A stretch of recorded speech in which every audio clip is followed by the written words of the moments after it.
unless you feel like No, I'm going to infect you or something. I might have to.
Calling to order the meeting of the Douglas County School District Board of Education at 6:03 p.m.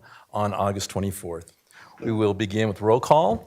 Director Chancho Shore. Here. Director Graziano. Here. Director Hanson. Here. Director Holtzman. Here. Director Lung. Here. Director Meek. Here. And Director Ray is here. Please join me for the Pledge of Allegiance. I pledge allegiance to the flag of the United States of America and to the republic for which it stands, one nation, under God, indivisible, with liberty and justice for all.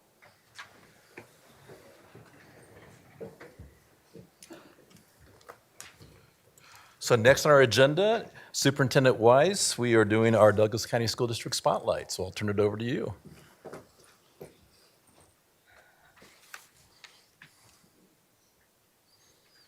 Thank you very much and good evening.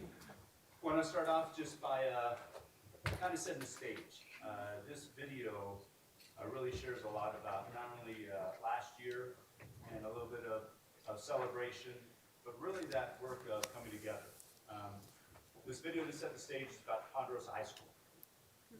It's about their spring season of baseball, but more importantly, coming together as a family, coming together to support one another and coming together to support a fellow teammate, students, and a family going through a tough time. So I just want to give a shout out to our communications team, to the Ponderosa High School, Mr. Tim Ottman, principal, their baseball team players, and to a special student who's had to battle through a lot. And you'll get to see kind of where we are now to start the stage and give a great spotlight to a fantastic story. I've played baseball since I was 4. I was really excited for this season. I was.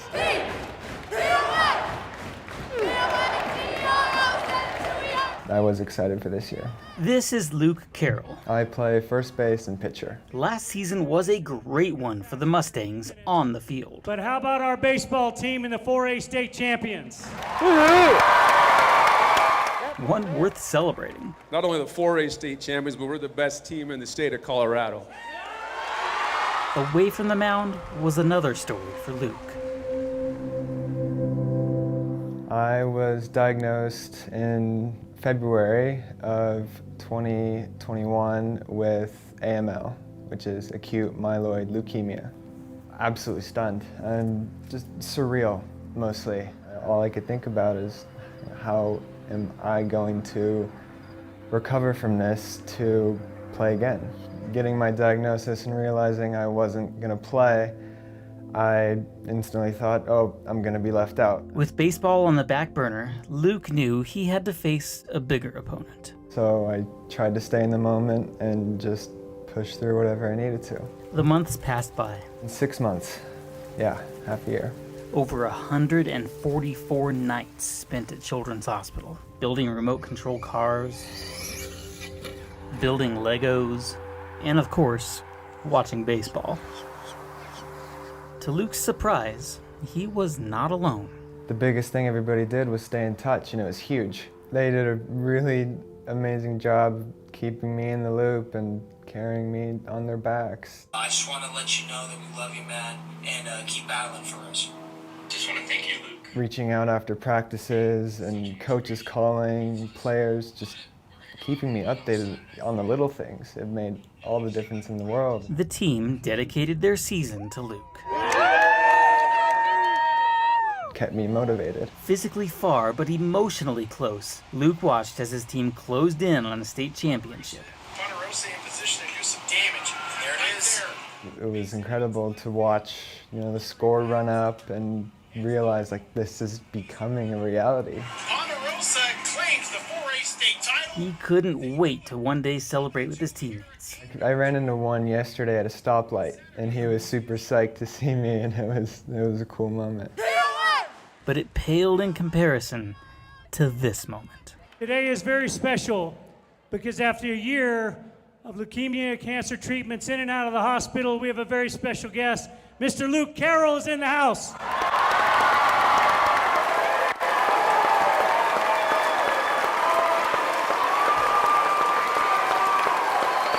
That's pretty freaking awesome. I feel really good. Seeing people my age, seeing that amount of kids, just the amount of people in general. Of course, I'm nervous a little bit. Physically and mentally, I'm good. Yeah, I'm excited to get back into the school year. I'm not crying. Are you crying? Luke never complained. He battled, and here he is today. He's healthy, ready to go next year for baseball. And he could not wait to give back to the school that was there for him. 2 days after the assembly, Luke returned to school full-time, forever a champion. Thank you. Thank you, guys. All right. Let's all join and give Luke Carroll a big round of applause. That was a great story. Fantastic story.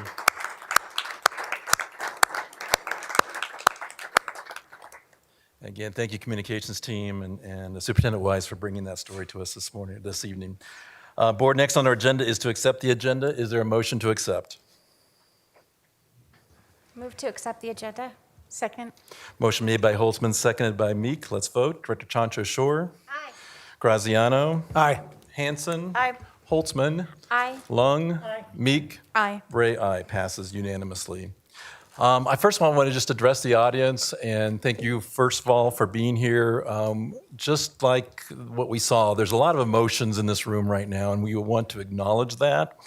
I'm also going to ask for your help, though, tonight, to help us maintain a space that is safe and respectful for everyone, regardless of their perspectives and beliefs. In order to accomplish this, I'm asking that there be no more audience reaction given to staff presentations, public commenters, or board comments that are made tonight. And that includes applauding, verbal comments, or even tones or judgmental tones. I will do my best to hold all of us accountable to make sure this space is respectful of everyone and free of disruption. But I also need your help. So I just want to say thank you in advance for helping us create this safe space for everyone that has a thought tonight, including our staff as well as our board directors. So with that, I'd like to again turn the mic back over to Superintendent Wise for our superintendent reports. Mr. Wise.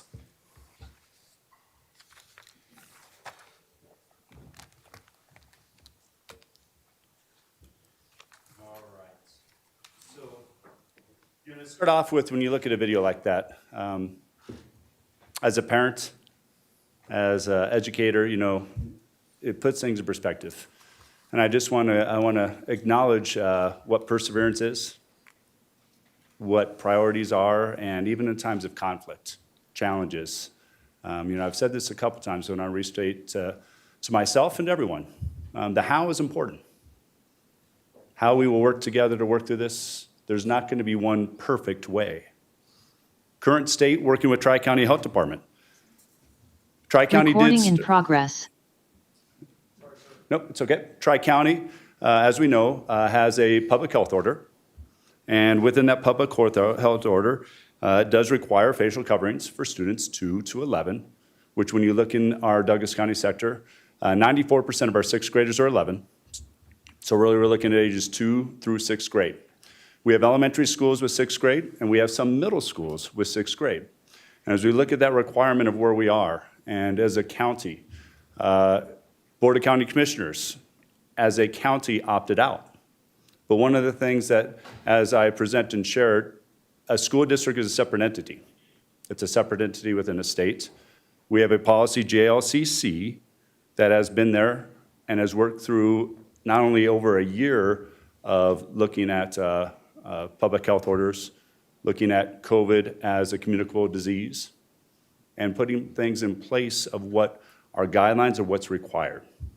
And as we start to message out in that consistency piece, you know, I think it's important that we have to understand that Douglas County School District, in working with this in that partnership, that it's not just a partnership of want,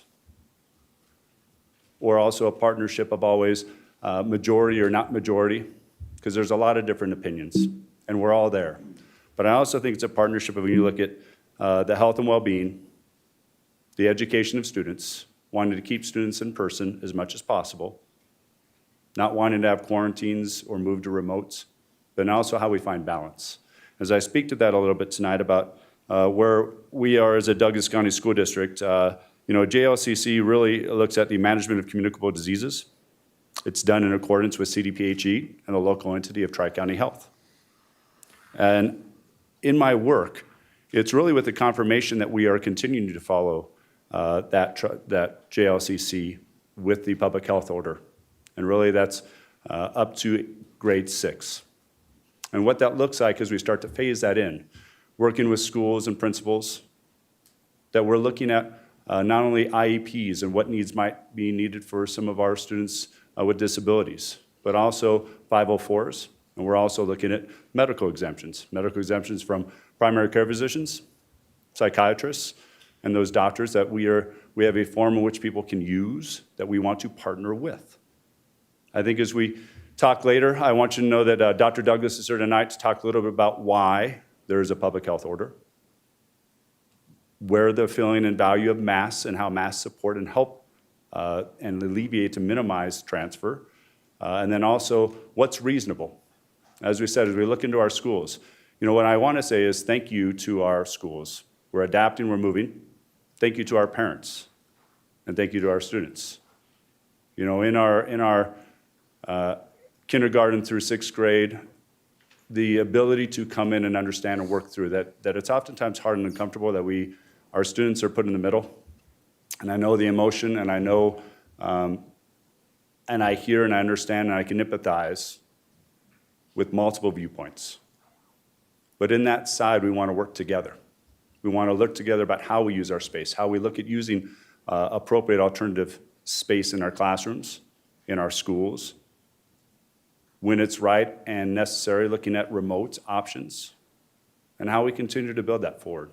You know, we work to not only say that in this process, it has started. We're day 2 in this transition, and hearing a lot of the feedback of, are we enforcing strict enough? Should we be enforcing it all? Is there still a health order? There's a lot of confusion and there's a lot of emotion. But I think what I'd ask and want to state in our work is we're all trying to look at each individual, look at the requirements, do it well. As I'm in classrooms and talking, when you look at elementary school, you know, a common strategy is a workshop model. And what a workshop model is in an elementary school is you might have stations. And you might have 5 or 6 kids working together. In one reading station, they're worked with their independent reading. In another, they're working together in small groups. And then up at the table, working with the teacher. And even in sharing with Dr. Douglas and the Tri-County team, those opportunities where up at the table, the mask might be off. They're working on reading. They're working on sight words, how we sound it out and use it. Another group will have their masks on. Another group might have a break.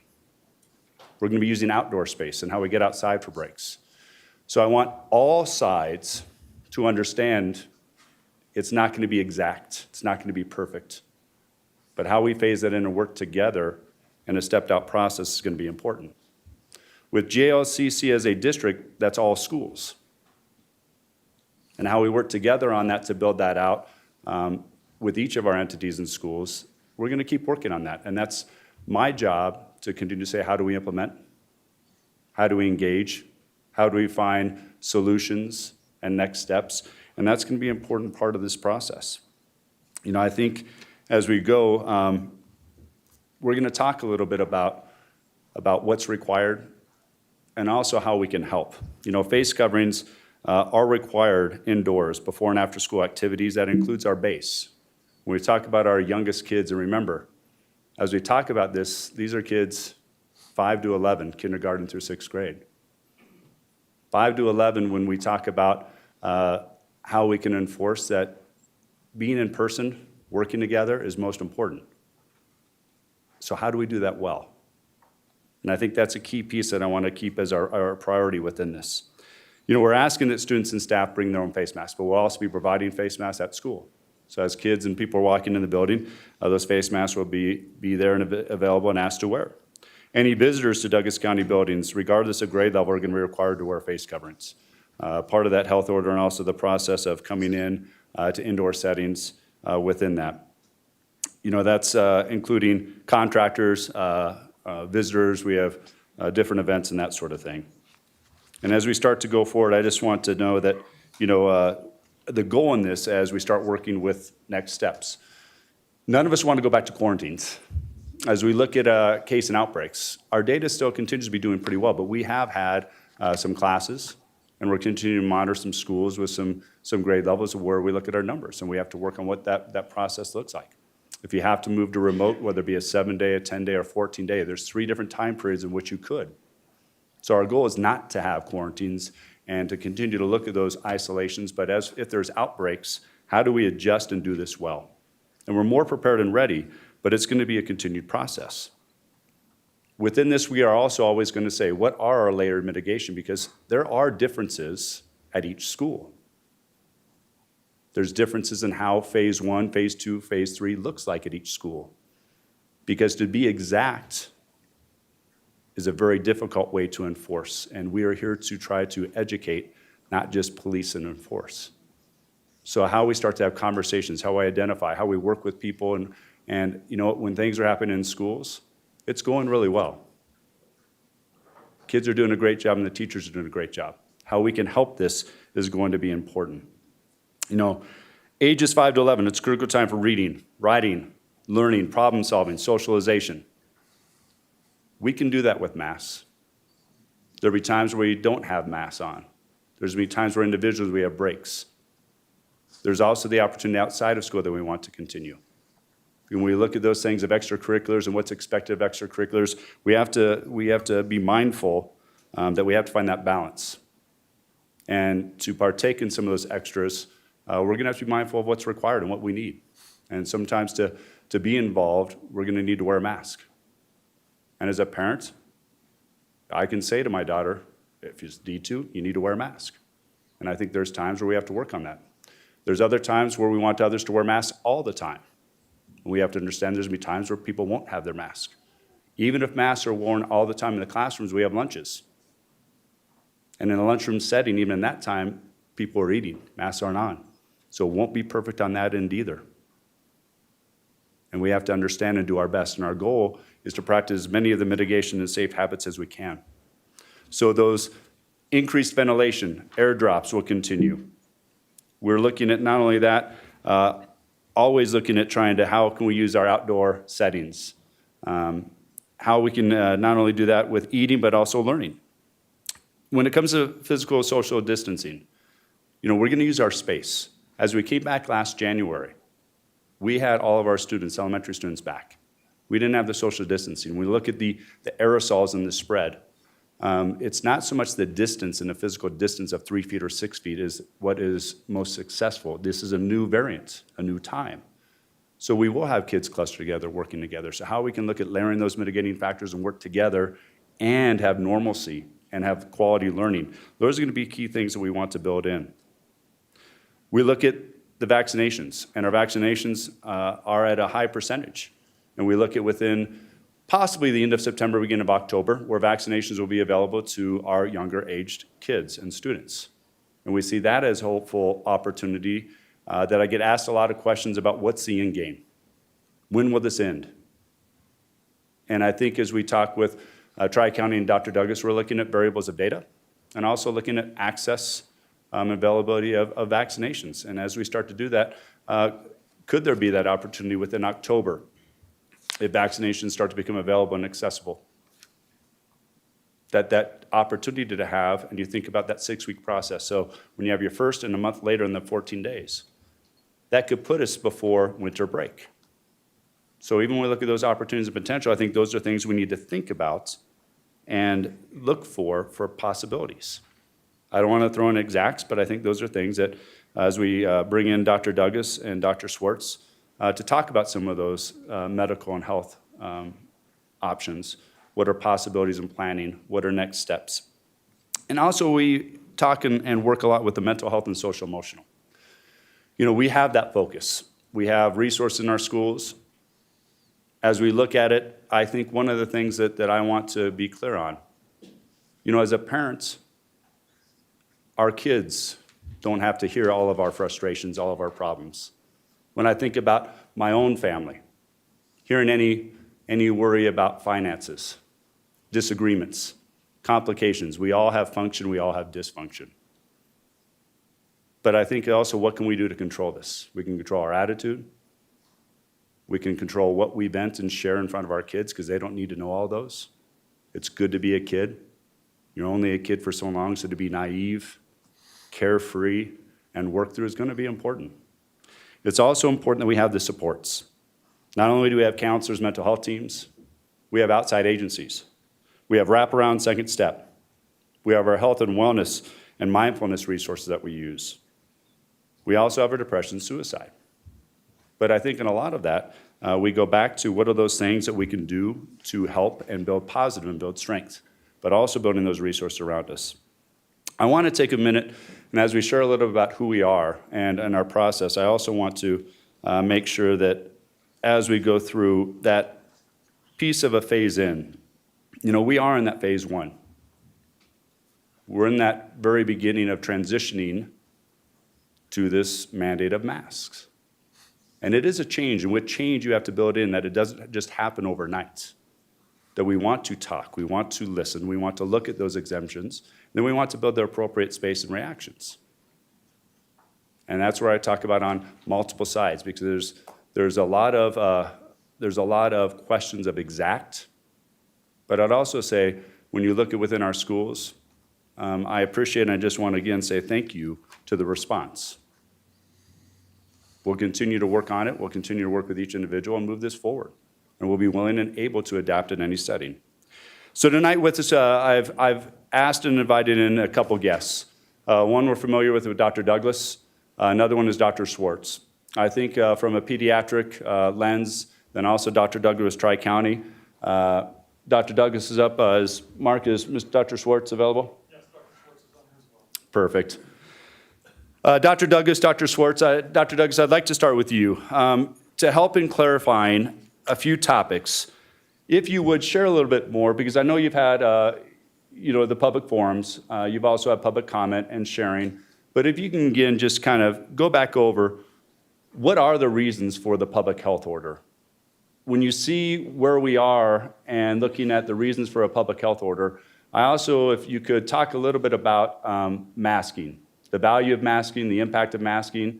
And I think, in all of our work, as I've said, a key priority is the ability to stay in school and have kids in school in person as much as possible.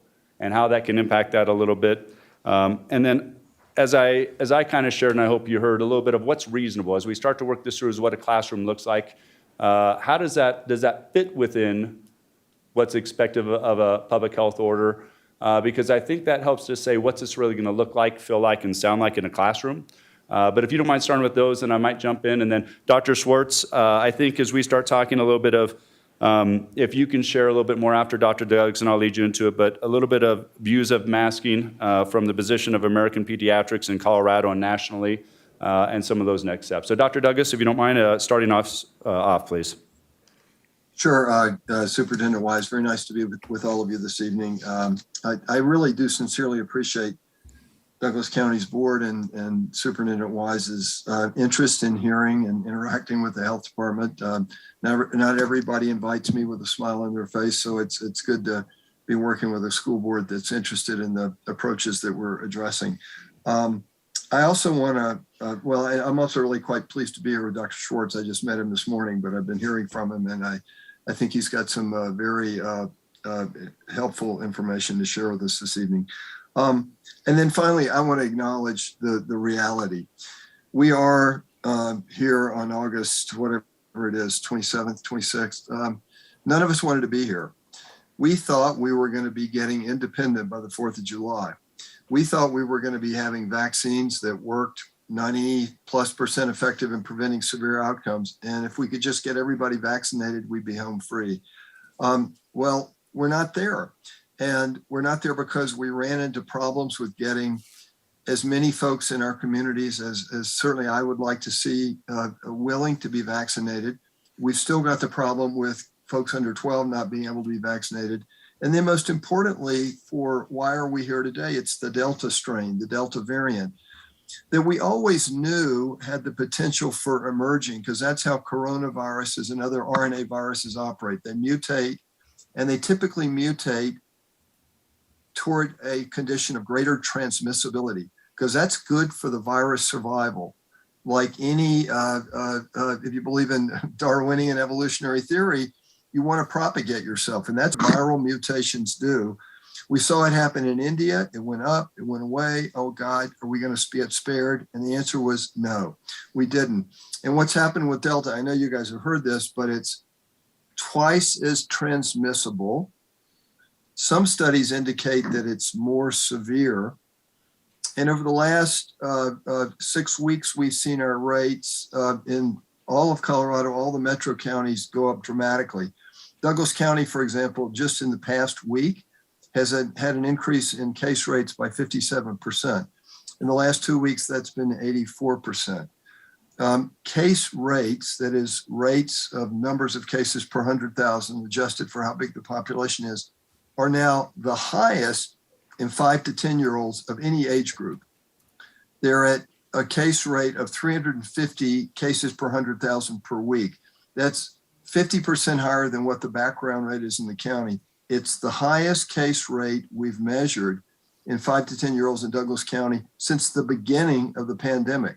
This is not like back to the bad days of last winter. This is worse in terms of cases in our kids than the bad days of last winter.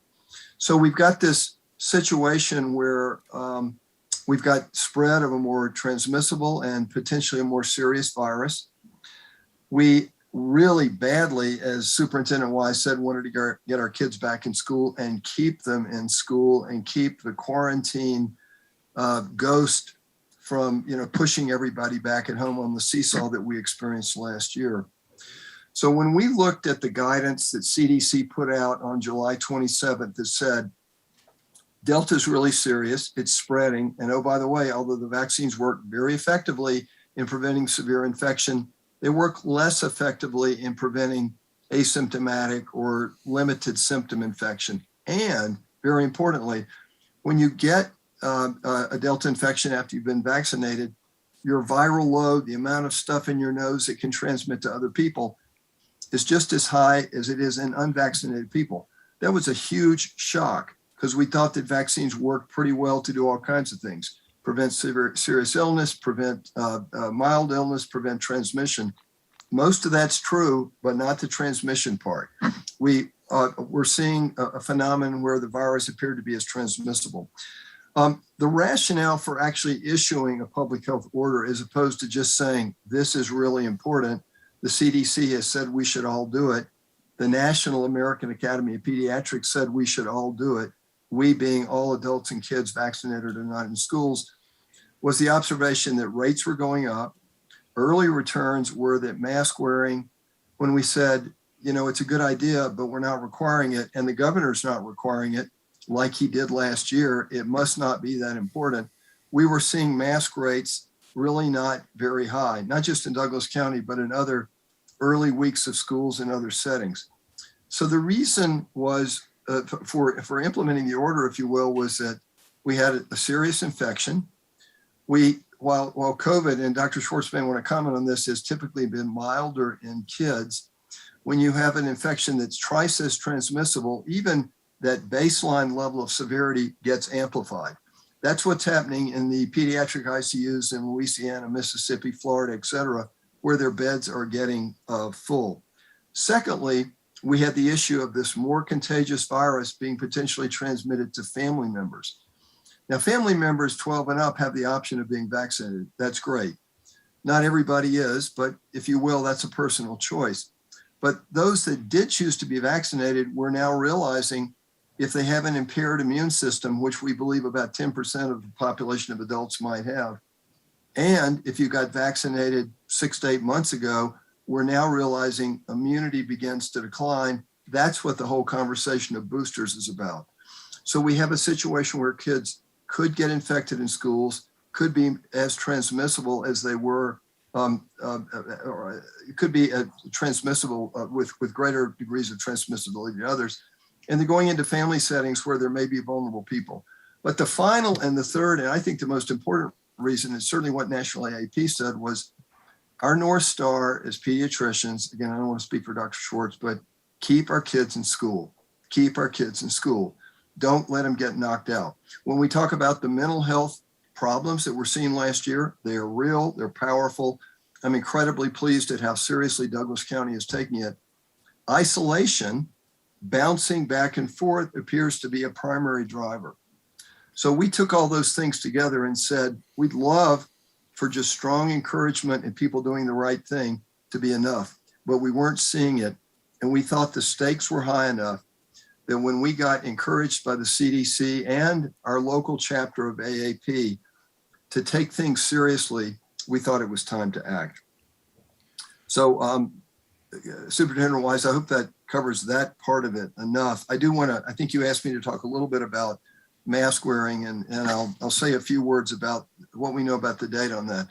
Let me say, first of all, that in contrast to what we know about vaccines, where we can study them in clinical trials, where you randomize, this person gets a vaccine, this person gets a placebo, we see what happens, we can measure it to the 0.1% in terms of benefit.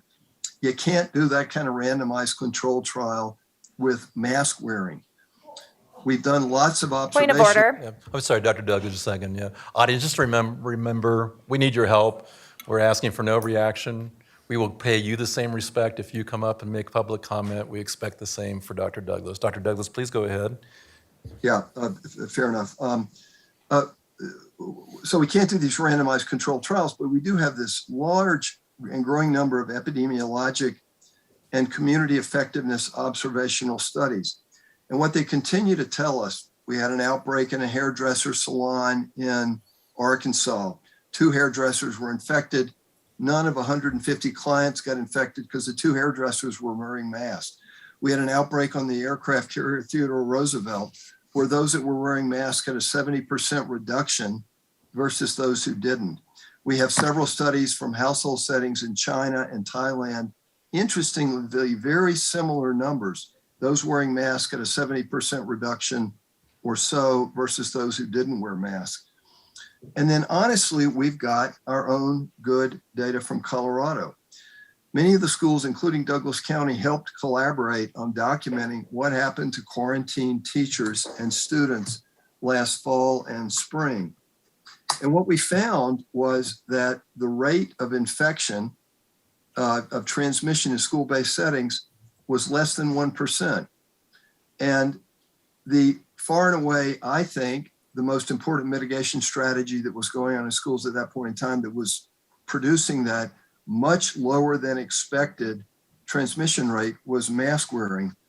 I think the final piece of information about schools and mask wearing comes from a study that was pulled together by Duke University Department of Pediatrics in collaboration with the state of North Carolina. Final results were released to the state in June. They showed very similar results to what we saw in Colorado, albeit with a slightly more tightly designed study. Less than 1% of exposed kids in schools got infected, with the conclusion of the authors being, quote, proper masking is the most effective mitigation strategy to prevent secondary transmission in schools when COVID-19 is circulating and when vaccination is unavailable or there's insufficient uptake, which basically describes our situation now. So let me add that there has been much confusion about this, and anybody who's scratching their head going, is he blowing smoke or is this real? I understand why you've got Excuse me, audience. Audience, again, this will not help us continue our meeting. I'm asking for no reaction throughout the evening. I understand you have some strong feelings. I see you holding things up. We understand. We will be hearing from you shortly. Dr. Douglas, please go ahead. Yeah, thank you, Dr. Ray. I guess the last thing I'd like to say, because it is really hard for anybody to track on this literature, I strongly recommend the periodic science updates that CDC provides, the Centers for Disease Control, about masking.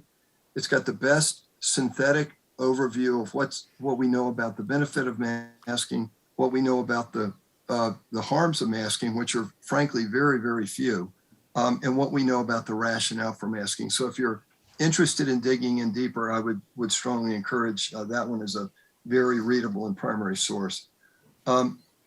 Superintendent Weiss, I think you asked me to talk a little bit about reasonable strategies in schools, and I'm a major believer in not letting the perfect be the enemy of the good. I mean, I was very supportive of our Board of Health passing our mask mandate, but I'm really a believer that we've got to apply conditions like that almost through a lens of what we call in other public health prevention areas harm reduction, that we are trying to do the best we can in reducing harm. But if that means taking off your mask at lunch, and we can use other mitigation measures, I think that's reasonable. If that means taking off your mask in a setting where a teacher deems that really seeing the kid's face or having the kids see their face is important, I think that's reasonable. And by all means, certainly, if there are those who have legitimate medical or psychological reasons for not wearing masks, certainly the public health order we put forth does not preclude those individuals not being asked to wear a mask in a classroom. So I'm not an educator. I went to elementary school too many years ago to count. So I'm certainly not going to give advice to my colleagues at DCSD about how to make these reasonable adjustments. But I do think reasonable adjustments are the order of the day. Finally, I'm taking up too much of Dr. Schwartz's time. Let me say a little bit about things we'll be looking at to judge sort of planning for the months ahead. First of all, we desperately hope we're going to get pediatric approval, at least 5 to 11. That's the group being studied now. It's hard to predict when that's going to be. I can't read Pfizer's mind. They're still collecting data. I can't read the FDA's mind. I think it will be within the next several months, whether it is end of September, October, or as I heard Dr. Collins, head of NIH, say the other night, maybe not till the end of the year. I certainly hope it's sooner than that, but I think we have to bear in mind that we don't want the FDA to cut corners, particularly in terms of the safety of the vaccine. We're going to be looking really carefully at a couple of different things. First of all, we've asked our school districts to help us by doing some informal monitoring of mask wearing in schools. Not individuals, not taking names, but just give us a sense as to what's happening. Secondly, what's happening with general rates in the community, particularly among school-age kids. Thirdly, what's happening among severe outcomes in the community, hospitalizations, and particularly hospitalizations among our school-age kids. Really low right now, but we have seen them go up in other places. Fourthly is hospital capacity. And I will note, Dr. Schwartz may want to comment on this, that when I ask my hospital colleagues, gee, how are we doing? How many beds do we have? The answer is we're pretty good right now. What we're really worried about is staffing. Our staff have been working at this for 16, 18 months. It's really tough to find high quality, good nurses. Folks are burned out and folks are retiring. And you can have all the beds and all the ventilators in the world, but if you don't have people to take care of the people in the beds and on the vents, you're going to have a problem. And then finally, we will continue to be attentive to expert advice from our colleagues in pediatrics, our colleagues at CDC. Once we get a vaccine that we can use in kids, as we can now in 12 plus, we will be following vaccine rates really closely. Let me say that I think Douglas County has done a really good, but maybe not an A+ job. Among our 12 to 15-year-olds, currently 50% have completed their vaccination. That's really as good as almost any county, but we're overachievers in Douglas County. Can we get those rates up higher than that? And our 16 to 17-year-olds, it's better, 63%. But once again, that glass is still 37% less than full. So we'll be looking at that quite closely as well. So Superintendent Wise, I've probably taken all the air out of the room. Let me ask if I've left questions you want me to address unanswered before we turn it over to Dr. Schwartz. You know what we'll do, we'll turn over to Dr. Schwartz, and then there could be questions at the end from the board for everyone. Okay? Excellent. Thank you. Dr. Schwartz, I'm going to let you just jump in a little bit about the position of American Pediatrics and reflection on masks, holistic health, and mental health, please. Yep, absolutely. Thanks for having me and inviting me here today. A quick, just so you know my background, where I'm coming from. I'm trained in pediatrics, pediatric anesthesiology, and pediatric critical care. Take care of a lot of kids with heart disease. And so typically the kids that I see are patients who are really at the end of the line here and dealing mostly with life and death situations. I'm representing the American Academy of Pediatrics Colorado. And my motivation and desire to be here is both as a parent. I have children in the Cherry Creek School District who are vaccinated and do wear masks to school.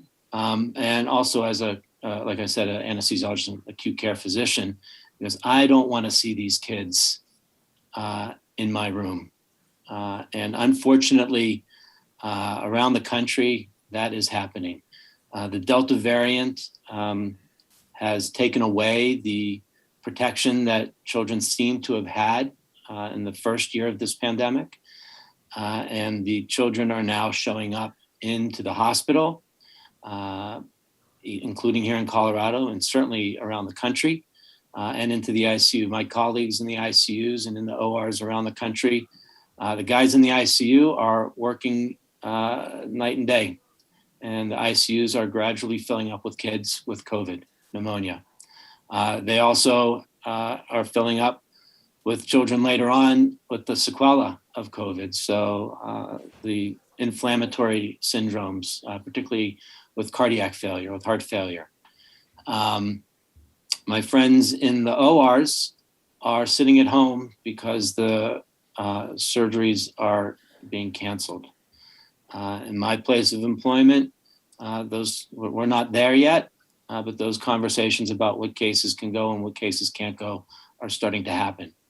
And if Colorado follows even partially the rates that we're seeing around the country, we're going to have a big influx of children coming into the hospitals. I know there's a lot of feeling and a lot of emotion regarding masks. I don't want to send my kids to school with masks. I don't want to come to, I obviously have always worn a mask in the operating room, and I've always wore a mask in the ICU when taking care of patients with other infectious diseases, not just COVID, but influenza, RSV, tuberculosis.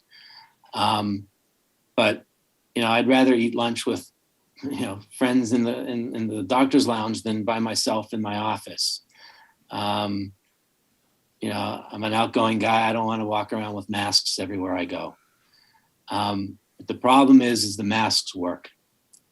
There is a lot of data, both in the laboratory, looking at how particles filter through both cloth masks or surgical masks, N95s, as well as population studies all over the world, the United States, Asia, Europe, state to state.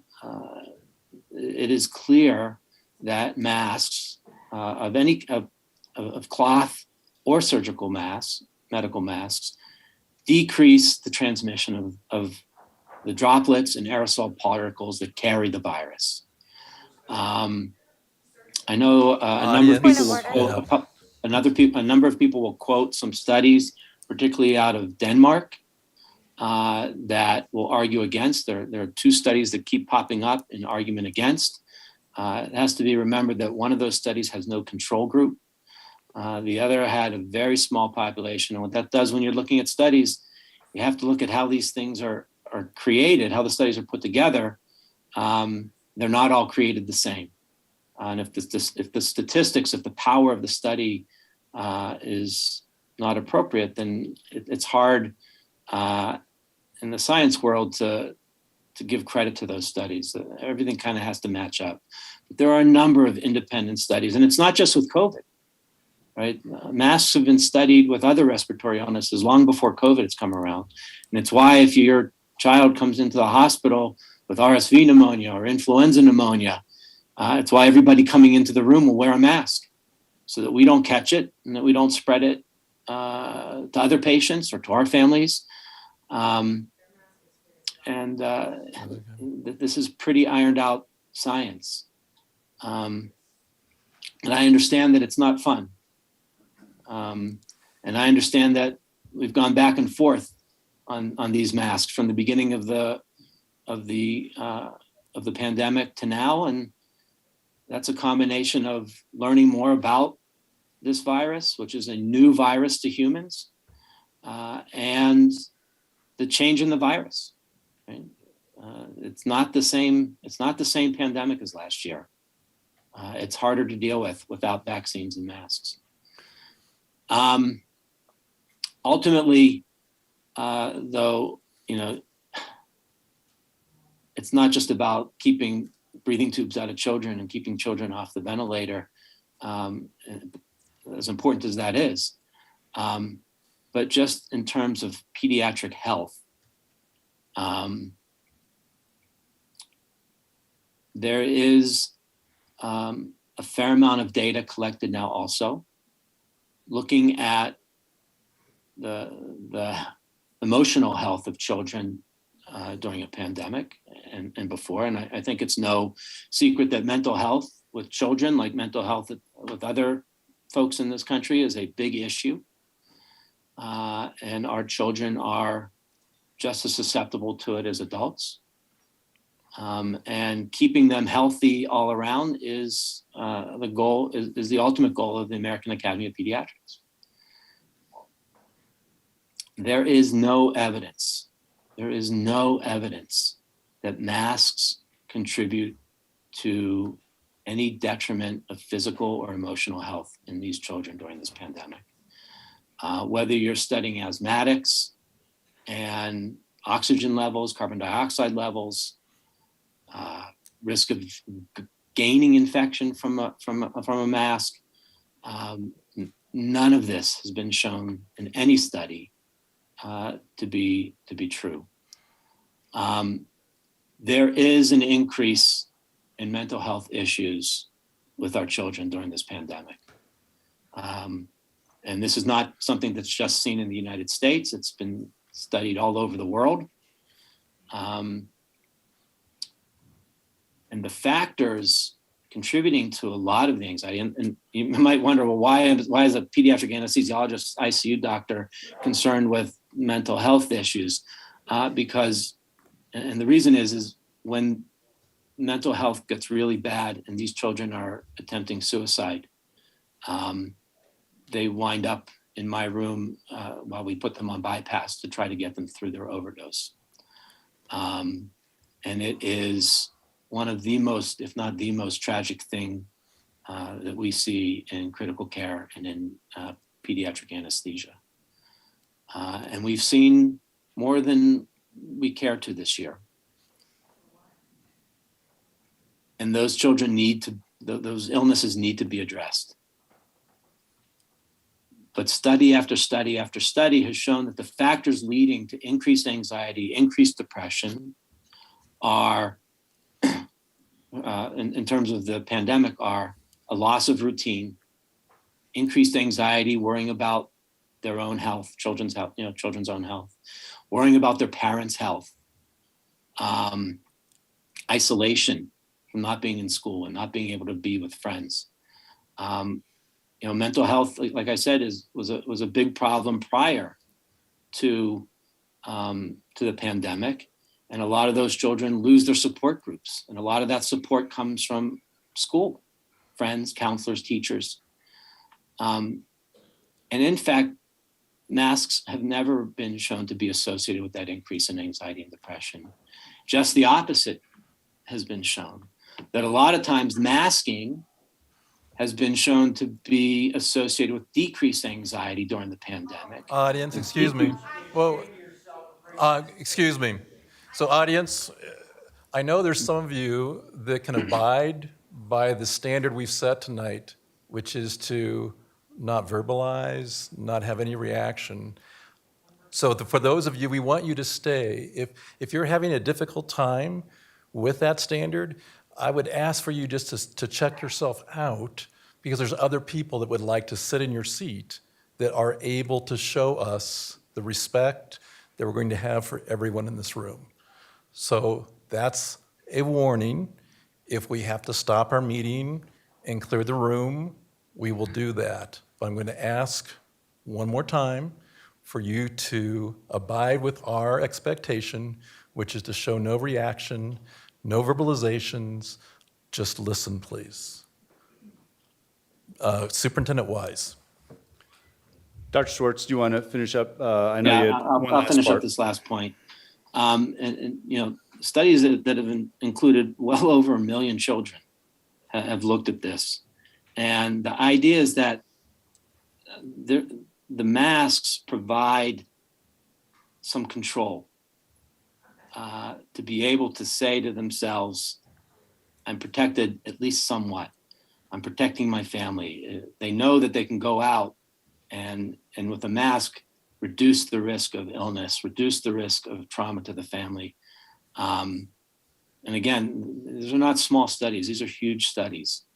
And there are absolutely children with developmental delay, with cognitive difficulties where a mask is not appropriate. But the vast majority of children can handle wearing a mask. Doesn't mean they like to wear the mask, but it has been associated with decreased anxiety and decreased depression during the pandemic. And ultimately, we want to keep the schools open because that's the healthiest place for the kids. And my fear is that without the masks in an unvaccinated population, you're just opening the door to an outbreak that will certainly send more kids to me and also force more kids into isolation, into remote learning, and certainly in this age group would not be in their best interest. So I look forward to taking questions, and I can get into more details with some of this stuff if that's where your questions want to go. But again, thanks for giving me the opportunity here today. Yeah, and Dr. Douglas, Dr. Schwartz, I appreciate you adding in some of the reasons for the advocation for a public health order, the reasons for a public health order, application of a public health order. And I think, the one thing I want to leave before we get to questions, I gave a celebration as we looked at the first week of school and the excitement to be back. And I'll say this, the first week, there weren't a lot of masks worn and kids were excited. It really didn't matter. These past 2 days, there are a lot of masks being worn. I'd say 80, 90% masks being worn. And it really doesn't matter. Kids are doing great in school. are doing well. And I want you to know that the one thing I'll say is you look at how we address this, how we look at those exemptions, how we work with kids within that process and really define that. I also want you to know the kids are doing really well. And I want to thank the students, I want to thank the parents, I want to thank the teachers in their work because it is an adjustment. And we're going to continue to work at that with people and continue to process that within all of our schools. So at this time, if you'd like to dig in on any questions for myself, Cabinet, or Dr. Schwartz or Dr. Douglas. Very good. Thank you, Superintendent Wise. Thank you, Dr. Schwartz, Dr. Douglas, again, for sharing us your expertise and your great work. Superintendent Wise, I know you've used the word public health order many times tonight, but I also think it's important for our public to understand that our policy that we hold you accountable for is to make decisions in accordance with our public health department. And in our policy, it speaks to guidelines. It doesn't say it has to be a public health order. It simply says that we work closely with our public health department to make the decisions that need to be made to keep our students safe. So I want to thank you for following policy. I want to thank Dr. Douglas and Dr. Schwartz for the work they do in ensuring that our community is safe, as well as Dr. Schwartz and helping those children that are in need. So thank you for joining us tonight. Board directors, other questions or thoughts you would like to express regarding Superintendent Weiss' presentation thus far? Director Lung? Can you clarify the charter school area? As far as within JLCC, that is a board policy that includes all of our schools. So when we start working that as how we start to implement and work through with not only the public health order, but those guidelines and how we will go about the work, it is inclusive of all schools. Director Holtzman? So I really don't have any questions for Dr. Douglas or Dr. Schwartz, but I didn't want to forget to thank you. I value your expertise and your time, and I appreciate your partnership with our school district. My questions are largely operational, so I'm probably looking at you, Superintendent Wise. But just a little bit of clarification, if you could. I understand that, I think Dr. Douglas put it really well, so I'm going to steal that line of not letting the perfect be the enemy of the good. And when I'm thinking of that, I'm thinking of this is a new requirement. And throughout this pandemic, we've layered our mitigation strategies, and they've changed from time to time. We've had more, we've had less. Where we're at right now, I understand is a bit of a transition. But ultimately, we obviously want all of our students in school. But if we do have a student who doesn't have a medical exemption or one of our qualified exemptions, and who just ultimately decides with their family that it's not something they want to do, what options do we have for those families that you could offer them? Yeah, so we're working through a phased in and a layered approach. As you heard from Dr. Douglas, we understand that there's going to be exemptions and needs. We also understand there's also a lot of varying opinions. Within that, we want to work with each family. So our principals will be reaching out and talking with families, trying to find solutions. We have looking at not only within our schools, but also we have the availability for remote setting. So I think we have to engage and talk and say, what are we willing to do together? So when you look at those of using our alternative appropriate educational settings to maximize our opportunity in the school, in the classroom, and also what else can we do? So we have a number of resources through EDCSD. We have a number of resources also through Cloverleaf and homeschooling, and so we want to partner, but I think you first have to ask and talk together. And I think that's important as we go into assume positive, to work towards solutions, and to engage in that dialogue of next steps. Directors, other questions, reactions? Director Lung? Well, this is more reactions, and I want to echo Dr. Holtzman's appreciations for the fact that Dr. Douglas and both of you, giving, to us, that dispel a lot of rumors and false navigations about, face masks.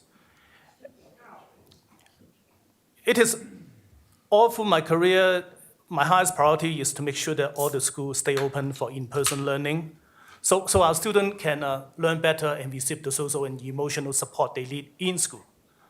The student, as you said a while ago, will get infected, will miss class, and if enough staff experience breakthrough infections, school will have to shut down and return to remote learning, and none of us want to see that. We know from our experience last year and recent research that masks are important components to the success of in-person learning, so our school get fewer interruptions as you stated a while ago. Tri-County Health Departments has issued a mask mandate for our school for students who are not eligible for vaccinations at this time. As you state, this decision is based on scientific research that show face masks work to control the spread of COVID. In a letter sent in early August by the president of American Academy of Pediatrics to FDA acting director, it wrote, simply state, the Delta variant has created a new and pressing risk to children and adolescents across the country, as it has done for unvaccinated adults. We have been seeing schools across the nation struggling to stay in person due to the Delta variant, which is as much more contagious than the previous variants.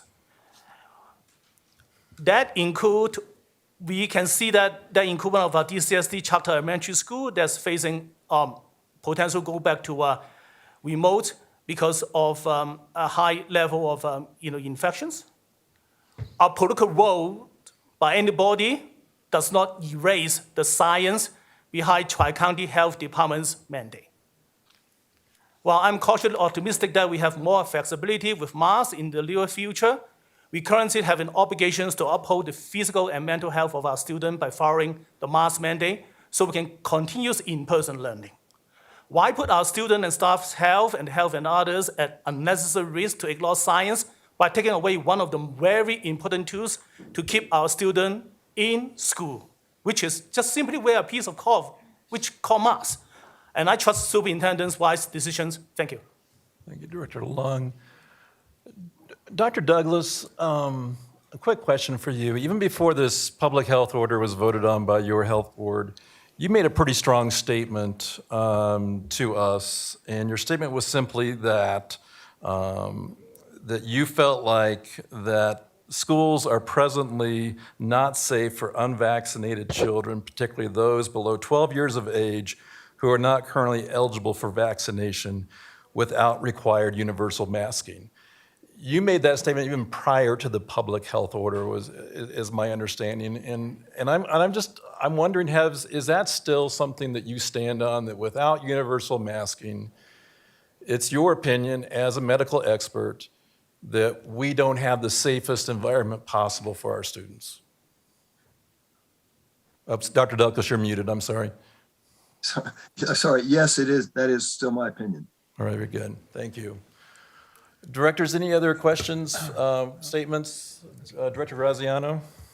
Just wanted to just make a quick comment here. From what we've learned sitting, throughout the district, throughout our communities, the fluidity of this situation. So I'm, as I think back over some time here, I think back starting over the summer, I want to thank Superintendent Wise and his staff for the focus on academics. The district this summer, it started with offered summer classes to catch up, which is such a key thing. We've heard so many parents asking about how their kid's going to get caught up, and the district, did a great job putting together summer programs for the kids to do that. So I want to thank them for that, to keep the focus on the academics.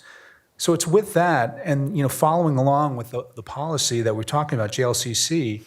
This really gives, and the recommendations by the medical experts, is really what gives us the best chance to keep kids in school and keep them learning. So for that, I'm really thankful for Superintendent Wise and the staff for making these decisions. Because what we've seen, and we've heard Superintendent Wise say this a number of times, it's a fluid situation. We're trying to enable a layered approach here. There's all different kinds of mitigation factors that we're talking about here. And so it's with those things we can be successful. And I think the more we're just it'll continue to evolve and adjust. And I think we just have to, as we've heard many times from staff, from Superintendent Wise, just have to be prepared for that going forward. And for that, I'm thankful for all of the evolution of this as we've entered the year this year. So thanks. Thank you, Director Graziano. Other comments, Director Meek? Yeah, I don't think I could say it any better than Director Graziano right there. I think the only other thing I wanted to point out is gratitude to our local health professionals who've been working 24/7 for the past 18 months. And, you're ridiculed and laughed at and not treated with the respect that you should be treated with. And I just want to thank you for showing up every day to take care of our community. Very good. Directors, other questions, comments? All right, Dr. Schwartz, Dr. Douglas, thank you again for joining us this evening. I know Corey has some other components he wants to share, but we won't keep you hanging on there for now. We will bid you good night and hope you have a nice rest. All right. Superintendent Wise. Thank you, Dr. Douglas. Thank you, Dr. Schwartz. I think as we transition into our other reports, it's the last thing. We're here to educate. It's well said that our number one priority is how do we help each and every student and work through school. And it started, it's continuing, and we'll continue to do that. These are our youngest kids. It's a critical time. So we're going to work no matter what the situation to be at our best. And we're going to build that with everyone. We're going to build that with our parents. We're going to build that with our kids and our staff. So that continued effort will be there. Mr. Reynolds, if you would, I think our next report is within our data and academic side.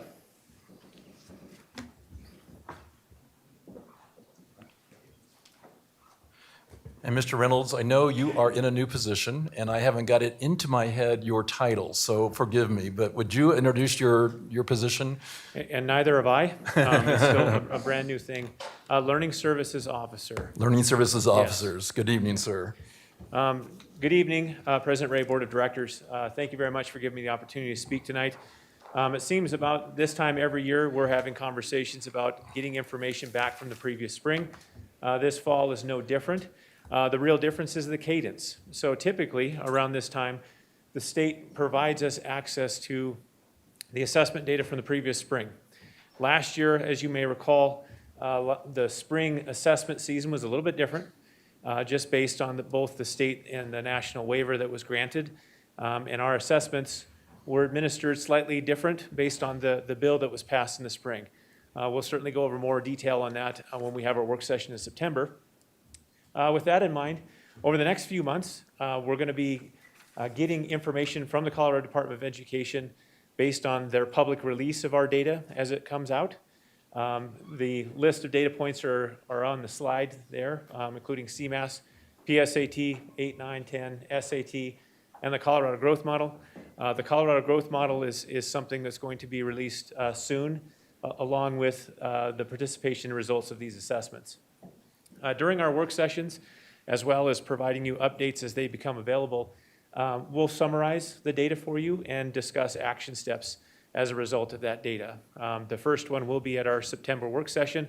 We'll be focusing our attention on the first group there, which would be CMAS, PSAT, and SAT. Next slide, please. Another thing that's occurring right now, just to open up this week, is our beginning of the year assessment with students.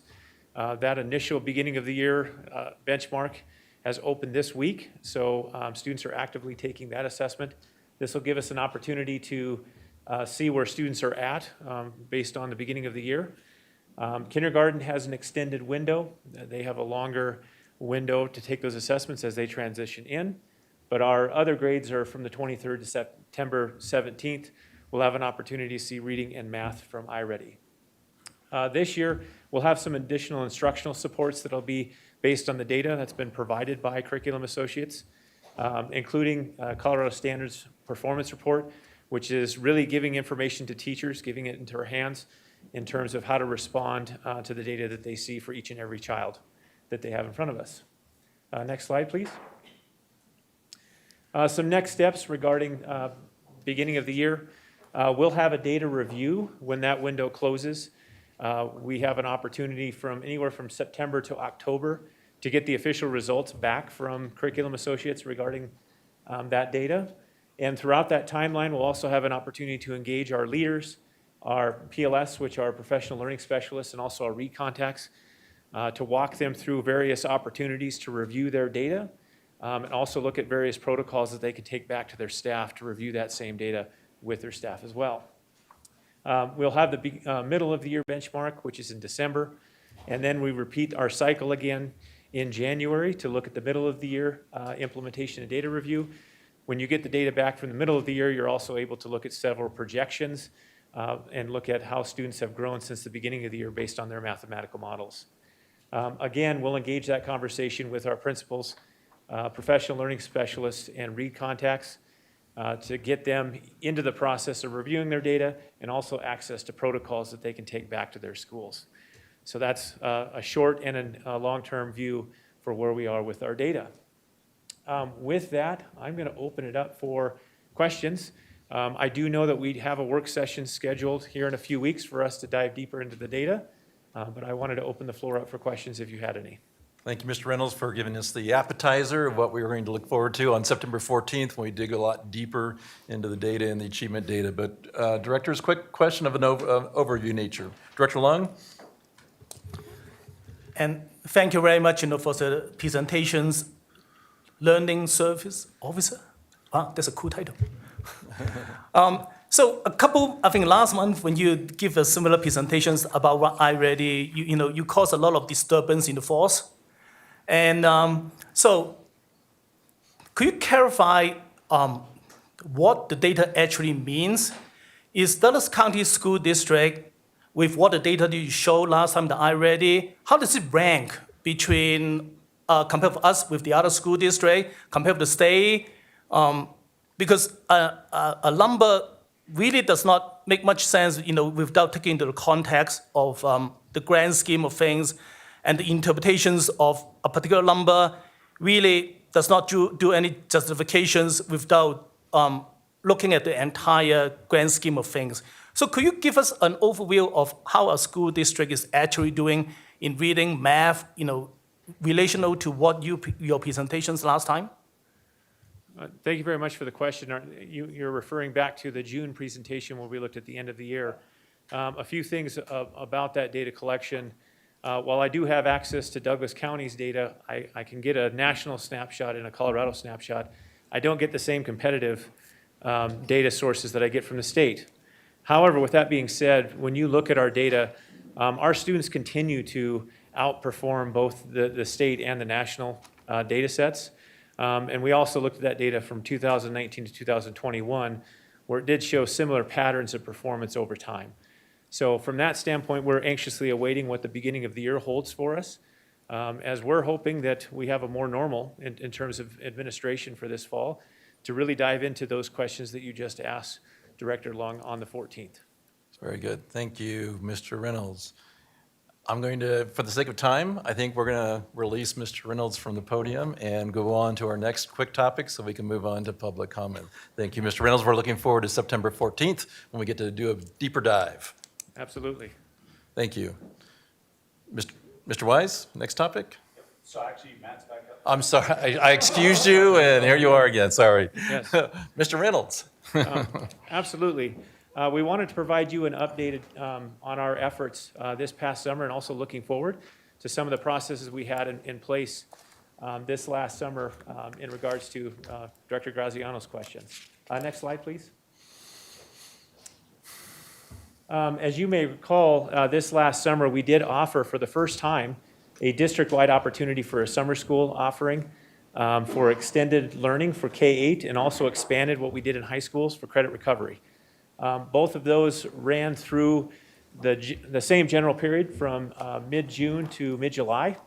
You can see the K-8 had a Monday through Thursday, 9 to 12 p.m. We had 5 elementaries and 4 middle schools. In our model, this last summer was more of a regional level of center-based programs, as you would call it, I guess, where we'd pool students in specific locations. Thank you to our taxpayers. They passed our bond and mill, so we had lots of bond work over the summer to fix some of our aging schools, and so we had to pick locations where we could not only provide the learning, but also stayed clear of where we had bond work going on.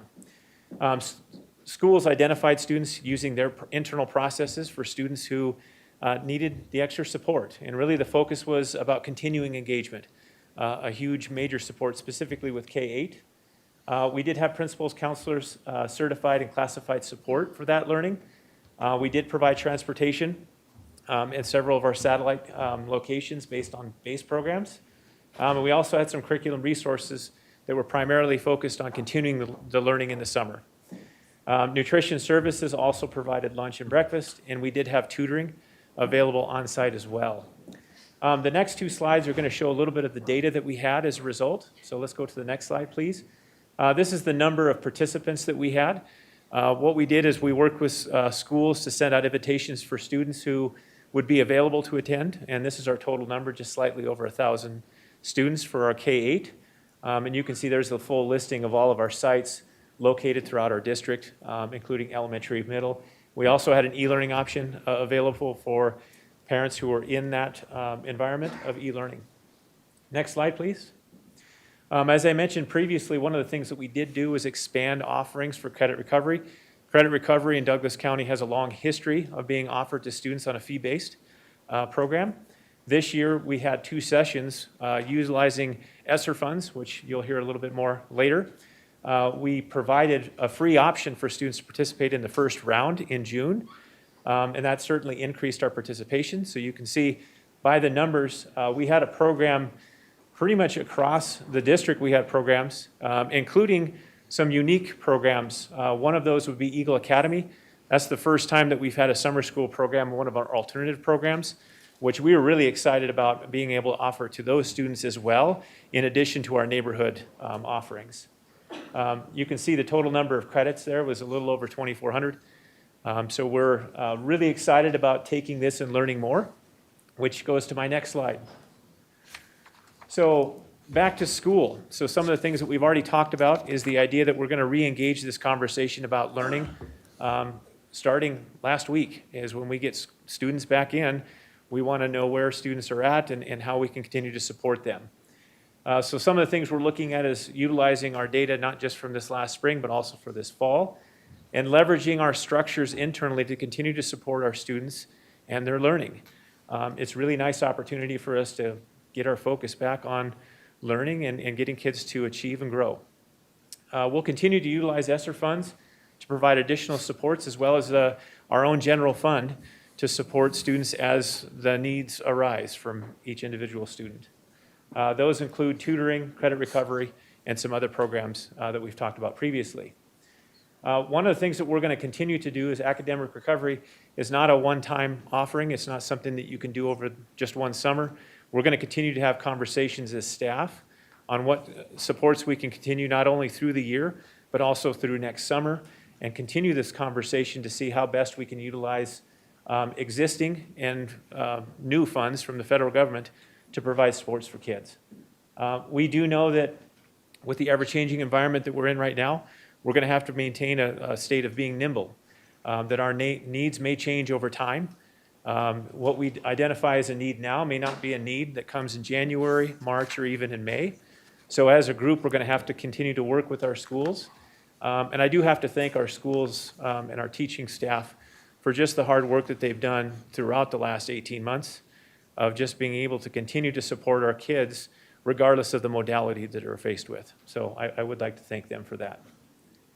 One of the things that has already been discussed is the social emotional needs of children.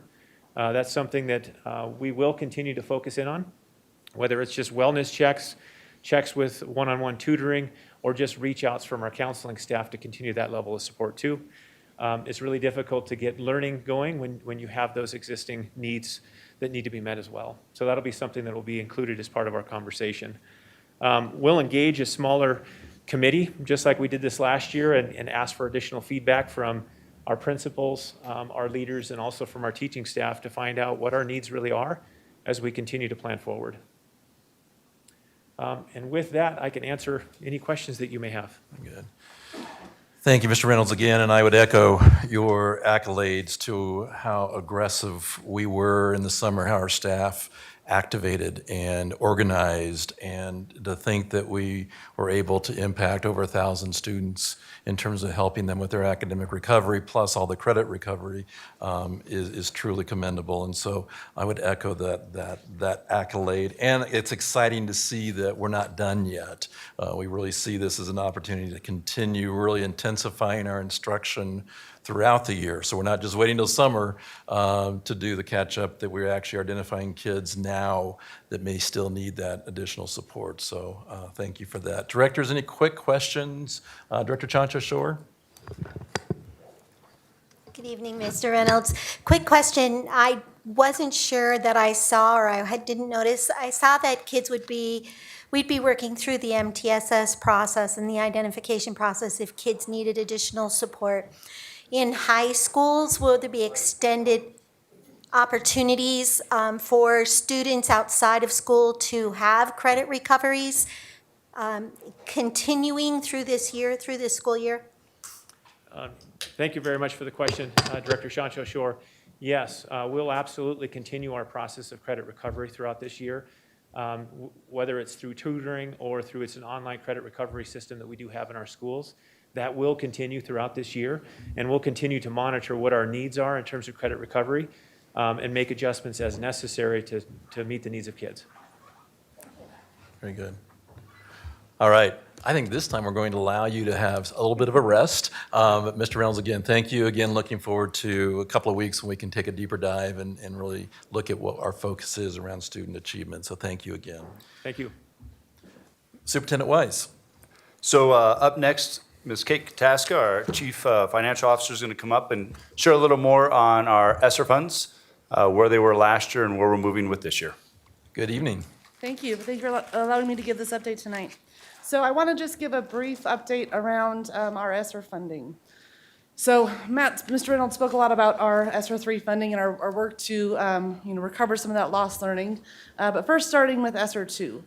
So with our need to provide an entirely remote option to families again this year, ESSER 2 is almost solely dedicated to providing that opportunity without impacting our neighborhood schools and their site-based budgets.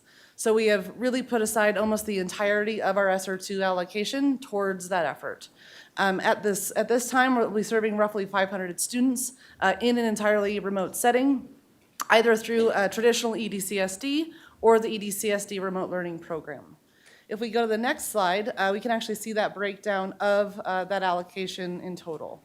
So these numbers have not changed since the presentation of our adopted budget back in June. At that time, that budget had been submitted to the state and been approved, and so we are rolling forward with plans as outlined here for ESSER 2.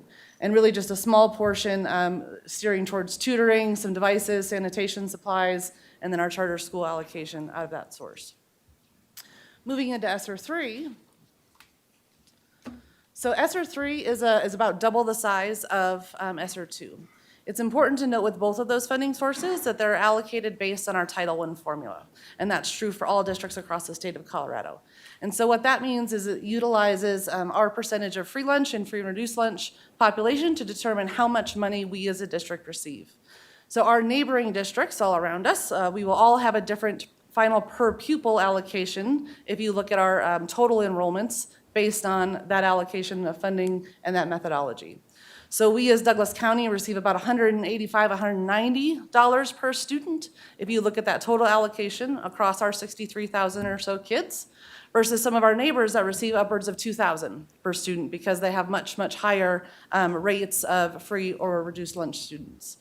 So given sort of that allocation methodology and that we were working with a smaller bucket of funds than some of our neighbors, and really that need that Mr. Reynolds spoke to get summer programming off the ground and running, we have submitted our application much earlier than some of our neighbors. So that application has been approved and sent to CDE so that we could hit the ground running with those programs that we knew needed to take off summer of 2021. So it's everything that Mr. Reynolds described, additional tutoring that happened throughout the summer, developing parent engagement plans, et cetera. And then building out some of the other building blocks as part of that grant application around the continued academic recovery efforts throughout this school year as well as next school year. So an important component of ESSER 3 and the guidance there is that we engage our community around that planning process. So while yes, we have submitted that application, and while yes, we have put some money out the door already in terms of those summer supports, we do still have that opportunity to build really thoughtful engagement with our stakeholders, our parents, our teachers, our community members, and I'll talk about that in a couple of slides, exactly what those efforts look like. But similar to all of our other plans, it really does rely on that data that we'll start to see this fall in order to be able to redirect, see where that community engagement takes us, in order to be able to submit grant revisions at a later date that would be able to align to that feedback. The next slide, again, is just an outline of funding. Not really much has changed since our presentation of the adopted budget. Some slight updates of numbers there. Approximately 68% of this allocation is geared towards academic recovery or unfinished learning. It is a 20% requirement of the grant that we are using it for those types of resources. We are at current point, based on our submitted application, far, far and above that threshold. Again, this really hasn't changed too much since our presentation in the adopted budget, so I'm not going to spend too much time here, but I do want to jump to the next slide and talk about those opportunities for engagement.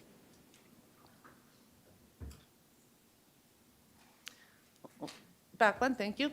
So as I said, the grant guidance does really, steer us towards providing those opportunities for multiple different stakeholders to provide that input. We heard loud and clear as we were closing up the previous school year that summer was a need. And so we really did take those points of feedback, hit the ground running, and make sure that we could stand up programs throughout the summer.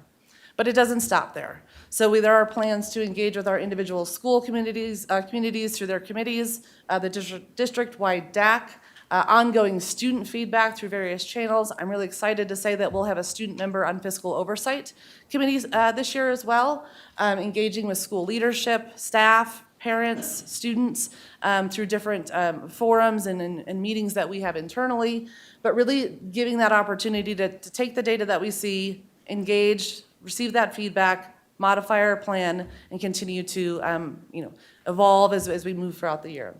Another important point as well is that this grant extends through the 22-23 school year.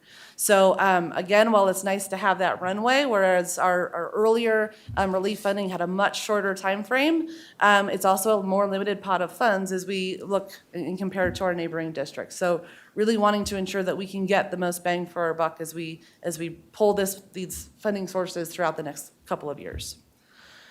So with that, I will open it up to questions. Very good. Thank you, Ms. Kataska. Director Chantra-Shore. Hi, thank you. My question is specific to ESSER 3 funds are 100% based on the free and reduced applications and acceptance of applications that we receive.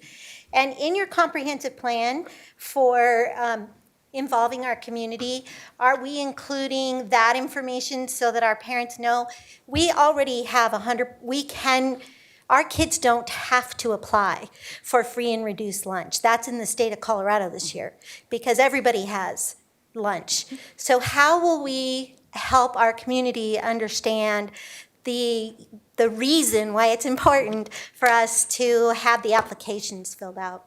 Absolutely, and thank you for the question. Our Nutrition Services Department has really been partnering very, very closely with our school principals to send that message that even though school lunches are free, there are other benefits that come along with submitting that application. It can reduce your transportation fees, it can reduce college entrance exam fees and other things of that nature, but also sending this message about how those applications really do have a direct impact on the funding that we receive, not only from federal sources, but also within the state of Colorado and the School Finance Act funding that we receive.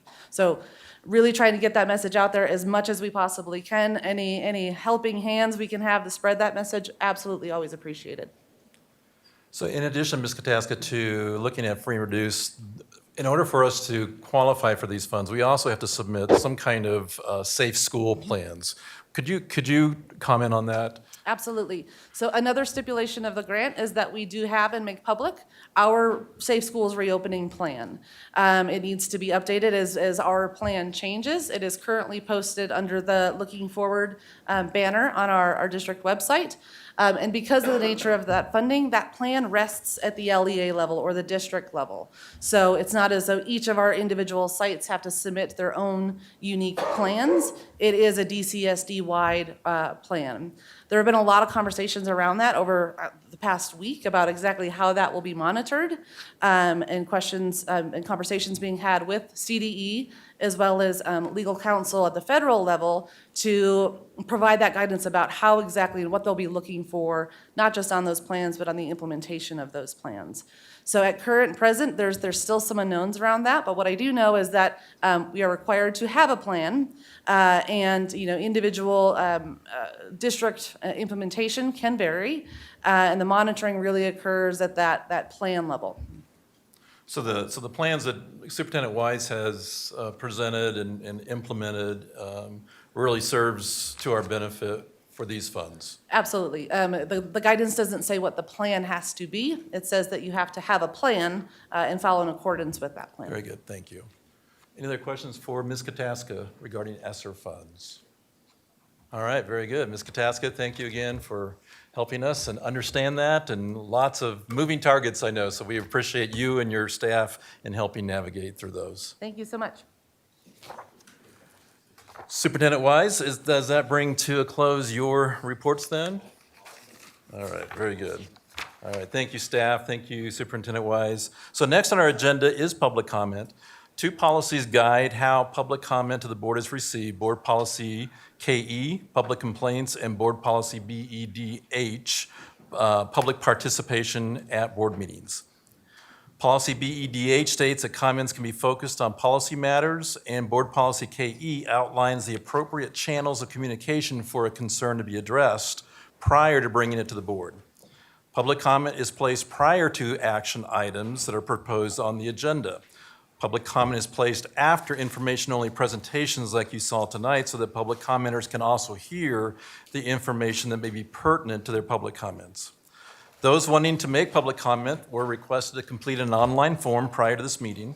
In order to maximize accessibility for all our public commenters, the choice of presenting in person or remotely is also provided. Those who are signed up to provide comment remotely, please remember the following. Once you call in, your phone is muted until your name is called. Please make sure that you're not running this meeting in the background on your computer and that you're in a quiet environment, and keep in mind that the broadcast of this meeting is slightly delayed, so it's best to just listen to the meeting on your phone. Once I call your name, if you're calling in remotely, please state your name and ask if you can be heard, and I will respond for you to continue. As I mentioned at the beginning of this meeting, the board would like all the discourse in this room to be one of respect. Everyone in this room plays an important part in modeling appropriate behavior and promoting an environment that is fair, safe, and dignified. So to maintain that decorum of mutual respect, speakers are asked to refrain from using individual names in an offensive manner, as this only distracts from the issue of concern. Again, in order to make this a safe place for everyone, I would ask that no reaction be made after a comment is given. This includes applause, verbal comments, or any kind of tones or judgmental kinds of verbalizations. I'm asking the audience to help us protect and respect all perspectives. Please also keep in mind that there may be a need to interrupt you if a board of director calls for a point of order. If this occurs, all comments should stop until directed to continue. Tonight, each speaker will be allotted up to 2 minutes to address the board. You will hear a tone signaling the end of this time. Out of respect for other commenters, and we have a lot tonight, please complete your comments within the 2-minute time limit. It's also acceptable, certainly, to introduce yourself and say that you agree with a person that spoke previously. Due to the number of public commenters, I will ask speakers to stop immediately once you hear the tone that signals that the 2 minutes are up. Doing this shows respect to the other public commenters who are waiting. If you have handouts that you would like distributed to the board, please provide those to our Assistant Secretary, Sandy Marsh. Please also know that this is our time to just listen without engaging in discussion. However, your comments will certainly be considered as the board continues its work tonight. Also keep in mind that this is one of many ways to communicate to the board. If you're seeking answers to a specific question or you would like to have an interactive conversation, please consider contacting again Assistant Secretary Sandy Marsh to schedule a phone or in-person conversation. It's also important for our listening public to understand that public comments are not or will not be fact-checked during when the comments are being made. So our silence does not necessarily mean agreement nor disagreement with what is being said. So with that, we will move on to public comment. I will be calling out several names so that you know who is up next. And we'll begin with Elizabeth Stokely, William Jones, and Marianne Ulmer, and then Jackson Superett. Is Elizabeth Stokely here?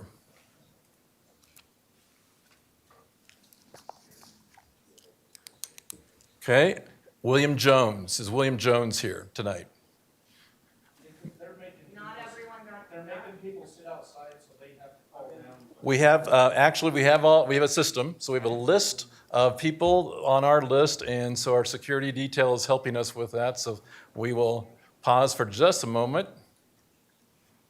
So James, we're looking for Elizabeth Stokely, William Jones, Marianne Ulmer. Marianne, would you please approach the podium? Thank you. Good evening.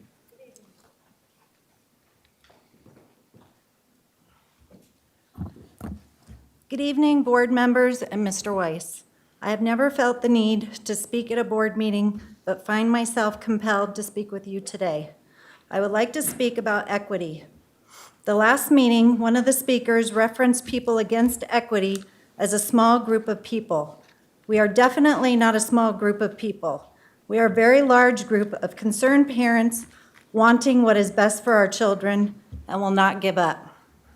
We have the right to our concerns, just as you have the right to yours.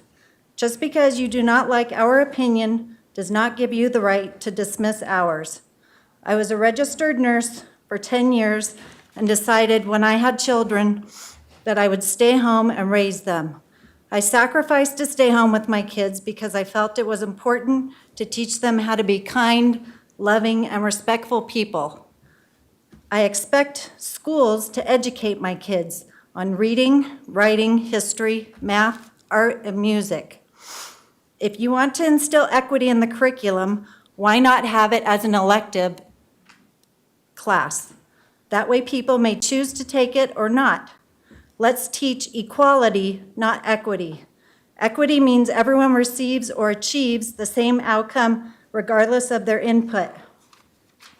I highly doubt you would take that approach if it followed one of my kids who did not apply himself or work hard for the first 3 years of high school.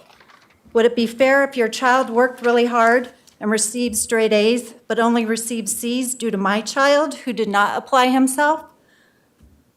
That is not fair. In America, every person has equal opportunity for success if they are willing to work for it. Instead of focusing all your energy to instill equity into the curriculum, why don't you focus on the rampant use of vaping throughout our school districts? Kids are vaping in classrooms, bathrooms, and parking lots. This Okay, is a Mrs. huge Ulmer. problem that no one is addressing. Thank you, Mrs. Ulmer. So we're looking for Jackson Superett, Michelle Superett, as well as William Jones and Elizabeth Stokely. And after that, we're looking for James Mason and Mark Lucas. James? Elizabeth Stokely is a scratch, and it appears William Jones is a scratch. Okay. And tell me your name, please. I'm Jackson Superett. I apologize for butchering your last name. No, you're Jackson, good evening. Good evening. I'm a senior at Legend High School, so I'm actually a student in the school district. And I just wanted to point out, earlier it was mentioned that 80 to 90% of students are wearing masks. As a student in the school district, I can tell you that is not true. it's about 5 to 10% if I'm being generous. And yeah. It was also mentioned that if people do not want to wear masks, there is a remote option.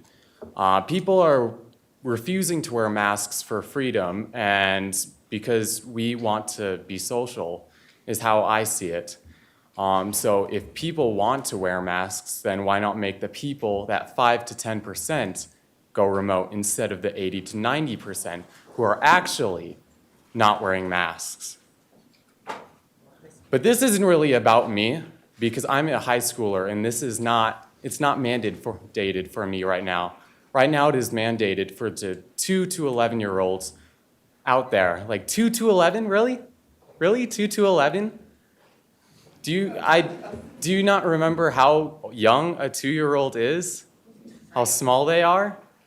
I do not see a 2-year-old to 11-year-old wearing a mask. Neither my 6-year-old brother, who is in 1st grade or 2nd grade, I don't know. There's too many to count. I can't see them wearing masks. As a younger person here, I remember how it was to be that age. And I remember enjoying running around, seeing all the other kids smiling, being able to stick my tongue out at kids while playing on the playground. Let the kids have that. It's not your kids, it's the parents' kids. And that's all I have to say. Thank you, Jack. Excuse me, audience. Nope. Director Michelle, Ray. just Point again. of order. Yes, audience, just a reminder. Again, the standing is even fine. That's kind of a nice way to show your support, nonverbal. But we would just ask that you not use verbal reactions or applauding. We would appreciate that. So next up is Michelle Superat. And then after Michelle is Jason Mason, Mark Lucas, Tara Heidel. I don't know how I follow my son. That was really well said, and he didn't even prepare a speech, and I did. My name is Michelle. I am a mother of 6. That's why he said there's too many to count. And I am also a DCSD educator. I'm here to respectfully ask you to reconsider your position on the mask with the public health order. Please leave the choice up to the parents. I've been watching the meetings. I have never spoken until today because I am an educator and I didn't want to jeopardize my position. I don't even honestly know what to say. There is data that supports that mask wearing is not effective. It is effective if you are fitted for a mask, for an N95 mask, but 2-year-olds? Come on. It is not that long ago that I had 2-year-olds running around. Do you know how gross they are? The amount of snot and drooling is unreal. And to think that that is an effective way to slow down a virus from a 2-year-old that still, wears diapers is ineffective. When I watched the Tri-County vote on their public health order, I sat there in tears because as a teacher, I could not imagine my first day at school, which ironically was today, that I was going to be faced with my class and I can't see them. Thankfully, I work at a charter school that didn't have to happen for me. But I sat there in tears because that's completely ineffective. I respect any parent that wants to choose for themselves. I respect any of my students that choose to wear a mask. However, it is up to the parents. They are our children. It is our say. Enough is enough. As a parent and a teacher, I respectfully but firmly ask you to take a step back and reconsider your position. No mask mandates. Let the parents have the freedom to choose what is best for their family. Please don't tell me what's best for mine. Thank you. Thank you, Ms. Superat. James Mason is next, then Mark Lucas, Tara Heidel, and Mike Peterson. Is James Mason here? He's not downstairs. Okay. Mark Lucas. Tara Heidel. Good evening.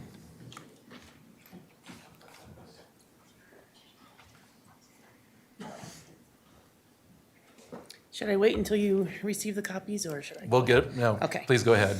And before you start my time, I just want to, a proud Pondo mom here, so thank you for that video. I appreciate that. So, attitude reflects leadership, Captain. Quote from Remember the Titans. Director A, as the captain of the ship, you have the ability to write it. You need to amend policies EBBA and JLCC to restore the freedom of choice back to the parents. Do not remain beholden to the authoritative bureaucrats at Tri-County who have overstepped their boundaries. They have no authority to mandate away our ability to make medical decisions for our children, especially when there is no state of emergency declared by Colorado and our federal government. I want to remind each of you of the Code of Ethics for school board members. That's what you have in front of you. Point number 5, quote, render all decisions based on the available facts and my independent judgment, and refuse to surrender that judgment to individuals, special interest groups, or political affiliations. Have you really looked at the facts? Facts are, we have a greater death rate in Douglas County amongst children from suicide than COVID. Facts are, I can find you a multitude of physicians who will directly contradict from the 2 that we heard from tonight. Facts are, the 2 Douglas County voting members from Tri-County both voted no on this mandate. Dr. Fielding stated the science is not settled on this issue, and as Dr. Douglas demonstrated tonight, it has become politicized. Can you look at yourself in the eye and say that you have not surrendered your judgment to special interest groups or political affiliations? Tri-County is obviously a very partisan entity, and they are not an elected board like you are. You work for us. Yes. Director Ray. No, audience. Point of order. Audience. I'd like to have my time back, please. Director Ray, according to Representative Baisley, you have recommended funding for a physician who would stand on behalf of Douglas County School District and negotiate with Tri-County because often the recommendations are, quote, unreasonable. You can no longer hide behind Tri-County Health. You all own this decision. I have breaking news for you. Okay, Mrs. Freedom, Heidel. I was interrupted. Freedom was mandated. I'm sorry, your time is 230. up, Ms. Heidel. And audience, Point of order. Director Ray, I'd like to ask that we take a break. yeah. Audience, again, we will stop this meeting, and obviously the standing's not working because obviously it's causing people to feel like that they can shout out and intimidate others that maybe have a different perspective, and that's not okay. So this is my last warning. I have to stop the meeting again, we will take a break, we will clear this room, and we will carry on with public comment with those that can show respect and understand that when you're doing these kind of things, you're intimidating someone who thinks differently than you. So with that, I will ask,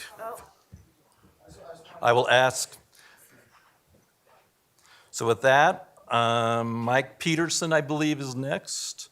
Then Amity Wicks, Taryn Castro, and Robin Webb. Mr. Peterson. Before I start comment, I have 7 copies for the board of a proposed revision to their policy JLCC.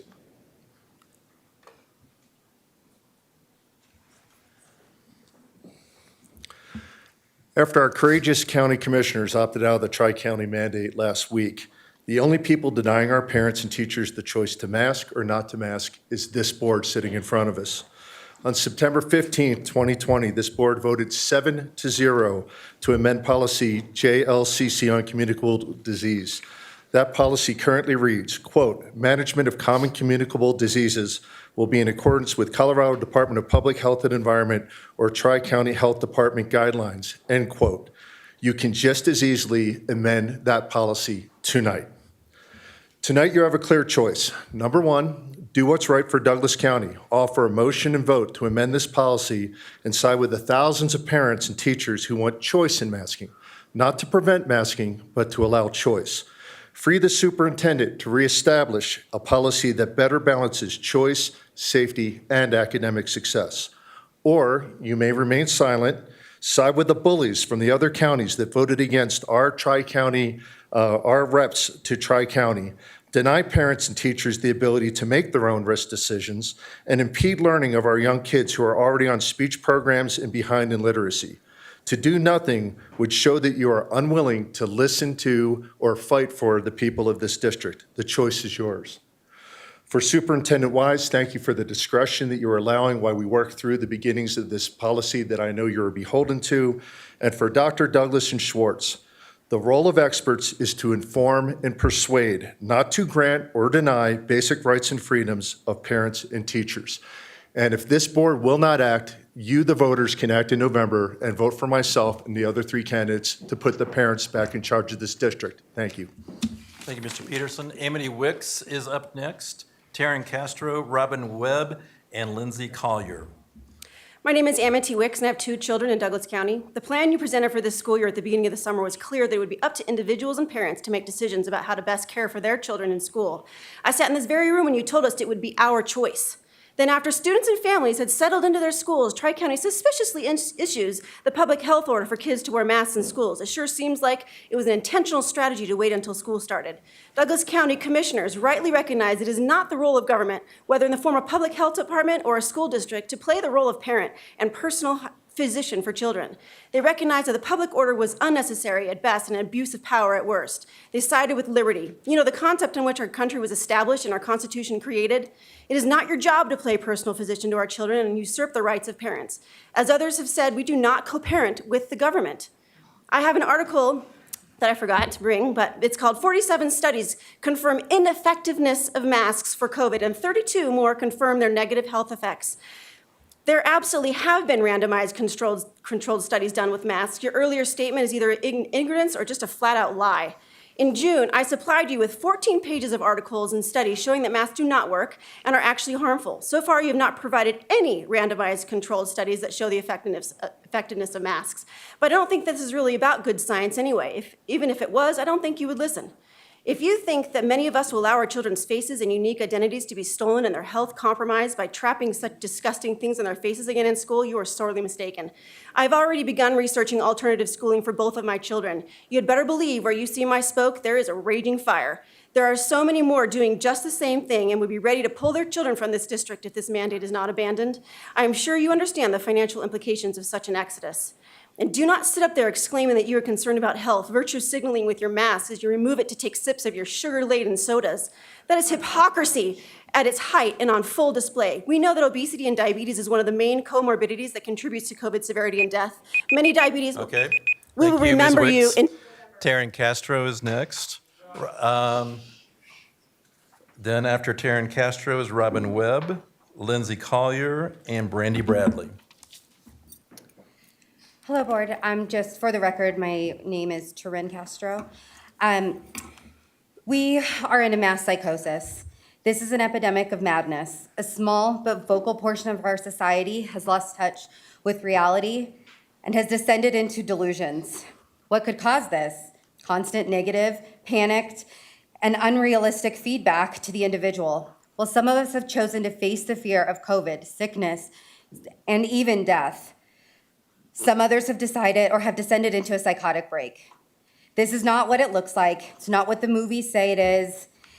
It makes us believe that we're gonna go crazy and pull our hair out. It's actually a reorder and an appeal to make the negative feedback stop. It's an appeal to make sense of what's going on. Once that happens, those in the break will fight tirelessly, spread lies, and believe propaganda to ensure that they do not feel the panicked feeling again. I need you to understand, and I encourage other parents to say the same, I will not comply with your mandates to mask my child. You will not get to manipulate my child into your false sense of security. Logic and reason has been lost on you. Emotion and pleading has not worked. Surveys have been conducted and have gone ignored. All I can say at this time is the only choice is to vote you out. Thank you. Thank you, Ms. Castro. Robin Webb is next. Lindsay Collier, Brandy Bradley, and Leah Raffelli. Robin Webb? Hi. Good evening. Masks and all the other COVID measures very negatively affected my children last year in various ways. I thought about doing my whole thing all about that, but honestly, you're glazing over the mental health issue, and I don't think you really care. Kids are not dying in mass from COVID, they are dying from suicide. Dr. Fielding, who, if you are listening, God bless you and thank you. She said this a whole lot more eloquently than I will. Politics has unfortunately crept into the science around this. The Broncos Stadium is opening this weekend at full capacity with no masks. I see hardly any masks anywhere on anybody. The people who are truly high risk by the CDC's own numbers are the elderly, and they are vaccinated if they want to be. You are trying to force us to mask the lowest risk population who doesn't even do it properly. For who? You waited until after school started to drop this on us after Corey said he wouldn't. You can't actually believe we are stupid enough to not know that that was intentional. 2 of our Douglas County doctors had a backbone and voted no. Our county commissioners had a backbone, they voted no. You all won't even respond to our emails and phone calls. Why aren't our Douglas County doctors in here talking from Tri-County? We know why. They have the wrong opinion. By the way, I can testify that masks did contribute to my teenager's suicidality. Also, I can't find a doctor who will sign an exemption, not for her or my speech-delayed kindergartner. So she's being forced to wear a mask now. Thank you very much. They think it's too political. We do not consent to you using our kids as political pawns for politicized science. You are elected to represent us, not to rule us. You are overstepping, and you need to step off. We're done with the mandates. Thank you, Ms. Webb. Lindsay Collier's next, Brandy Bradley, Leah Raffaelli, and Lisa Mason. Ms. Collier, Hello, good evening. I'm the mother of 2 children in our neighborhood school, and I am also a Douglas County School District graduate. Like many parents of us here tonight, I want to have a voice heard, and I want you all to listen. I am very disappointed in the way the school board has and continues to ignore voices like mine. It's taxing, frustrating, and the lack of responsiveness my elected representatives show in our school system. I am happy when Superintendent Wise, in the early part of summer, highlighted the masks for our children. For our children and teachers, we're going to be recommended and keeping it personal choice. Thank you. Let me be clear. I want to make the best decisions I want them to make the best decisions for themselves and for their families. But the moment the school district mandated masks, I felt absolutely betrayed. We had many plans for school attendance based on this information. I felt as though it was a scheme to suck parents into the new school year, knowing we were trapped in our plans. I have many wonderful teacher friends, but they live in fear within the walls of their schools for speaking out against district policies and mandates that they are placed on them for threat of intimidation and retribution. Teachers went into this school year knowing they did not have to wear a mask and if they were vaccinated. So many of them went out and did the thing. So they didn't have to wear a mask in the classroom and they could educate our children. Please end the mask mandate for our children, staff, and our teachers. Our schools are in our schools. Please listen to the majority of us and adopt personal choice once again. Thank you, Ms. Collier. Brandy Bradley is next, Leah Raffaelli, Lisa Mason, and Sarah Infante, excuse me. Brandy, good evening. Good evening.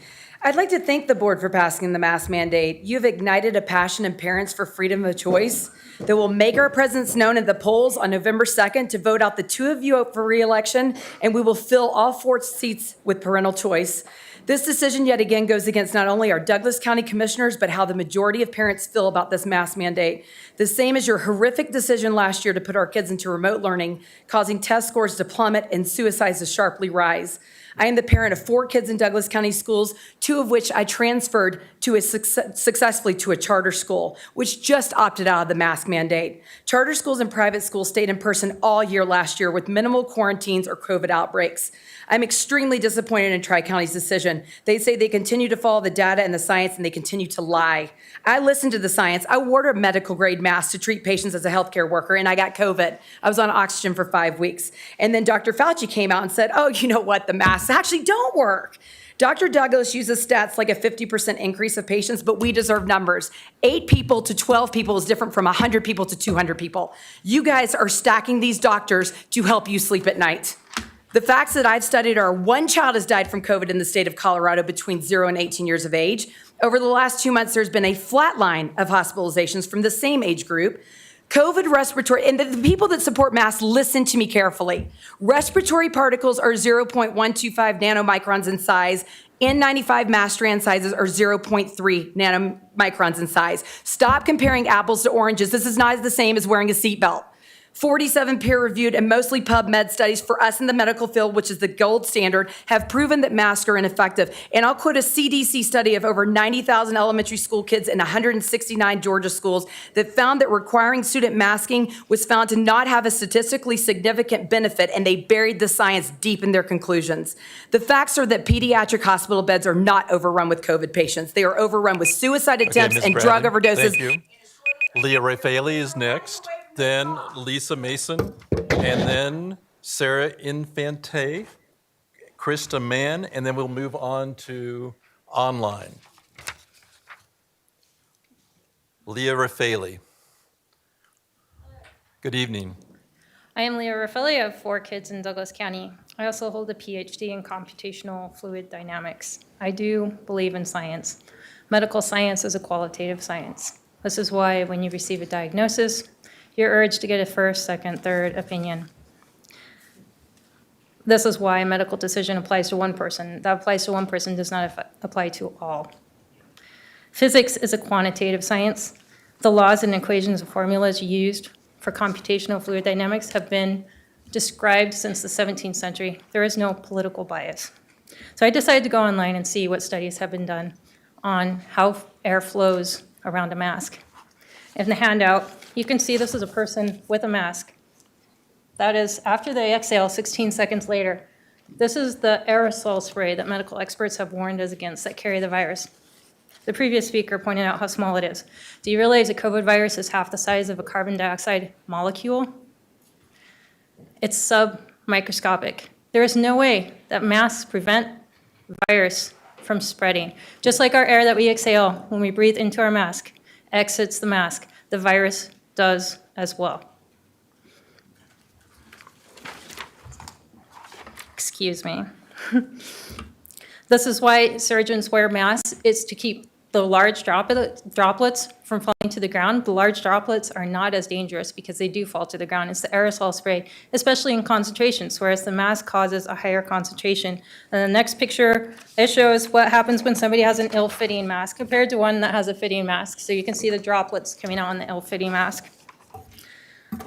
Basically, masks do not work to inhibit the spread of any virus, and specifically not the COVID virus. They also inhibit airflow and cause concentration of virus similar to the plastic barriers that they now recommend not using. Colorado law states that every child has a right to public education. Colorado law also Thank you, states Ms. parental. Raffaele. Lisa Mason is next, and then Sarah Infante. I apologize, Sarah. And then Krista Mann, and then Iko Browning, and Nancy Dugan. Lisa Mason, good evening. Good evening. I'm here tonight to ask one thing, that you do not end this meeting without amending your mask policy to align with the Douglas County Commissioners, because where there is risk, there must always be choice. I was asked yesterday why I was for mask choice, and my answer was, I am for looking at the data, I am for logic, and I am for parents and teachers having the capability to choose what is best for them. When I look at the data, I am astounded at the decisions that have been made by the Tri-County Health Department. It is hard to have respect for them after what we've seen the last 18 months, most recently last week. Harvard professor Martin Koldorf said, children should not wear face masks. They don't need it for their own protection, and they don't need it for protecting other people either. Do you actually think we would put our children in harm's way? When I think about the logic, cases have been the lowest in children when the masks are off, playing with their friends in the fresh air. It's not a coincidence. Masking healthy or even sick children is not a mitigation strategy. Per Colorado's government website, you will find this current verbatim. Children 11 years old and younger are not required by the health order to wear masks because the evidence so far has shown these children are less likely to spread COVID-19 than older children and adults. For these reasons and many more, I am fully capable of making decisions for my family, and I don't need your help. I am a responsible adult who lives my life for my children. You want control without consequence. You don't lay in bed and talk to my children at night. You don't know their deepest, darkest feelings. You don't know what makes them tick, what makes them happy, what makes them sad, what they struggle with, what they love, what they hate. You don't know my children. Therefore, you don't have the right to tell me what they will and will not do to their bodies. Healthy, unmasked children are not the problem. 65% of people in Douglas County said strongly against masks. 92% of people at the commissioners' meeting were strongly against masks. Thank you, Ms. We know the Mason. risks. We know. Next is Sarah Infante, and then Krista Mann, and then Ika Browning. Sarah Infante, are you here? And I apologize, I think I've pronounced your name several times incorrectly. I apologize. It's Infante. Infante, thank you. Yep. Good okay. evening. Thanks. I'm Sarah. I have 3 kids in this district. We moved here specifically from Denver to get rid of the masks. Again, I cannot say this strongly enough. I moved from Denver to Douglas County because I did not want my children to be forced to wear a mask. And my pediatrician said, quote, "This is absurd and harmful to ask children to wear masks." So I have two questions for this board. One, where's your proof? And 2, what gives you the right to do this? First of all, masks, I want to see one study and one study alone from a peer-reviewed group in the United States that proves beyond a doubt that children that were forced to wear masks had lower rates of infection compared to children who were not forced to wear masks. I want to see a single county health, federal, statewide health department that actually lists a single study, one single study that proves that children who wore masks reduce the spread of COVID-19 compared to children who did not wear masks. I want the CDPHE to please provide me with a single study and respond to my FOIA requests for a single study that will prove that this is necessary. Please don't tell me this is a simple measure or it just makes sense or, quote, if you can't handle the how, you need to take a closer look at your own self in the mirror. These are not scientifically proven facts. These are opinions. They are not facts. After nearly 18 months of learning about COVID, why are there not hundreds, if not thousands, of mask-related studies across the world that have proven that masks do work simply because they don't? Why is it the country of Sweden, who never put forced lockdowns and never forced school children to wear masks, has not a single pediatric death? Why is the UK not requiring masks and they've had lockdowns as early as last July? My second question to you is, what gives the members of the board the right to make medical decisions for my children? Why do you believe you are entitled and have the right to go against the interests of the parents of this county in the absence of any factual information? Is the fact that Tri-County has given the board the option to opt out of this mandate? Is the fact that Cherry Creek Public Schools opted out so this board can opt out? Is the fact that Douglas County commissioners voted against the mandate? It is the fact that there is not a statewide mask mandate for school children at this time. It is the fact that 2/3 of people in this country, again, this county, oppose these mandates. So despite the fact, why are my kids still wearing masks in schools? What gives you the right to deliberately defy the people you were elected to serve? Thank you, Ms. Infante. So, board, we are going to take a break. I will consider coming back to an audience, but that outburst is an example of why we can't do this. So I'm taking a break, and we'll see what happens in the next 10 minutes. Freedom of expression. We'll remember how it felt like November, and I'll see myself.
Convene our meeting.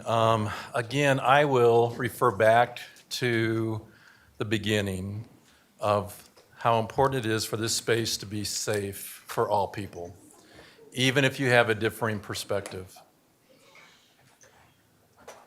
And it certainly feels that when we're stomping and standing, that for a person that may have a differing perspective than you, that does not feel very safe. That does not feel very respectful. So again, I'm going to ask you to assist us with achieving that objective. We want to hear from everyone that has signed up, and we have a lot of people that have signed up. We really do. But we can only do that if this space is a safe place for all of us, including the board directors. So again, as long as we can accomplish that objective, we will carry on. But if it becomes unruly, disrespectful, intimidating, or feels unsafe, we will again have to take a break and consider whether we can continue on with our meeting tonight. So next person I think we left off with was Krista Mann. Is Krista Mann here?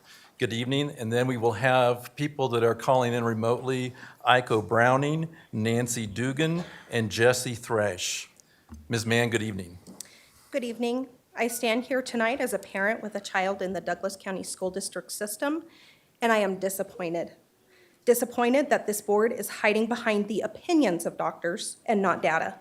I have experienced firsthand the fear-mongering that is going on in the medical profession. They appear to be driven by a narrative, not science, not data, not facts, but an agenda. According to Governor Polis, 7 children were hospitalized with COVID as of his press conference this weekend.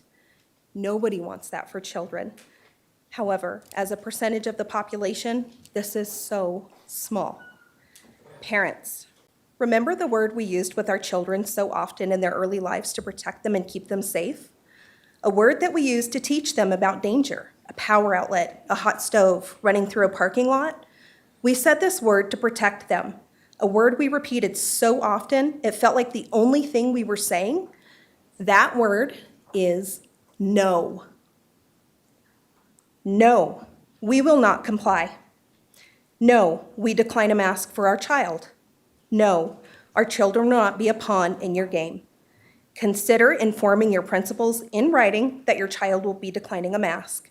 Ask what the consequence is for noncompliance. Some principals have decided they are actually in the business of educating children and are not the mask Gestapo. That is step 1.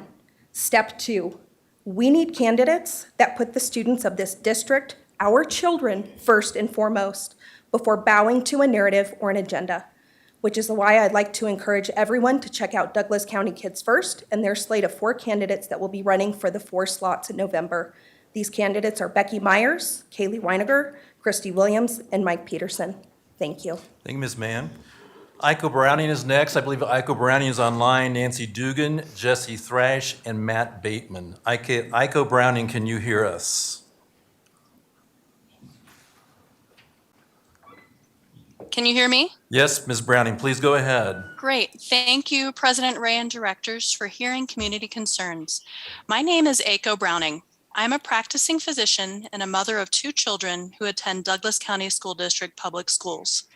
One of the complaints about the healthcare system is that we are, in general, too reactive, that we treat problems but don't promote health. I work as a medical oncologist, helping patients with a cancer diagnosis to live longer and feel better. But why don't we get upstream of that as a health community and focus efforts on smoking cessation, screening, healthy diet, vaccination, and physical activity to prevent preventable illness? Let's get upstream of the devastation. This is such a moment. We as a community can choose to prevent disability and death through public health protection measures and vaccination. I was appalled to see the photos of packed indoor assemblies at many schools in Douglas County School District. As much as all of us want this pandemic to be over, it is not over. This is irresponsible, reckless behavior during a pandemic, and it is irresponsible of the school leadership, the Douglas County Board of Education, and Tri-County Health to allow this to happen. This is where we were with a recommendation and without a mandate. I am relieved that Tri-County Health has passed a mask-wearing mandate for kids aged 2 through 11 in schools and childcare settings. This mandate, however, does not fulfill the full recommendations of the CDC and the American Academy of Pediatrics, which both recommend universal mask wearing for all students in K through 12 settings. North Carolina State University recently presented a model of COVID infection characteristics in schools called COVASIM. This model uses an R0 of 4 for the Delta variant. In the elementary school setting, where no children are eligible for vaccination, the model estimates 90% infection rate at 107 days. Thank you, Dr. Browning. Next is Nancy Dugan, Jesse Thrash, Matt Bateman, and Krista Gilstrap. Nancy Dugan and Jesse Thrash are not online, sir. Thank you. Matt Bateman, are you there? Yes, I am. Can you hear me? Yes, Mr. Bateman, please go ahead. Excellent. Superintendent Wise, Dr. Ray, and the Board of Directors, I feel for each and every one of you. Lately, every decision you make is questioned by a loud and vocal minority. Please know that most of us parents out here actually have your back. That said, there's a terrible lesson being taught in real time by our county commissioners, some parents, and now some school administrators. And that lesson is that it's okay to opt out of anything you don't want to do. You can opt out because it's hard, or you can opt out simply because you don't like it. Wearing a mask has been recommended by the American Academy of Pediatrics, the Mayo Clinic, the CDC, and as we know, mandated by Tri-County Health and this very school board. However, over the last few days, we've seen a number of emails from principals telling families in writing they can opt out of wearing masks without consequence. So I ask this board, can our child now opt out of any policy we don't like that we find hard? How about a dress code? What about a peanut policy in a classroom? My child's not allergic to peanuts. Of course we can't do these things, right? It's not the right thing to do. We have a duty to protect the health of all of our students. Board, there are angry and loud parents speaking tonight, and I understand their emotion. But as you listen to them, know that these few hundred families don't represent the 63,000 children and their families that make up the rest of this district. The calm, quiet majority have your back, but we need you to stay committed to our shared convictions. Your decisions have been made with consideration for the health and well-being of children and their teachers. Do not give in to this, and do not give in to the threatening emails. Continue to do the right thing now by enforcing these mandates across all of our schools equally. Thank you. Thank you, Mr. Bateman. Krista Gilstrap is next, then Tracy Dark, Sierra Erickson, and Laura Bostrom. Krista Gilstrap, are you there? I am. Can you hear me? Yes, Ms. Gilstrap, please go ahead. Thank you. I'm just struggling with the doom and gloom presented here tonight. If this is such a dire situation, why are we only discussing masking 2 to 11-year-olds? Meanwhile, we have arenas filled for concerts, Bronco games that will be at full capacity, which I will highlight is the equivalent of all of our Douglas County students being inside the stadium at once. If the situation is so dire, why are there not larger mitigation strategies being implemented? Why are we putting burden solely on our youngest children? It seems questionable to me. You all are hiding behind the public health order, but according to the Tri-County's own website, and I emailed all of you this, but you never respond, so I don't know if you get my emails. They have a FAQ document, and it says, and I quote, if a county opts out of the order, what does that mean for school district schools and child cares within that county? At this time, only Douglas County opted out of the enforcement of this order. In Douglas County, individual school districts, schools, and child care facilities are not required to comply with the requirements of this order. You all are choosing to create this volatile situation in our district. The power lies 100% with you. You are ripping this community apart and putting your teachers and building admin in a terrible position, not to mention your students. I am begging you, as others before have, to amend the policy JLCC and allow our district to opt out. Please take a vote on that tonight. Don't ruin another school year unnecessarily. You already robbed our kids of full in-person learning last fall with fear-based decisions. Please don't ruin this fall with more of the same. Our students deserve better. Thank you, Ms. Thank you. Gilstrap. Thank you. Tracy Dark, Sierra Erickson, Laura Bostrom, and Sheila Watkins. Is Tracy Dark here? Okay. And I'm sorry, Mr. Blair, did we see either Nancy Dugan or Jesse Thresh show back up online? No, they are not online. Okay, thank you. Sierra Erickson, are you here? Laura Bostrom, are you here? Good evening. Laura Bostrom, thank you. There are many reasons I believe parents should have the choice whether their kids wear or do not wear masks. Whether it be mental health, physical, learning, societal, whether masks actually work, freedom or liberty related, those reasons are valid. However, I want to focus on the reason why we are being told we must mask our children: fear. Fear is a very strong tool that can blur humans' logic and change the behavior. The typical pattern is to give other humans a different label than us, like those who follow the science and those who don't follow the science, so that we are no longer humans. We are just a concept. Throughout this pandemic, we've been told to listen to the science, follow the science, but the science is being drowned out by this fear. Fear sells. When one person kills a few others in a city of millions, which of course is a tragedy, major networks coverage could lead to one to perceive that the whole city is under siege and unsafe. News is a money-making industry. It's no longer a race to break the story first or to get the facts right. Instead, it is to acquire good ratings in order to get advertisers so that the profits soar. So let's stop succumbing to the fear. Doctors, scientists, epidemiologists are humans just like us, and many have succumbed to fear-mongering. But there are many that have not. But the fear-mongering news chooses those that advance their fear narrative to advance their profits. Let's be informed, rational, and calm. I provided some handouts with some graphs that come directly from the CDC. There have been decreases in cases, hospitalizations, and deaths among kids ages 0 to 17 since May. Cases have decreased 376%, hospitalizations have decreased 262%, and deaths have decreased 475% in these age groups. But the media and the politicians and medical experts that give a platform to continue to shout from the rooftops that children's hospitals are full and the kids are dying more than ever. The data does not support these stories. We need to hold our sources more accountable. We need to hold ourselves accountable. Politicians and the media use fear to make us hate without thinking. Thank you, Ms. Bostrom. Sheila Watkins is next, Diana Gould, and then Jenna Blaylock, and Katie Webb. Is Sheila Watkins here? Diana Gould, good evening.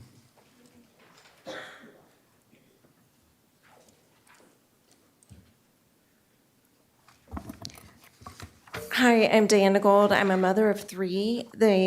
All three of my kids have attended Douglas County School District. I currently have one still here.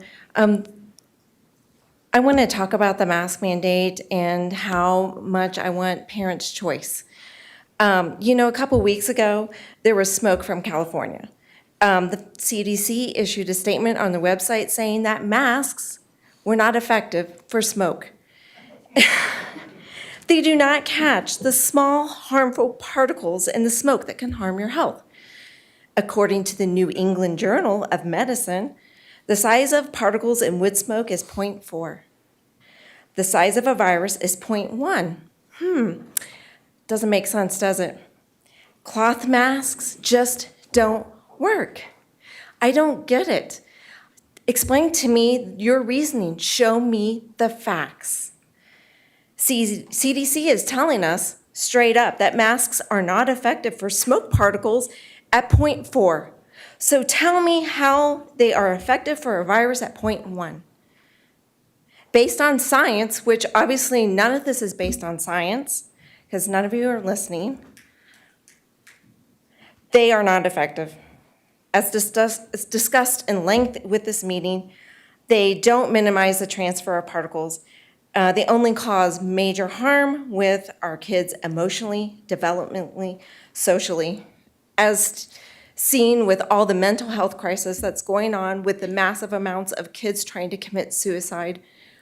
Recently, I got a request from our church saying we need to band together as a community to help our kids because they're overrun. This is not really about the health and safety of our kids. It is about an agenda-driven draconian restriction composed by unelected bureaucrats from the NIH down to... Thank you, Ms. Gould. Jenna Blaylock is next, Katie Webb, Holly Osborne Horn, and Elizabeth Lang. Jenna Blaylock, are you here? Good evening. My name is Jenna Blaylock, and I stand before you today as a voice of our children. I'm a mother to 6 beautiful children, 5 of which attend Douglas County schools currently, in 4 different Douglas County schools. Let me share with you what this mask mandate looks like in my home. My oldest is in 10th grade. He is free to attend class maskless. My 8th grader and 6th grader ride a bus to Cimarron Middle School together. But as they walk through the door, my 6th grader must mask, but my 8th grader walks through freely. My 2nd grader has to mask all day. But my 5-year-old, who attends a private preschool who has opted out of the mandate, goes maskless. So when you look at my family alone, I have 5 children in the schools, but only 2 of them have to mask at school all day. You can see how this seems totally unfair to these little ones. This mandate seems senseless and punitive to those children who are the least likely to stand up for themselves or to spread COVID. In May of 2021, my family contracted COVID. My son in middle school brought it home. He was in a mask all day long at that school. Despite having a son with type 1 diabetes, a son with severe asthma, and a newborn baby in our home, I can honestly tell you that COVID for my kids, even my children with serious health challenges, was no big deal. That sickness to my family was not as bad as even a common cold that passes among our young ones. But let me tell you what feels like a big deal to me. My 2nd grader, who has no history of anxiety or mental health issues, she's the most happy and carefree little girl you will ever meet. She has been home the last 2 days sobbing. She is terrified to go to school because she remembers the headaches that she gets when she masks. She remembers how it's hard to hear her teacher and how nobody can see her smile. Thank you, Mrs. Blaylock. Katie Webb is next, Holly Osborne Horn, Elizabeth Lang, Samantha Grimm, and Matthew Smith. Katie Webb, are you here? Good evening. Thank you for taking the time. I'm here to plead with you to listen to the majority of parents you represent and opt out of the Tri-County mask mandate. I spoke with Commissioner Abe Layden yesterday, and their attorney confirmed that because the county voted to opt out of this Tri-County health order, the school board is no longer bound by the health mandate. It is now up to each individual entity to make a choice. I have also spoken to Mr. Wise a few times this past week, and I understand that you have a policy to follow a health entity. But if you made the policy, you can change it. In fact, Dr. Ray, if I understood you correctly, admitted that you are not bound by this policy. You are still choosing. What will it take to make you change your policy? How many times do we need to come here to voice our opinion? And how many protests will it take for you to listen? Does the input of your parents even matter in your decision making? Unfortunately, last election, I was not paying close attention, but I will be this next time, and I will do everything in my power to rally around candidates who will honor parents' choice and represent the majority. You say this is about the health and well-being of the children, yet 65% of Douglas County parents believe that it's unhealthy to mask their children. The science is not clear on the efficacy of masks. We can find reputable doctors on both sides of the debate, but today you called up 2 very biased doctors. You should have 2 doctors on both sides of the debate. I was originally going to ask you to just use reason, logic, and common sense when making this decision, but I go back to my original point. This is a decision that the parents get to make, not you. You represent the parents. The vast majority has spoken, so please set aside your personal opinion and do what's right by the people who voted you in. Where is the data for Douglas County? How did our schools with fully masked students compare to charter schools last year that didn't have the mandate? I asked Mr. Wise this, and he admitted that he's waiting for that data as well. We are forcing kids to wear masks on a could-be scenario. Thank you, Ms. Webb. Thank Holly you. Osborne Horn, Elizabeth Lang, Samantha Grimm, Matthew Smith, and Scott Jacobson. Ms. Horn, good evening. Good evening. I'm Holly Horn, and I'm just here to say, well, a lot of the parents have already kind of said, so I'm not going to go on and on with the same old thing. I would love to see this board vote on this mask policy. I feel that oftentimes many people get frustrated because we want to talk to the board about it, and then we get sent to Corey Wise, and then Corey Wise sends us, says he's the one doing it, but it just doesn't feel like there's a lot of transparency there. So I'd love to see a vote happen tonight. But mostly I came here to say that I'm tired of coming here to say this stuff, right? Like, I feel like it's a different issue all the time. A lot of them are political agendas, medical agendas, whatever the case may be. I want to see us get back to the basics, academics first. Our kids need it. They're behind. We saw the test scores. They're behind. We need to focus on that. So I hope that we can get to a place of balance and understanding with one another where we can let parents choose what's best for their kids while simultaneously putting the academics first again. And in doing so, I really feel we need to change. So I encourage everyone to vote for Myers, Weiniger, Williams, Peterson, Kids First, November 2nd. Thank you. Thank you, Ms. Horn. Elizabeth Lang is next. Samantha Grimm, Matthew Smith, Scott Jacobson, and Crystal Ruddy. Elizabeth Lang, are you here? Samantha Grimm? Matthew Smith. I'm here. Mr. Smith, please. Good evening, sir. Hi, how's it going? Good. First of all, I'd like to apologize to anyone that was harmed by the standing or the spirit fingers in this safe space tonight. I'm fortunate enough when I moved here to live across the street from a charter school, so my son does not go to Douglas County Schools. I'm here for the parents that unfortunately, are not in a charter school. My charter school opted out of the mask mandate because they are not required to, just like you are not required to follow the Tri-County Health Order, because there is no Tri-County Health Order after the meeting with the Douglas County Commissioners last week. All right, and it gets real annoying, even though I get the emails every week, from allegedly the superintendent, whoever's drafting those, when it keeps referring to we have this health order we have to follow. You don't have to follow it.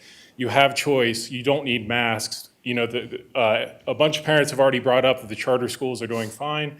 Without masks, they are not needed. Us parents can make decisions for our kids. We do not need your help. We elect you to come up here and represent us, not to come up here and make decisions because that's how you feel or because you have kids. We want you to come up here and represent us, the majority within Douglas County, the 65%. I do not believe we are, the minority, as someone previously pointed out in the earlier conversation. So I do ask you to take this under consideration. I do ask you to not enforce this mask mandate and allow children to go to school and have fun again, and let parents make choices for their kids, and I'll relinquish however much time I have left. Thanks. Thank you, Mr. Smith. Scott Jacobson, are you here? Mr. Jacobson is here. Crystal Ruddy, will it be after Scott? Taryn, Gabrielle Castro, and Annie Flanagan, and Karen Murray. Thank you for the opportunity. Life involves risk, whether walking to school, biking, swimming, driving, yes, bugs and viruses.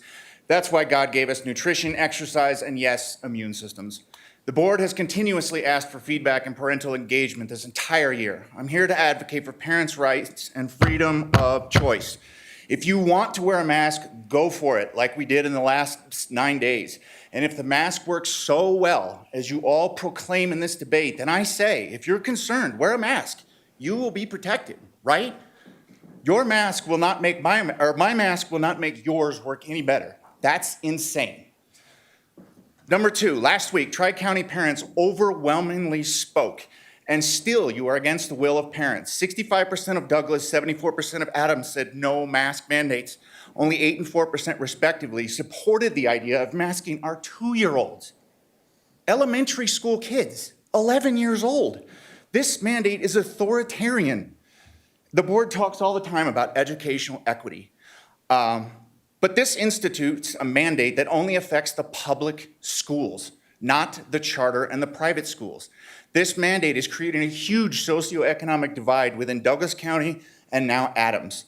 A retrospective hair study of 2 hairdressers where only 50% responded is not science.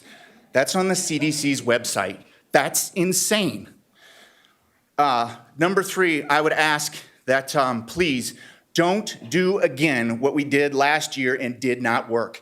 Only the public schools did the cohorts, the hybrid, the remote learning, the mask mandates, and yet these children were not disparately impacted with suffering and death in the public square. Please do not punish the public schools again with mandates. Give parents the freedom of choice. Last year, DCSD lost $31 million for your pandemic efforts. You're giving us no other choice but to vote you out and civil disobedience. Thank you, Mr. Jacobson. Crystal Ruddy is next. Annie Flanagan, Karen Murray, and Lana Marsh. Crystal Ruddy, are you here?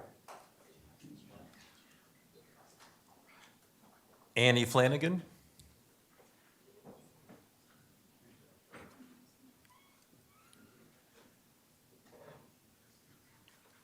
Karen Murray or Lana Marsh?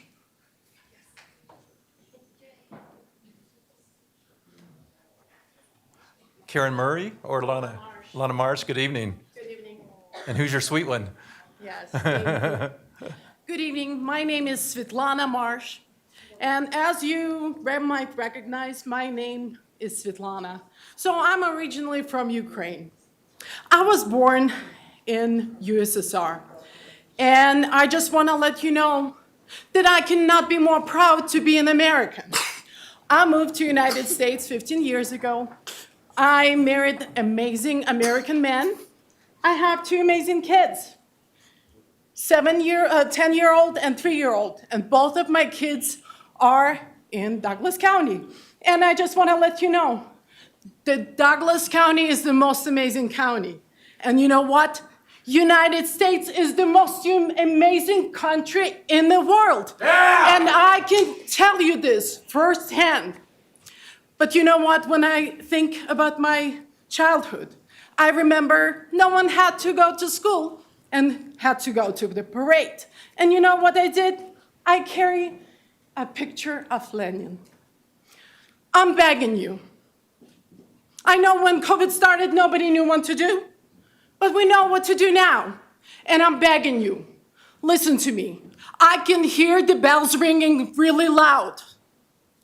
The socialism is almost here. I'm begging you, listen to me. Let the parents make the choice.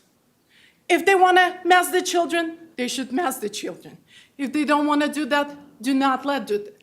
I want my kids to know they have rights. And United States is the most amazing country in the world. And I'm begging you, please do not forget this. Do not forget this. My kids have freedom. And I do not want to mask them. They deserve a fresh air. Thank you for your time. Thank you for your time. Again, thank you for your time. Thank you, Ms. Marsh. Annie Flanagan again or Karen Murray? Did either Annie Flanagan or Carrie Murray enter the room? All right. Then we'll move on to, again, some online callers. Annette Bybee. I have a Jessica without a last name, as Elizabeth Jordy, and Rebecca Miles. Annette Bybee, is she online? I am here. Can you hear me? Yes, Ms. Bybee, please go ahead. Okay. The anger you are witnessing from parents right now should clue you in that you have severely overstepped your bounds.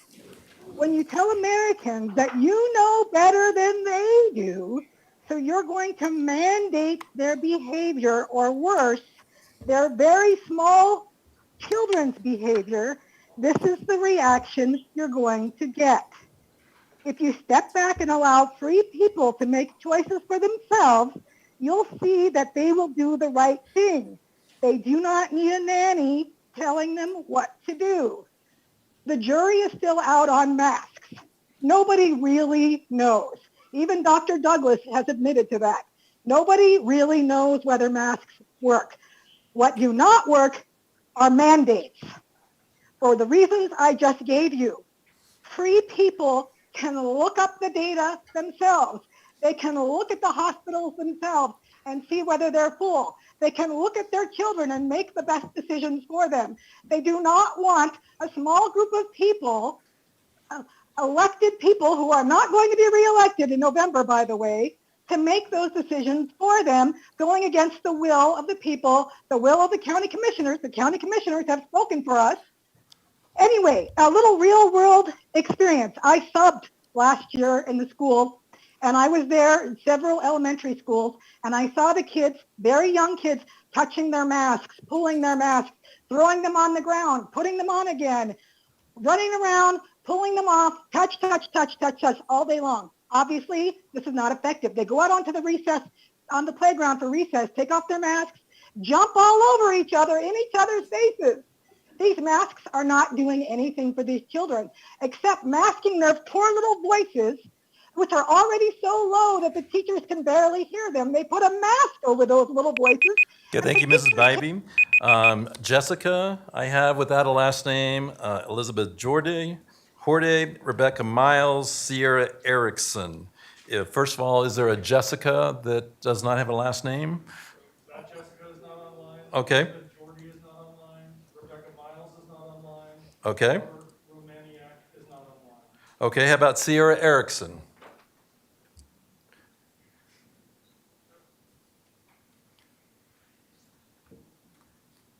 Sierra Erickson is not online. Okay. Summer Davies, and then Margaret Wysocki. Summer Davies is not online. Margaret is no longer online either. Okay. So, Mr. Blair, you'll get back with me if we see that cluster of people come back online. Thank you. Next, we have Deshaun Hughes, Richard Flanagan, Tanya Humphrey, and Courtney Lawless. Is Deshaun Hughes here? Mr. Hughes, good evening. Yeah, my name is Deshaun Hughes. I've got 4 kids in Dulles County. Our youngest is 9, and we just pulled her out of public schools this year and put her in a charter school because of last year. It was odd to me that the public schools were closed, but charter schools and private schools were open. And I guess all the charter school kids died. I'm not quite sure. But some statistics from our beloved CDC. From January 4th, 2020 through August 18th, 2021, there have been 430 deaths under the age of 18. In comparison, in a year's time, there's close to 3,000 suicides in that same age group. The flu, in about a year and a half time, kills about 671 kids. We've never once masked up for the flu, but now we want to mask up for this. And look, any child dying is horrific. I got kids, so it's, that's a terrible thing.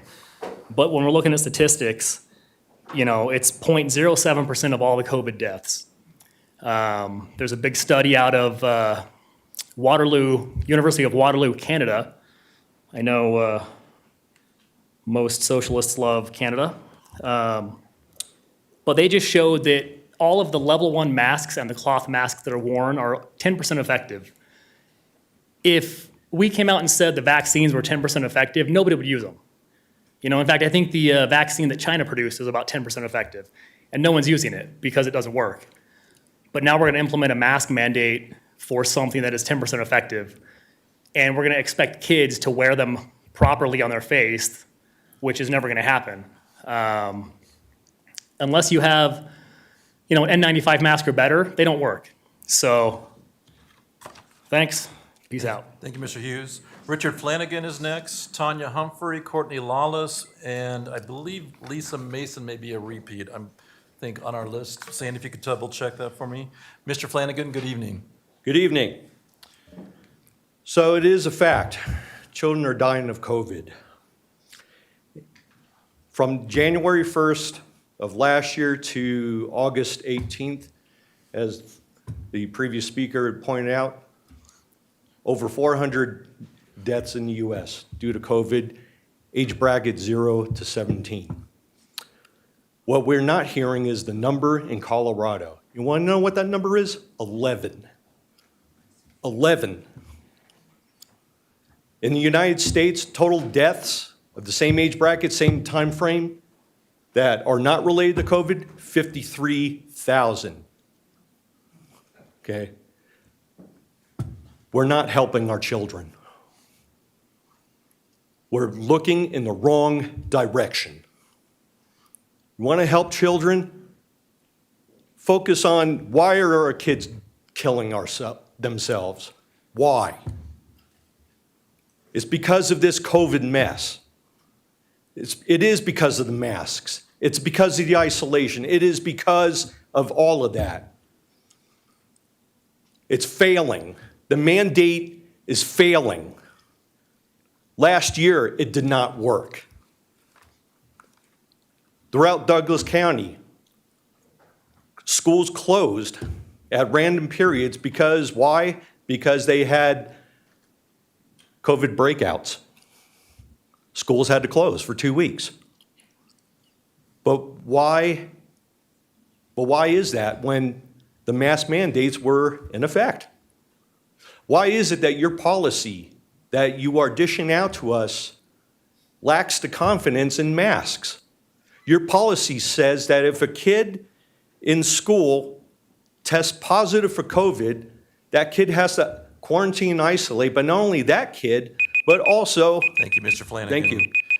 Tanya Humphrey, Courtney Lawless, Allison Gaynor, and Joanna Paul. Tanya Humphrey, good evening. I'm Tanya Humphrey. I have 3 kids in the Douglas County School District. Trust the science has become a mantra for COVID. My question is, which science? The science that says masks work and are safe for kids, or the science that says masks cause carbon dioxide buildup and reduce oxygen to the brain, or the science that says that masks actually increase mental health issues with kids? The reason this mask issue is so divisive amongst parents is that we all want to protect our kids, we just don't agree on which science will do that. For that reason, parental choice must be the way forward. Imagine for a second that you really think that a mask is going to harm your child. Then imagine for a second that you think a mask will protect your child. Then stop and think that somebody is going to make you do something that you believe is wrong for your child. That is what's happening right now. Both sides have their child's best interest at heart, but they're being forced to do something they don't want to do. There's 2 other points I want to address. One of the justifications on the Tri-County website for going back to masks was to stop bullying. Last year, there was an Instagram account dedicated solely to the purpose of shaming those who didn't have masks. This year, 6th graders, my daughter, has to go into a school with 7th and 8th graders, and she's the only class that has to be masked, setting her up to be bullied. You can't have it both ways. Either you're against bullying or you're not. Another justification for masking again is to reduce the disruption to the classroom. We tried this last year. Everybody was in masks. There was still quarantines. There were still cases. There were still disruptions. You've also got the current mandate, which has, again, 6th graders with 7th and 8th graders that don't have to mask. So if your justification is that masks stop the disruption and stop the spread, then how can you explain only having 6th graders in a school with 7th and 8th graders? Thank you, Ms. Humphrey. Thank you. Courtney Lawless, Allison Gaynor, Joanna Paul, and Andrea Brooks. Ms. Lawless? Good evening. Good evening. I want to thank the board for coming out of the dark and showing us who you truly are. Without the pandemic, we would have continued to be swayed and lulled by your platitudes. It is really quite simple. Based on the words and actions of this board, it is clear you have not been working for us. I don't know who your constituency is, or for whom or what entity you've been working, but it wasn't us. And don't be fooled. The timing of the board's actions was to catch us flat-footed. They sent kids back to school in time last spring to cancel the recall election. They implemented the mask mandate now at the last minute, preventing actions over the summer, such as litigation, recall efforts, and more candidates entering the race. Their timing wasn't a coincidence or just bad timing for us. It was diabolical and intentional. They thought they had outmaneuvered us. But now for some good news. We are winning. We have righteousness and grit on our side. A light has shined in the darkness, and the darkness did not comprehend. I've been using the past tense on purpose because last August your reign ended. In fact, you were the ones caught off guard, and what we are seeing now are just the death throes of this board. Look around, we will win. You were not able to separate us by masked and unmasked, or vaccinated and unvaccinated. This isn't about masks, it is larger. It is about sovereignty and independence for us and our children. It began with our health and our bodies, but it wasn't going to end there. Thank you very much. Thank you, Ms. Lawless. Allison Gaynor, Joanna Paul, Andrea Brooks, and Kevin Van Winkle. Allison Gaynor? Allison's not here. Okay. I'm Joanna Paul. Okay, Joanna, please come forward. Thank you. Hi, my name is Joanna Paul. I'm a parent of 2 children, school-aged children in Douglas County. I'm speaking today because I am against the mask mandate for children. Like many kids in elementary school, my son has special needs. Each child, of course, is different, but mine has been struggling for years with reading the mood in a room. He often mistakes sadness for fear, and he often makes other kids and adults frustrated or angry when he isn't able to tell what they are feeling and respond to them in an appropriate way. Like many kids on the spectrum, he has difficulty with understanding facial expressions and other emotional cues. The masks make his learning experience that much more difficult. On top of that, he has speech difficulties. He's been in speech therapy for the last 9 years, last year being the most difficult with having to be masked. Being able to be heard and understood clearly is a challenge for a child like mine with a mask on. But even if I didn't have a child with special needs or a teenage daughter who struggled immensely last year, I would still speak out against a mask mandate. We have learned a lot in the past 18 months. The biggest takeaway being that children have the lowest risk of being harmed by this virus and do not pass on the virus efficiently. This virus affects the elderly and those with significant comorbidities. We also know that a lot of precautions we've made have not stopped the virus from spreading or mutating.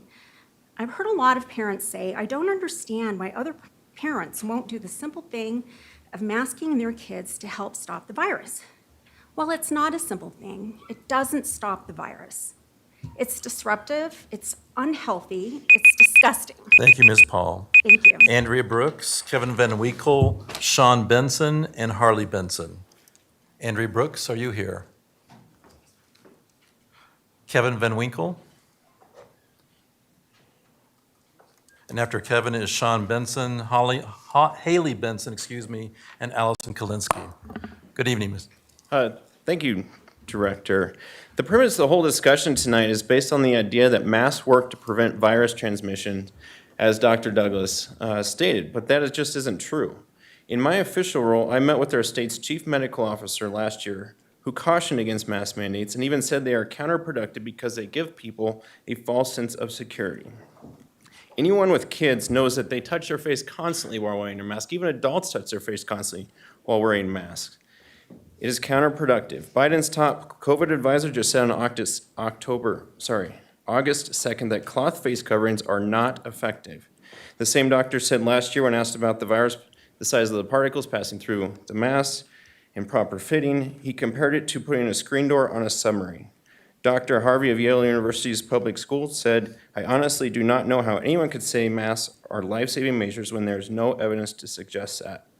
To call them life-saving measures is totally beyond anything that is scientific or knowable. While there is no evidence to support masks are life-savings, there is plenty that do not. I know my time is almost up. So setting aside the medical discussions, kids at this age are still learning social skills, and they depend heavily on face-to-face interactions. Last year's kids reported negative mental health repercussions and feeling unnecessarily anxious due to masking. Also, as a dad of a 5-year-old, I must point out that parental rights are essential rights. And as elected officials, I please ask you to do your duty to uphold and protect those rights. Do not trample on them.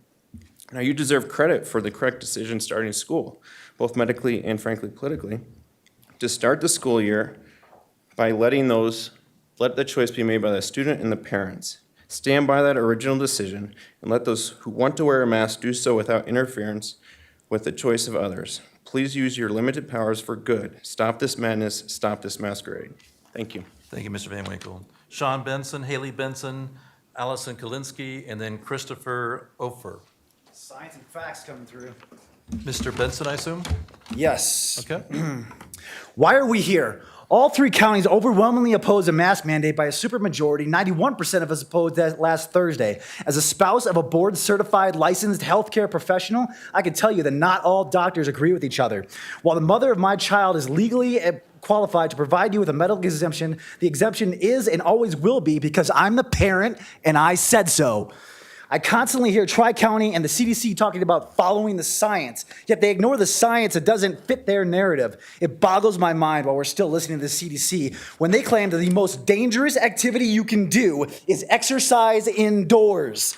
Here's a science directly from the CDC's website that from the only randomized controlled trial ever conducted on masks with conclusive data that proves that cloth masks are a whopping 3% effective. And the cloth masks resulted in significantly higher rates of infection than medical masks. And medical masks are only 44% effective. I got all the science and the facts right here in my hands. Not to mention, we already conducted this experiment last year in our schools and proved this doesn't work. Coronaviruses have been around for 60 years. If masks were only recommended for our children ages 12 and up, regardless of their vaccination status, then my unvaccinated child shall not be wearing a mask either. My daughter didn't wear a mask to school yesterday. She didn't wear one today. And by the way, which is picture day. Okay, I do not want this to be my daughter's school picture again this year. For those parents who choose to mask their children in school, those parents can follow the CDC guidelines and send their kids to school wearing no fewer than 2 masks as recommended by the CDC on February 10th of this year, of which they state that the efficacy of 2 masks is equivalent to wearing 1. And if this was really about the safety of our kids, why did you wait 6 days to implement this policy? We demand that you do what is right and follow the first 3 words of the Constitution, we the people, and follow the leadership of our county commissioners. I would like to remind this board. Mr. Benson, thank you. You're elected. Haley and you're Benson about to is be next, Allison Kalinsky, Christopher Ofer, and then Chris Chavez. Haley Benson? Yes. Good evening. My name is Dr. Haley Benson. I am a board-certified licensed healthcare professional, and I have also held a professional license for racing in the sport of triathlon. I am a past winner of Pikes Peak Marathon and champion of the world's highest altitude triathlon, both male and female. I share that information not to gain recognition for those accomplishments, but to demonstrate that I know the highly detrimental effects of shortness of breath and operating at a lower oxygen level. Let me paint a picture for you of what it's like racing up Pikes Peak. Imagine you have a paper bag over your head and you're breathing through a straw. You feel sick, lightheaded, and you just can't think straight. This is effectively what we are doing to our children by masking them at a lower intensity than that, but over a longer period of a whole day. With my patients, I see lower blood oxygen levels, higher perceived pain levels, higher respiratory rates, higher blood pressures, and higher heart rates in masked versus unmasked patients. You can try this for yourself. You can get a pulse oximeter, test your blood oxygen saturation, put a mask on, test it later. Your numbers are going to be lower. How can we expect our children to learn effectively when they have lower than usual oxygen levels, especially living here at altitude, with these lower oxygen levels leading to headaches, restlessness, and difficulty concentrating? I've briefly touched on some of the negative physiological and physical effects of mask wearing, as that's what I'm educated and versed in. But let's just touch briefly on the biological effects. Daily use of masks offer risk of self-contamination from the wearer by touching the inside or outside of the mask, something children do frequently. In addition, masks that are soaked by exhaled air accumulate infectious agents, not just viruses, but bacteria and fungi. Benson. Thank you, Dr. Benson. Allison Kalinsky, Christopher Ofer, Chris Chavez, and Barrett Miller. Ms. Kalinsky, good evening. So my mama always told me that you should always know where someone sits before you tell them where you stand. So on that note, I am a supporter of medical freedom, whether it's the choice to wear a mask or not, or vaccinate or not. I have the personal stories of 13 separate special needs families who were assured by their principals that teachers would uphold the medical mask exemptions they were granted. 10 of those 13 students were bullied to tears, not by students, but by staff. I need you to understand that the removal of parental choice and the rabid divisiveness of some of the staff have been encouraged by the lack of leadership from this board. Last Sunday, Laura Thomas was asked about the comments Superintendent Wise keeps making about the TCH mask mandate.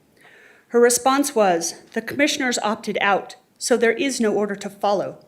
I don't know why the school district doesn't let the parents decide." She added that she has personally spoken with Superintendent Wise in person and that he knows there is no order. Further, the Douglas County Commissioners passed a resolution today asking that this board show discretion and not adopt the TCH masking mandate at this meeting. I don't envy Mr. Wise. He's been dragged through the mud and thrown under the bus repeatedly by this board. Mr. Ray's letter to TCH made it abundantly clear that he wanted the protection of a TCH mask order so he would avoid the personal responsibility. I came here today to ask one thing: to respect Superintendent Wise enough to stop using him as a scapegoat and vote personally on whether or not you support masking our children. Either way, we'll remember in November. Thank you, Ms. Galinsky. Christopher Opfer, Chris Chavez, and then Barrett Miller, and then we'll return to online. And we have online Stephanie Dunbar, Jessica Kaiser, Alexa Mason. Mr. Opfer, please go ahead. That's Opfer. Offer, Yes, my thank you. apologies. Good evening. Not a problem. It's a terrible German last name, so. I want to state first and foremost that I am strongly pro-mask choice. Just as many of you sitting here have made the decision to wear a mask or not this evening, we as parents deserve the same right for our children. I'm a father, husband, business owner, attorney, Colorado native, and proud Douglas County resident. I spent 5.5 years of my life serving the residents of the 18th Judicial District, and therefore the residents of Douglas County as a deputy DA. I know what it means to serve. I know what it means to weigh freedoms and rights. Education is a right. Parents also have the right to make medical decisions for their children. I will not reiterate the valid points others have made here tonight. Rather, I'm going to tell you what your government says about what you are doing. FDA.gov, quote, "The FDA regulates face masks, including cloth face coverings, and surgical masks as medical devices when they are marketed for medical purposes. Medical purposes include uses related to COVID-19. Troxel v. Granville, the U.S. Supreme Court. Custody, care, and nurture of children resides first with the parents. The Due Process Clause of the 14th Amendment protects fundamental rights of parents to make decisions as to care, custody, and control of their children. So as long as parents adequately care for their children, there will normally be no reason for the state to inject itself into the private realm of the family to further question the ability of that parent to make the best decisions concerning the rearing of that parent's children. Parham v. JR, U.S. Supreme Court. Simply because the decision of a parent is not agreeable to a child or because it involves risks does not automatically transfer the power to make that decision from the parents to some agency or officer of the state. Jensen v. Wagner, U.S. Court of Appeals, here in Colorado. We do not doubt the parent's general right to make decisions concerning the care of her children, including a more specific right to make decisions about the child's medical care. It is our right as parents to choose. I support those of you who want to make medical decisions to mask your children just as much as I support those who don't. For those of you who are pro-mandate, ask yourself, do you want the opposite rule opposed against you? How would you feel if you were told you could not wear a mask? That is what we are giving the government the power to do. As our elected school board, you represent us. Respect the wishes of those who put us in your seats or put you. Chris Chavez, Barrett Miller, and then, as I said, we'll return to online with Stephanie Dunbar, Jessica Kaiser, Alexa Mason, Heather Engel. Thank you. Chris Chavez. Yes, Chris Chavez, parent of two. Good evening. Yes, I'm here. I'm frankly embarrassed that I even have to come down here and tell educators in America that it is your job to educate our children, not to raise them. We are not here asking for permission. We are here to stop you from taking our God-given right to raise our own kids. Now, no one here is asking for masks to be outlawed. We are simply, again, fighting for our right to choose. Now, the cop-out is always listen to the experts. Well, I'm not against experts, but no one is a true expert on a virus that is less than 2 years old. How often has the science already changed? Now, what's sad is this new mandate didn't come from some outbreak or science. It came from someone seeing a picture of too many people accessing their freedoms. We keep hearing that masks are like seatbelts. This is wrong. Seatbelts are worn while we're actively driving and at risk. What you guys are trying to do is put healthy children in masks all day. It's like having them sit in car seats while in the classroom. Now, another example of your failed logic is that we need this mandate to keep schools open. Well, we had this mandate all last year, and we consistently went back and forth from remote to in-person. But now they're just magically going to work this year. Lastly, it is very obvious from everything I've seen here today that you do not have the support of the community to keep this mandate. So if you go through with it anyways, you are not doing your job as educators or as representatives of our county. Thank you. Thank you, Mr. Chavez. Barrett Miller, are you here? Okay, Mr. Blair, we're going to return to online callers. Stephanie Dunbar, or can you tell me the list that I just read off, or do we have any online callers lined up? Dunbar is online, sir. I'm sorry? Stephanie Dunbar is online. Okay, very good. Ms. Hello, Dunbar? can you hear me? This is Stephanie Dunbar. Yes, Ms. Dunbar, please go ahead. Thank you. I'm calling this evening to express my deep disappointment with DCSD's leadership and their implementation of the Tri-County Health Department's public health mandate. Within 2 hours of the vote for TCHD's mask mandate, Corey Wise sent out a district-wide email stating that DCSD will be requiring masks for kids aged 2 to 11, the very population who are the least susceptible to COVID and the most susceptible to educational setbacks. There was no pause. There was no time to learn more information. There was no time to consult with Douglas County, no time to even consider opting out. It was just an automatic agreement. The district states on your website that you want a collaborative relationship with parents, families, and communities, but it certainly doesn't seem to be the approach in this situation, or the past 18 months for that matter. And let's say that DCSD did take the time to listen to the community members and take a pause. They worked with the county, et cetera. And even if after that a mask was deemed necessary, how about exploring various alternate possibilities? Why not let individual schools decide what's best for them? Since we're dealing with elementary students who don't move from classroom to classroom, could it not be made so that one classroom requires masks and another is parent choice? Why can't we offer options? Why are we going with a one-size-fits-all approach? And if none of the alternate options were viable, it would still mean a lot to parents and students to know that they were being thoughtfully considered. Instead, as a parent, I'm being told what to do in no uncertain terms based on data that does not support a mask mandate for kids ages 2 to 11. Mask mandate aside, it seems to me that the district and the Board of Education ought to first seek the opinions of the people in their district and represent them accordingly.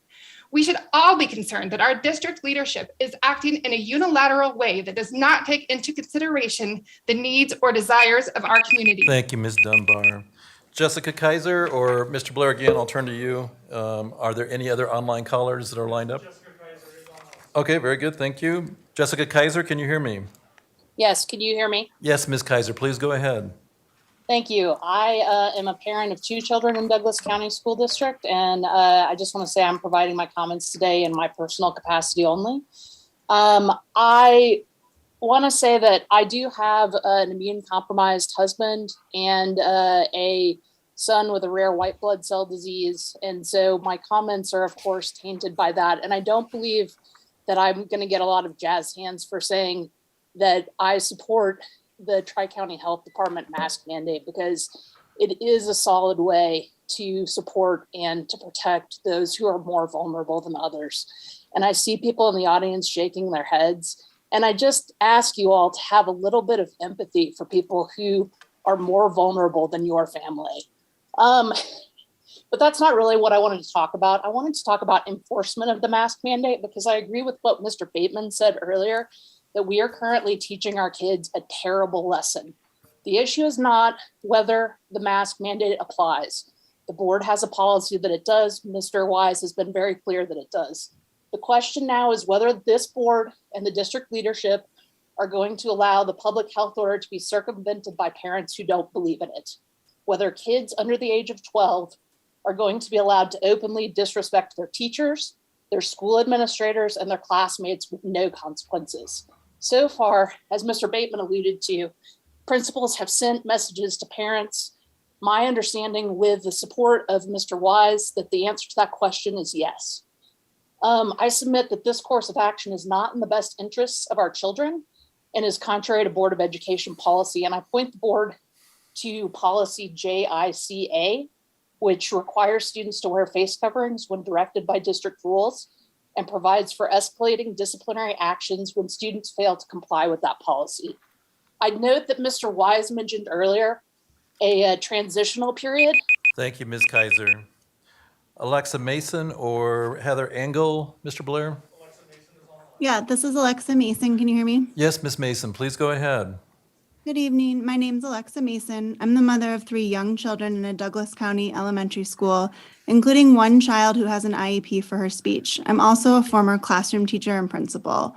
I want to start by saying that I believe we all share a common goal to have our children in school full time and hopefully eventually without masks.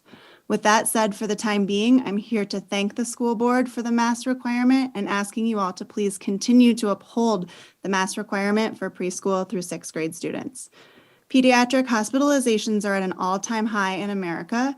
As of Saturday, there were 1,900 children hospitalized due to COVID. States like Florida and Texas without mask mandates are leading the country with the highest numbers of children infected and hospitalizations. And that's not what I want for my children or any other child. Just one unnecessary and preventable hospitalization or, God forbid, death would be an absolute shame upon our county. In Douglas County, we are not above these statistics or the advice of Tri-County Health or other medical experts who have scientifically proven that masking is one of the best ways to keep our children safe. My young children, twin 3-year-olds, one with a speech delay, and my 6-year-old have no trouble wearing a mask. I want my 3 children to be able to attend school in person 5 days a week and to live in a community where we look out for each other and where wearing a mask, although inconvenient and not ideal, is a small gesture that we can do to look out for and take care of one another. Please continue to uphold the mask requirement. Thank you, Ms. Mason. Heather Engel. Yes, this is Heather Angel. Can you hear me? Yes, Ms. Angel, please go ahead. Thank you. I support the mandated mask for all children, and this needs to be mandated and enforced for all ages and in all schools, including charters. The science does show that masks prevent the spread, as we've heard here tonight. The reason to not wear masks is politically motivated, where the reasons for wearing masks is based on science. Freedom is not a medical issue. It's a political one. There are all kinds of rules in place to keep kids safe. Car seats, no smoking in buildings, not bringing peanut butter into schools. I certainly don't see those as infringing on my freedoms. They are not my choice, but small things we can do to keep everyone safe and healthy. Masks are the same thing. Those making the choice to not mask are putting my children in harm, and I will not stand for that. I want my children to be in school. I want your children in school. It is important for their mental state. Wearing a simple mask can keep our kids and teachers in the classrooms. Schools have limited or eliminated almost all safety precautions, which angers me immensely.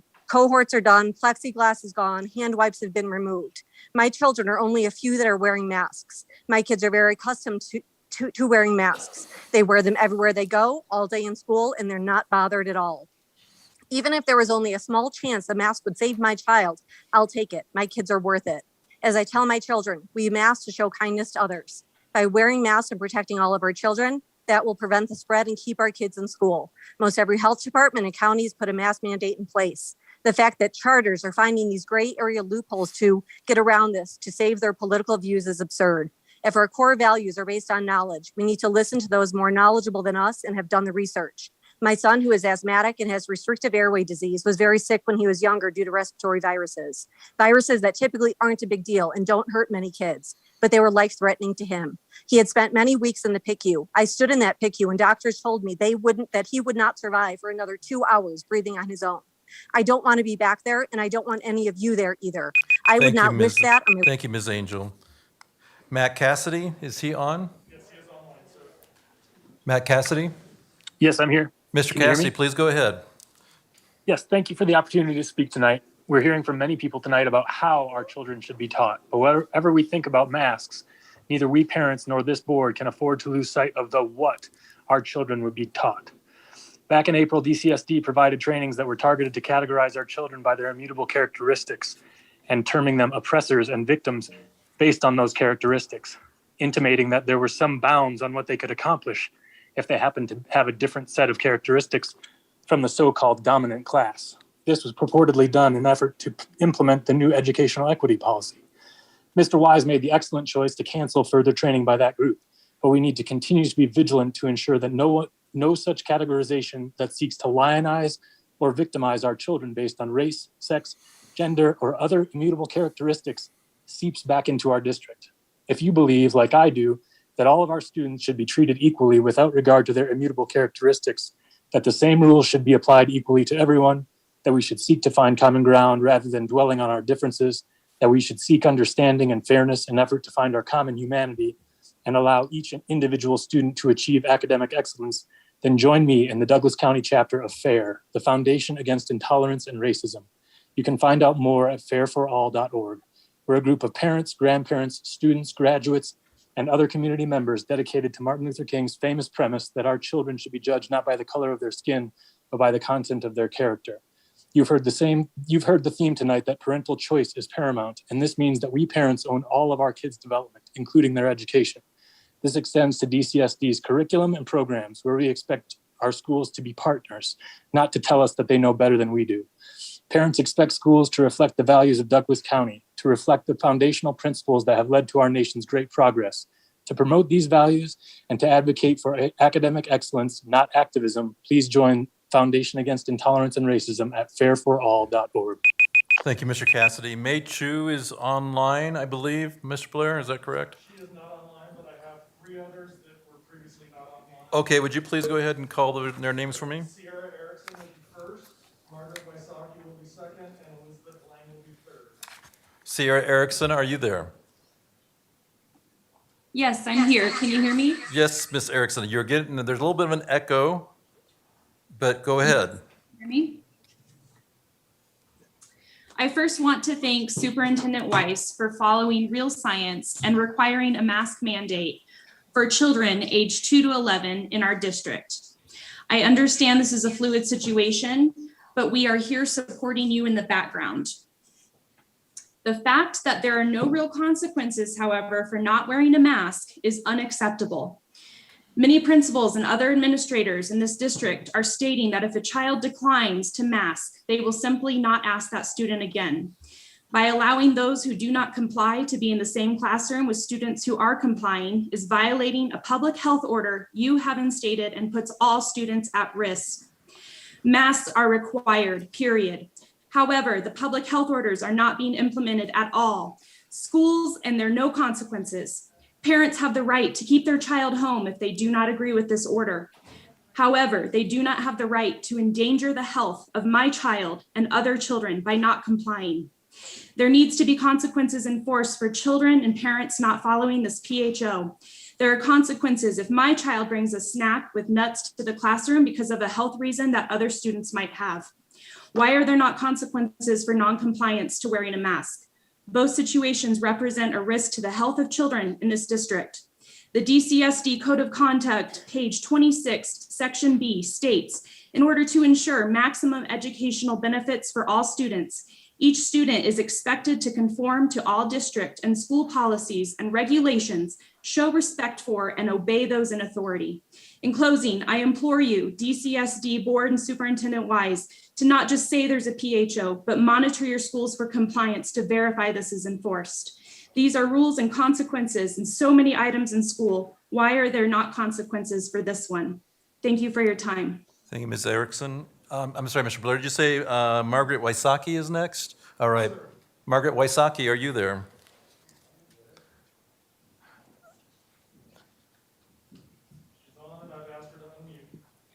Can you hear me? Yes, Miss. We've got an echo, but yes, Ms. Wysocki, go ahead, please. Okay, so I just want to thank you for having us on, and I want to go with the majority of the parents here and say this is the parents' decision. We are not to be told what our children can and cannot do. And we stood by last year while you flip-flopped us back and forth in school, out of school, mask, this and that and this, while our children had to come home and tell us they could not breathe during PE. If you want to wear a mask, wear a mask. I am not telling you not to do that. But I do not want my child being told what they have to do and made to feel bad if they do not do that. We were told all summer long there would be no masks. We were telling our children we're going back to normal. They think they're going back to normal. And here we are. The rug is ripped out from underneath us. You know, luckily we're at a school where the principal is, I can tell, not feeling what the board has decided. And I stand behind that. And I'm just not going to sit here, and we're not going to be quiet any longer. We sat back last year. We didn't know what to do. We didn't know how to speak, but we are here and we will be heard. And I'm proud to be a part of this movement. And we are not a small group of parents. We are the majority. Amen. And that's it. Thank you very much. Thank you, Ms. Wysocki. And who's next, Mr. Blair? Elizabeth, I'm sorry? Elizabeth Lang. Okay. Ms. Lang, are you there? Hi, can you hear me? Yes, Ms. Lang, please go ahead. Sorry, I couldn't be there in person, but my husband's out of town. I do agree with all my fellow parents in opposition of the mask mandate, so I don't want to repeat any of that information. But I've been a nurse for over 10 years, and I've worked in the acute care hospital setting for over 12 years in a level 1 and a level 2 trauma hospital. I worked COVID at Skyridge in 2020 as well. I have 2 daughters at Frontier Valley in kindergarten and 2nd grade, and I could throw stats and numbers and how I know masks don't work and, you know, how kids have a survival rate and all of that, and the chance of dying is 0.00495%. But instead, I want to jump to talking about a possible solution. Because why are we continuing to talk about masks when last year we used masks, we had mass quarantine, social distancing, and it didn't work? If the small minority that wants masks feel that their kids or their families are at risk, they have the option of e-learning. So instead of placing a Band-Aid or masks on our children, we should be finding a solution. A solution I presented to Corey and I emailed him about, and we're going to be discussing further on Thursday, is the introduction of air filters and purifying air systems into our schools and classrooms. Gyms, planes, and hospitals already have them. Why are we not doing this in Douglas County? Not only would this put a lot of the parents and teachers' minds at ease knowing that the air is being purified, but it would take away the need for masks in the 40% of families in Douglas counties that are masking their kids in fear. A school in Atlanta, we have a friend that's a board member there. They sent me information on what they implemented last fall, and I've made that information available to Corey as well. Platte River County here in Douglas County, our Platte River Academy in Douglas County implemented air filtration last year as well. It was a state-of-the-art global plasma system, which one of their parents told me they organized a big fundraiser for and got it paid for. These sort of systems target particles. They reduce certain viruses and bacteria. You can go to their website and read all about them. I know that these systems may not guarantee that our kids won't ever get sick. There's no guarantees in life. Thank you, Ms. Lang. So in person, going back to in person, or Mr. Blair? Yes, okay, very good. Our people that are in person are Tanya Cornish, Quinnen Duke, Constantine Kokolis, Christy Williams, and Kaylee Winiger. Is Tanya Cornish here? Ms. Cornish, please. Good evening. Well, everyone's pretty much said everything I want to say, but I just want to point out that today on Tri-County's website, you can look where they passed the last mask mandate last time under the fact sheet. It says, why is age 10 the cutoff for the mask requirement? Because last time it was 10 and over. It says, according to CDPHE, children 10 and younger are not required to wear masks because the evidence so far has shown that the children in this age group are much less likely to spread COVID than older children and adults. And it is also less likely that children of this age will wear a mask correctly. How are they magically wearing them correctly now? This was just like several months ago. The last point I want to make is just that the form that we filled out to come here tonight says, we work for you, the parents and the students. You guys work for us. You're our representatives. And as everyone has said before, 65% of us are against this. You guys work for us. You represent us. Stand behind your parents. Let us parent our kids. Thank you, Ms. Cornish. Quinn and Duke, are you here? Good evening, sir. Constantine Kokolis is next. Christy Williams, Kaylee Winiger, and then Katie Haverstick. Mr. Duke. Good evening. My name's Quinn Duke. I'm here as a concerned parent, and I can assure you the majority is here. 0 is the number of peer-reviewed medical studies providing the efficacy of wearing masks. Unless somebody here from Tri-County Health can show me something that is peer-reviewed, I will not believe what you say. 11 is the number of deaths from COVID-19 in Colorado for the population of the demographic that we are talking about. And there's conflicting numbers. I found one website that's government-sponsored that said 0 today. One website says 1. So we don't even know those numbers, but it's very, very, very low. The response from this county school board is not scientifically based. If it was, we wouldn't be having this conversation. You wouldn't have parents in the street protesting. You're supposed to represent our interests, our students. We are the parents, not you. You seem to have forgotten this fact. We've also seemed to have forgotten in all of science the immune system our God created. It creates antibodies to viruses, then stores this information to fight future infections. We don't read about any of this in any news right now. Please read anything peer-reviewed by the medical community concerning viruses. In fact, I will provide you a great place to start. The Great Barrington Declaration is a peer-reviewed document written by professionals in epidemiology, immunology, and virology from Harvard, Oxford, and Stanford. Dr. Martin Kulldorff, whose statistical modeling is used by the CDC, has provided an hour-long review discussing this pandemic and the unprecedented irrational reaction to a virus. One of many points the doctor speaks about is our immune system and the fact that there's no vaccine, there's nothing we can do that's as perfect as our immune system. Our kids are lucky right now. They're young. They can survive this. They need to get it. They do. It's a fact. The answer to your mandate is no. Thank you, Mr. Duke. Constantine Kokolis, Christy Williams, Kaylee Winiger, Katie Haverstick, and Anthony Zambai. Constantine Kokolis, Christy Williams.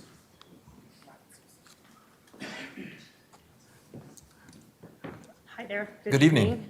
Thank you first for letting us all speak. I know it's been a long night. So first, I'm Christy Williams. I have 3 kids here in Douglas County School District. I'm going to keep it super short and sweet because I think everyone has spoken also my feelings. So I'm simply here to show my support to all of the parents and teachers in the district who are advocating for their desire for choice. This is not about pro or anti-mask. This is about choice. It's about honoring parents. Ultimately, this is just a distraction from educating our children. I ask you to support the parents and teachers in this district, give the option, give the choice back to the parents where it belongs. And to parents, teachers, and community members, vote for choice in November. Vote for myself and the Kids First slate. Thank you. Thank you, Ms. Williams. Kaylee Winiger, then Katie Haverstick, Anthony Zambai, and John DeFelice. Thanks, Mr. Ray. My name is Kaylee Weiniger, and I am a parent of a Douglas County kindergartner. I am also a proud Douglas County graduate and daughter of a former Douglas County teacher. I am a working mom with an accounting background. I recently decided to run for one of the school board seats up for election this November. When I look at all of you up on the dais, I don't see bad people. I see 7 very like-minded people, and I just don't see anyone who is representative of my viewpoints in arguing for what I believe is the best decision for our kids. And from the gathering tonight, I'm not alone. If elected, I and my fellow Kids First candidates will bring that balance and representation that I feel is currently missing from our school board. I believe a more diverse group of individuals will more holistically represent our Douglas County community. Working together, we can more effectively realize DCSD's mission statement.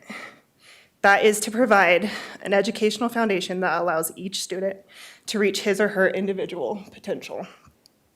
Last year was a tough, uncertain year. Let's bring stability and lose the last-minute decision-making and simply hold to respecting parent choice on their children's health. With a stable environment, our children can effectively focus on their learning, and our teachers, staff, bus drivers, administrators can thrive in doing the job they love. I appreciate Superintendent Wise's presentation on our academic recovery plan. Our focus this year should remain on putting our kids first and making sure they are testing at the levels they should be when it comes to the basics: reading, writing, math, history, science. Thank you for your time, and if anyone else wants to see a more diverse representation that holds principles for parent choice and non-fear-based decision-making on our school board, vote for Kids First this November. Myers, Weininger, Williams, and Peterson. Thank you very much. Thank you, Ms. Weininger. Katie Haverstick is next, Anthony Zambai, John DeFelice, and Isaac McCorkle. Katie Haverstick, are you here? Anthony Zambai. And I apologize, I probably butchered your last name. Not bad.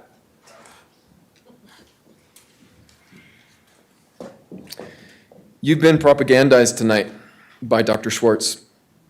Dr. Schwartz spoke at the Tri-County meeting last week, supposedly selected at random, appearing as a concerned citizen. He may be a doctor, but he's also a leftist activist, and he's pushing an agenda. His wife is Evelyn Becker, and she's also a leftist activist. She's a CU Denver instructor, and she teaches courses on social justice. How convenient that he got a voice at the Tri-County meeting, and then he gets a huge, long voice tonight. Whichever of you selected him. I'm going to pause you for just a second. If we'll pause your time, just a reminder that we stated at the beginning, we do not use individual names in an offensive manner. So I will allow you to carry on, but if you will avoid that, I would appreciate that, please. I understand. Whichever of you selected him, did you think that we wouldn't notice?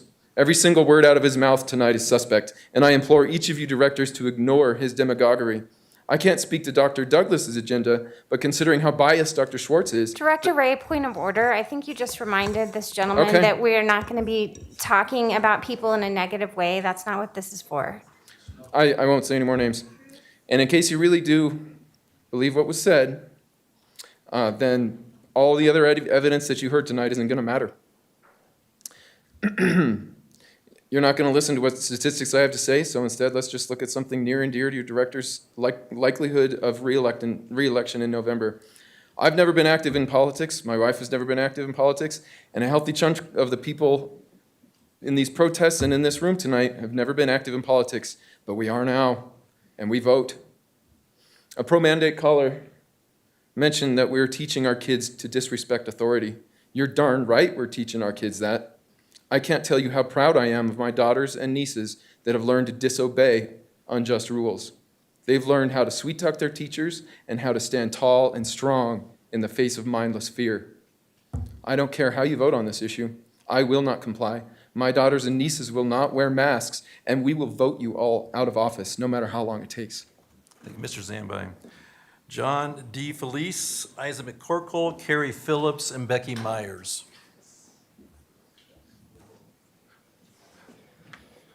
Thank you, Board, for this opportunity to speak. I have two children that attend Castleview High School, the home of the Sabercats, and I'd just like to bring attention to two issues: the socialist agenda out there of our education, of their education, and the mask mandates. As an incoming freshman, my son told me on his first day of school, his Spanish teacher talked about being a professional protester, who requested that the students tell her their preferred pronouns. My son's enthusiasm for Spanish was further waned when he observed a Black Lives Matter organization poster in the back of the room. Board, why the hell does a teacher have a BLM poster in the back of the room? An organization that supports hate and continues to support hate with no conflict resolution. I teach my son, and my family believes that God looks at the character of someone rather than their skin color. You know, I understand as a veteran that this teacher has a right to support this Marxist organization, but she shouldn't subjugate her beliefs on impressionable students. A ninth grader, an incoming ninth grader. To his credit, Principal Rex Core did accommodate our request for my son to be removed from this class. Your support for the recent mandates for the 2 to 11 years old is strange and very perverse, and none of you are qualified to speak on behalf of our kids' health and well-being. We don't need Tri-County, Polis, Fauci, Biden, and the board telling us that our kids need to wear masks or to get vaccinated. Last time I checked, I do not parent with any one of these named individuals or entities for good reasons. How does the board only present one-sided view on the medical professionals tonight? What about the medical professions on the other side? We didn't hear them.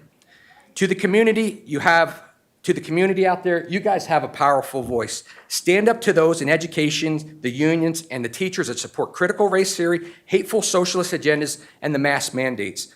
Get the word out and support the vote for the new board members. Thank you, Mr. DeFelice. Isaac McCorkle, I understand reading for Isaac is Aiko Browning. Is Aiko online to read that statement?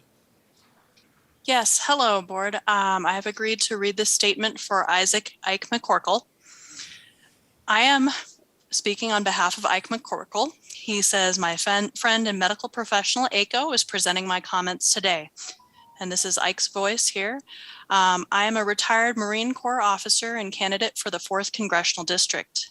But I am not speaking to you in my professional capacity. I'm speaking to you as a concerned father of 4. 3 of my kids are in the Douglas County Public School System. The CDC and Tri-County Health and every professional medical organization recommends continued use of masking and social distancing, especially in unvaccinated communities. Our children make up this unvaccinated community. There's simple reality. If we ignore science and the recommendations of the CDC and medical professionals, it makes it inevitable. Makes the death and suffering of children in this community inevitable. A highly dangerous and contagious variant of COVID-19 is racing through unvaccinated communities, overwhelming ICUs in multiple states. You do not want your kids to suffer this disease. They will be unable to breathe, isolated and scared. They will suffer alone. This is the reality. It is our responsibility to do what is right, not what is popular. Masking prevents the spread of this deadly contagion, and as responsible citizens and parents, it is our responsibility to support the guidelines set forth by the CDC, Tri-County Health, and the Douglas County School Board. I have one more thing to say to all those conspiracy theory pandering radicals that feel they have the right to threaten our school board. Excuse me, audience. Our school board members serve the children and their best interests based on reality and sound science. They have my support, and I consider a threat against them tantamount to a threat against myself and my community. The school board and Tri-County Health have my full support and endorsement for their sound decision. Thank you, Ms. Browning, on behalf of Ike McCorkle. Carrie Phillips, Becky Myers, Richard Hearn, and Amanda Bortolucci. Is Carrie Phillips here? Becky Myers, Richard Hearn, Amanda Bortolucci, and then Shane McNulty. Ms. Myers, good evening. Good evening, board. Good evening, Superintendent Wise. I guess you guys know I'm running for school board, huh? We're having a lot of fun now, aren't we? Anyway, I am a retired Douglas County school teacher. I am a mother of 2 Douglas County graduates. I am the grandmother of 3 kids, 2 of which are in Douglas County. And I guess I felt it was time that I did something for my children, did something for my grandchildren and the 67,000 children that I believe are in Douglas County. So I wanted to talk about as a teacher and my experience as a teacher at Ranch View Middle School. One of the best things, the experiences that ever happened in my life. I was at a school where we nurtured our kids. We loved on our kids, we loved each other, and we had a great staff.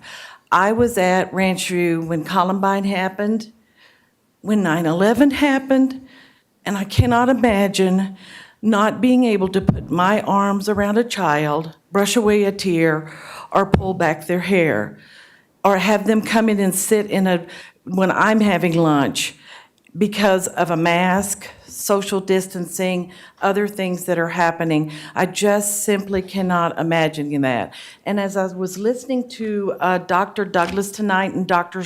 Schwartz, I'm going to date myself. I had the mumps, I had the measles, I had the chicken pox, infectious diseases. It's life. we do have infectious diseases, and I don't think we're ever going to eradicate them. So there's a point that we're going to have to just suck it up, and we're going to have to go on with life. And Tri-County, CDC, Dr. Douglas, all of these entities, they've lost their credibility. I think we're seeing that. And the masses have caught on to the fact that they've been lied to, and so we're no longer listening. Thank you, Ms. Myers. Okay, thank you. Richard Hearn, Amanda Bertolucci, Robin Susan, and Shane McNulty. So is Richard Hearn here?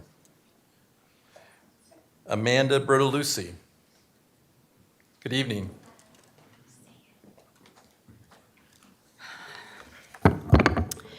My name is Amanda Bortolucci. I am a mom of 4 kids, 2 of which go to a Douglas County school. I wanted to address you today about something that is really important in any kind of functional relationship. This is something called trust. I am sure I speak for a lot of parents when I say that you have lost our trust. You have lost our trust when you tell us all summer that things are going to go back to normal. And then the week before school, you change your minds. And then the week after school, you change them again. You have lost our trust when you make poor decisions and then push the backlash onto other people. For example, requiring pediatricians to sign mask mandates or mask exemptions. Has anyone tried to call a pediatrician? They refuse to sign mask exemptions for any reason. And that is a quote. You have lost our trust when you don't trust us as parents to make the best decisions for our kids. You have lost our trust when you're more concerned about being sued than about the whole health of a child. You have lost our trust when you cherry pick the data and you politicize my child's health. You have lost our trust when we attend meetings and leave with more questions than we have answers. You have lost our trust when you think that you have more authority over my child than I do. If you want to fix this situation, and if you want to have a great year for our kids, you need to build back that trust. You need to listen to us, trust us, and be transparent with us. What you are doing now is not working. Give us the choice instead of giving us mandates. If you didn't hear us loud and clear yesterday, if you didn't hear us loud and clear tonight, you will definitely hear us loud and clear in November when more than 65% of us vote you out. Thank you, Mrs. Bertolucci. Robin Susan is next, then Shane McNulty. Is Robin Susan here, excuse me. Good evening. Good evening. My name is Robin. I've been here before, and I will continue being here to fight for my rights as a parent. I have 3 children in 6th, 4th, and 2nd grade, and praise God, they are in a school that doesn't believe in masking healthy children. I will not take up much of your time because these amazing parents behind me have pretty much spoken my thoughts, but I'm just going to present you with a little bit. I would love the board to actually go into schools and see how many children are masked right now. I would have loved if you guys actually took into account the data about 2 weeks ago when kids were in school and no one was wearing masks except for 1 or 2. Where are those parents? Why aren't they masking their children? If they are mandating a mask and they want us to put masks on our kids, I'm very confused where these parents were and why their kids weren't masked for the last 2 weeks. It makes absolutely no friggin' sense. I would love for you guys to ask that. Figure out the facts. Stop putting people in here that are BSing us, because that is complete crap. I've done my research. I have children. I haven't been masked this whole time. I refuse to do it to my children. I have families that have died in concentration camps, and we are heading there. This is disgusting. We cannot continue. If you guys want to continue to follow the science, this is what I'm going to leave you guys with. Here are the numbers sourced from COVID-19colorado.gov, specifically the COVID-19 OB Weekly Report dated on August 18, 2021. In all of Colorado, using the state's definition of outbreak, just in case we want to understand what that means 5 people or more in the same area within 2 weeks being sick and actually testing positive. There have been exactly 0 outbreaks. Douglas County is classified as K through 12, schools K through 12 are childcare, 0 outbreaks. This goes back to the first date these statistics were collected in 2020. When looking at the total outbreaks for all categories, Douglas County outbreaks have been 3% of the total data. Thank goodness elections are coming. I was not political, but you're bringing my kids into this. It's now political. Thank you, Ms. Susan. Shane McNulty, is Shane here?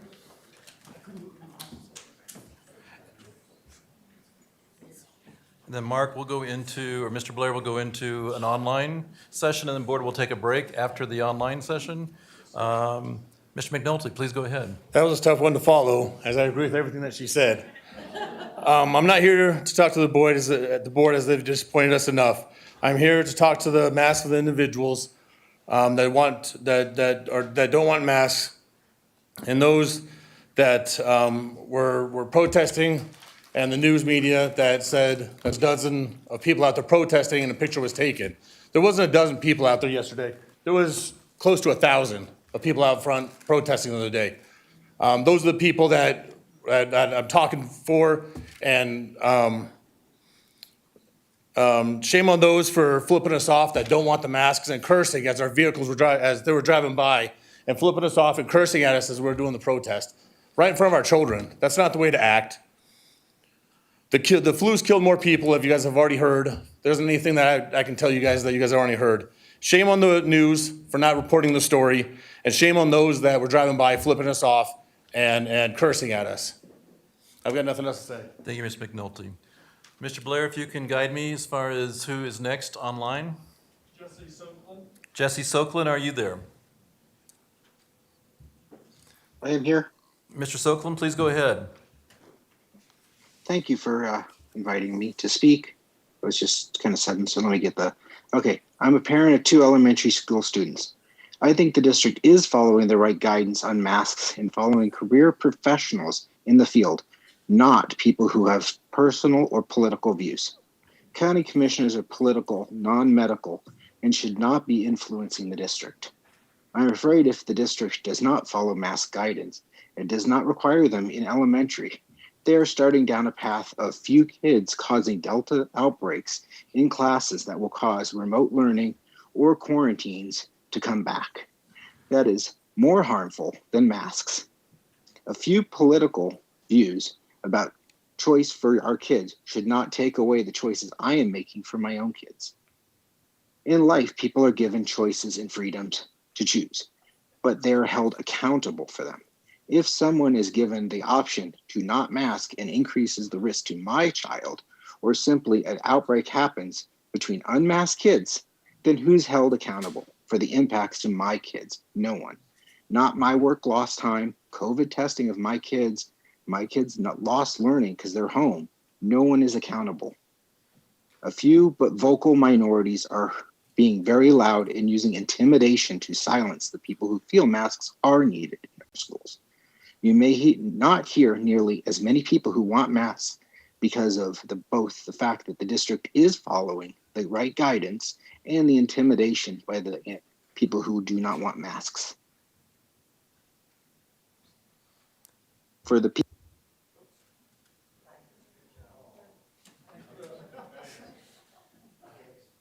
So I think we lost Mr. Soklin. So I believe he had 20 seconds left. Yeah, Can you hear me again? Yes, Mr. Soklin, I believe you had 20 seconds left. Okay. Sorry, my muted. It's unfair for the school to change the policies after school started regarding following Tri-County Health. Thank you so much for your time. Thank you, Mr. Soklin. And go ahead, Mr. Blair, if you'll guide me. Yes, we have Andrew Pruitt. Mr. Pruitt?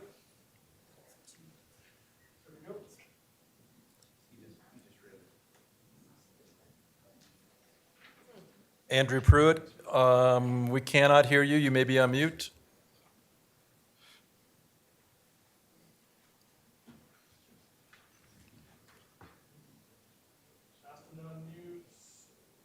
Okay, let's go to the next person, Mr. Blair. We'll come back to Mr. Pruitt.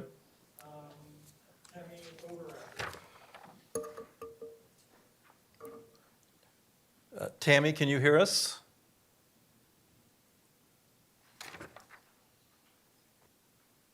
I don't have a last name on her, Mr. Blair. Tammy Overrecker? Yep. Not hearing from her either. Go to Kelly Blue. Kelly Blue, can you hear us?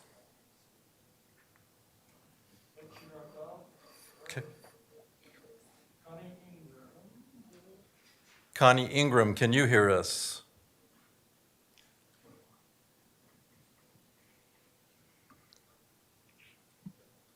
Hi. Ms. Ingram?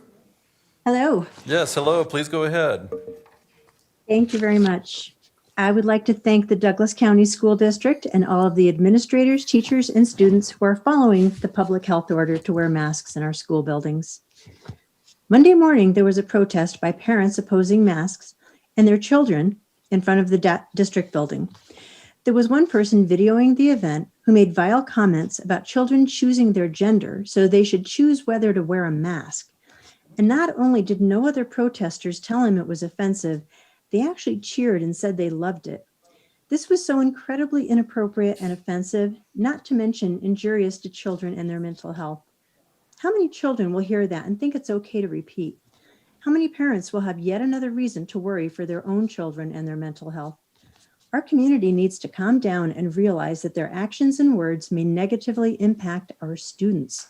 It's okay to disagree, but it is not okay to marginalize our students. The suicide rate amongst LGBTQ students are already high, and these types of actions could have negative ramifications for those students.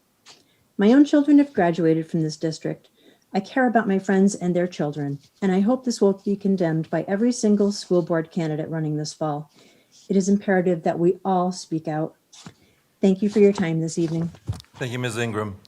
Mr. Blair? We have Karine Gee, please. Karine, are you there?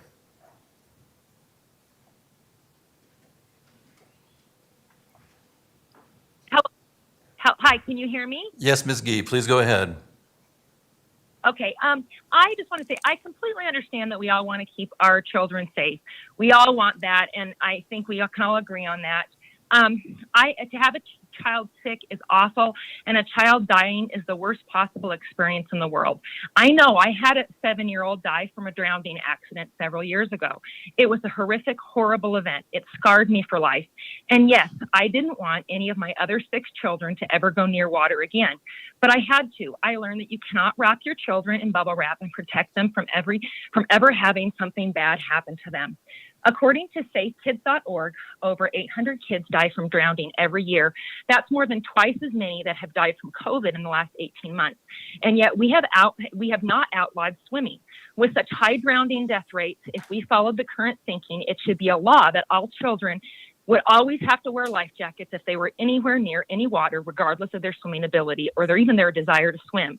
Of course not. That would be crazy because the government knows that decision should be left to parents.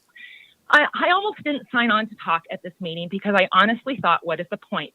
The school district has shown time and time again lately that it's more important for them to do what they want and instead of doing what the majority of parents want.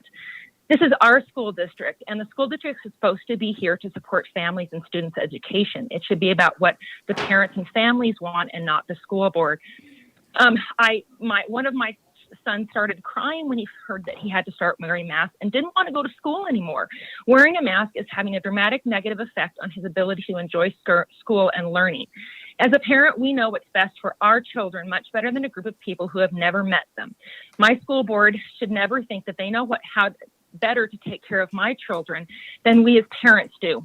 You haven't met my kids. I know what they want and what they need. And the fact remains the vast majority of parents and families have continued to say over and over that we do not want a mask requirement on our school. Thank you, Ms. Gee. Mr. Blair? Constantine Kokolas, can you hear us? Can you hear me? Yes, sir. Please go ahead. Sure. I wanted to just make a couple points since most of what I wanted to say was already said. I'm from Mass Choice. First, I worked for a decade at the Children's Hospital of Philadelphia, then the Children's Medical Center of Dallas. I want to make something clear. Being a doctor does not make you an expert at any healthcare topic you decide to talk about.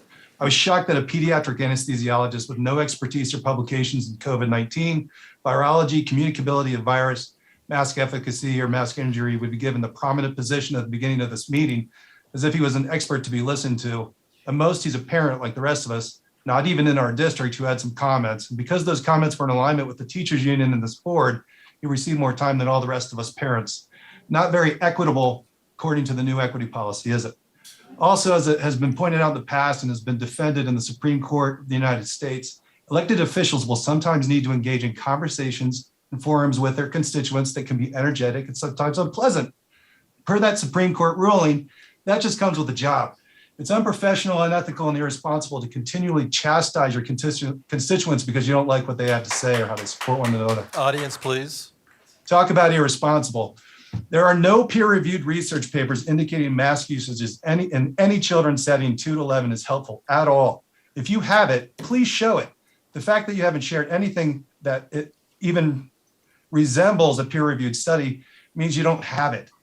And so as such, you're making a decision based on really no data, just political affiliation. So I'd like the DCSD attorney to send out a letter to all parents informing us of the liability the district will be taking with any and all emotional, mental, physical injuries inflicted on our children by these masks and where we should go to claim them. Going backwards from mask choice is already having a devastating effect. I've seen my children cry, and I truly feel that our children would not be able to handle going back to school day after day with these suffocating, abusive masks that will not be more beneficial than the downside of causing mental health emergencies and oxygen deprivation. Thank you, Mr. Kokolas. Mr. Blair, next. Okay, board, we're going to take about a 10-minute break, and then we'll reconvene and have more public comment.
We're going to bring back to order the meeting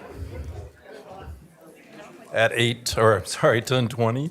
So our next individuals who we have on our list include Thomas Brooks, Alicia Maloff, Ivanka Kopik, Deborah Flora, Andrew Mitchell-Jones, and Mike Woldridge. So we'll begin with, is Thomas Brooks here?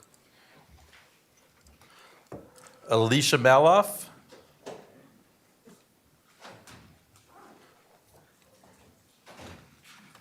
Ivanka? I'm here, I'm turning on my computer so we can let the others speak before that's all. Okay, so you're just getting your script up, Ivanka, okay. Deborah Flora, are you here? I am. Deborah, please approach the podium. Good evening.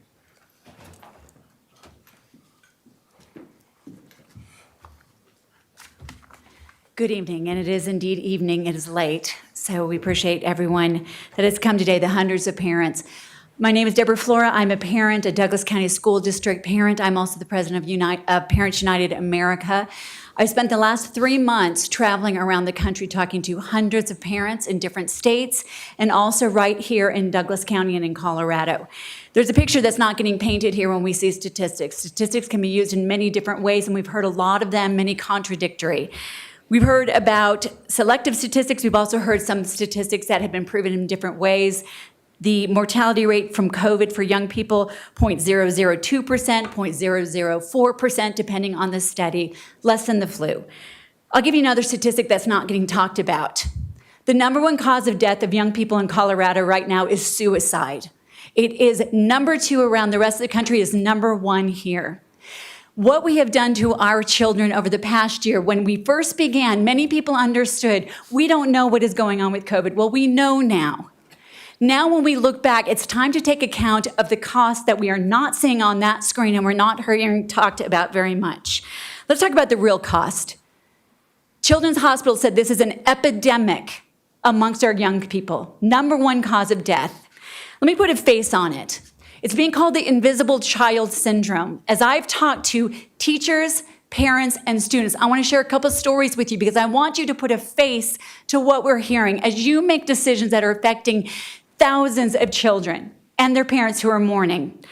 I've heard from a teacher who was heartbroken as their first grade class walked in with masks on, not looking at one another, not displaying any normal kind of childhood behavior, not playing with one another when they're supposed to be learning how to be socialized. I spoke to a young girl who used to love running and has stopped because she was told on her track team in elementary school she had to wear a mask, and she finally developed a breathing issue because of it. Okay, thank you, Mrs. Flora. I want to tell you about... I'm sorry, Ms. Flora. 2 minutes is up. Thank you. Ivanka, you ready? And then we have Andy Jones, Mike Woldridge, and Luke Johnson. Hello. When we entered the first Douglas County school years ago, we were greeted and thanked for choosing that school. Kids stayed there for 3 years. Then, together with the teacher, we realized that our son needed a scientific mathematical school in the district. Highlight today is on scientific. That particular school refused my younger child education this morning, meaning she was not able to enter the building without a mask. This was the school that calls itself STEM. Where is their science? The first word of their name only? Douglas County School District has a motto: learn today, lead tomorrow. Is that what STEM is doing with the actions like the one this morning? Suppression and submission to rules that do not contain any qualifiable nor quantifiable science behind.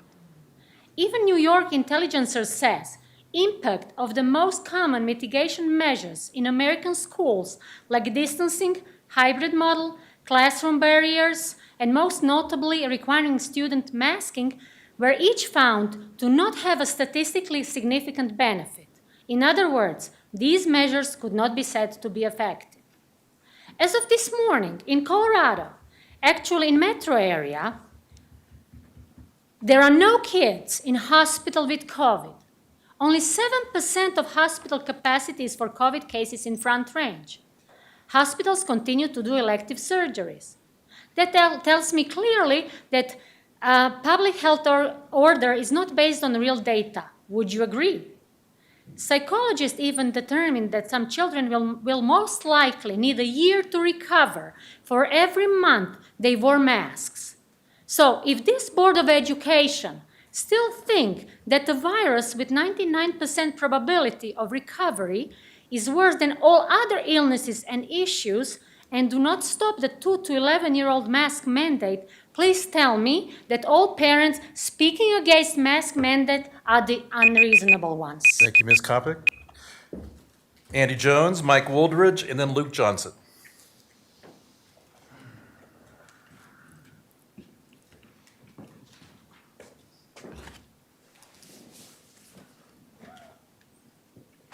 It's a little warm up here. It's warm up here too. Yep. Charlie Brown, meet Lucy. My name's Andy Jones.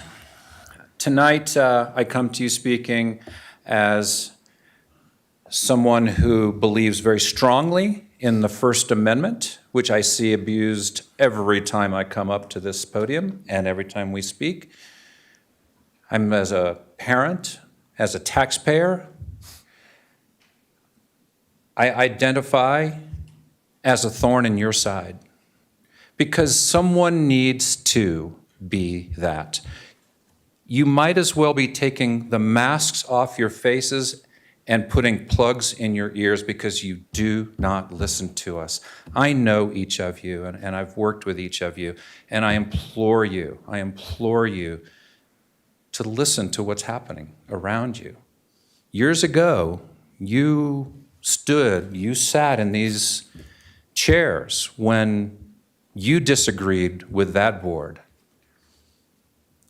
And you're just not listening to the voices right now. It's like the ghosts of your past are not haunting you. And that's very troubling. More troubling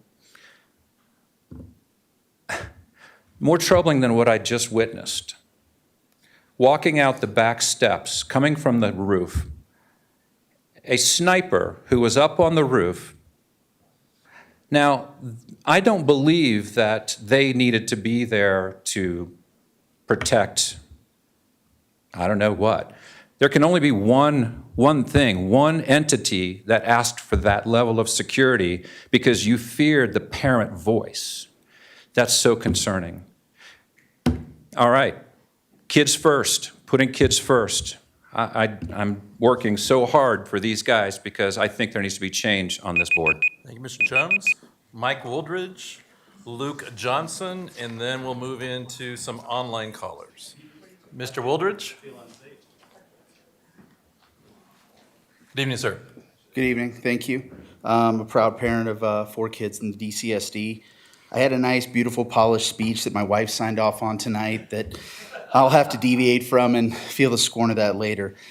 I find it ironic that you sit there and talk about wanting a safe space here tonight and censoring our voice. A place without intimidation, you say. Ironically, the board here is creating the opposite of that safe space within the district. You're bullying and trying to intimidate us by passing rules and mandates on us at the last minute, giving us no time to react, and this is by design on your part. You're elected by us to represent us and to listen to us. Are you doing your job by parading hand-selected doctors that only support your point of view? No, you're not is the answer. Shouldn't all decisions, especially decisions for our kids, our future, be as informed as much as possible with all data? Not presenting all information to us is fraudulent on your part. As for those parents wanting a mask mandate, there's a choice that was offered to everyone before school started. Either go to school, choose to wear a mask, or go to online learning. It's as simple as that. Now let's talk about what we don't know much about, which is what harm these masks are doing to our kids' mental health. The fact is there's not any conversations happening on this around this, and very little to no research is even happening around it, which is shameful. Why don't you ask the kids what they want? There was somebody earlier that said, I want constant communication, finding out what the schools are doing and how the kids are. Ask the kids if they like it. Ask the kids if they're having trouble breathing, if it causes them to lose concentration. Are they getting headaches? I'd love to see that data, Corey.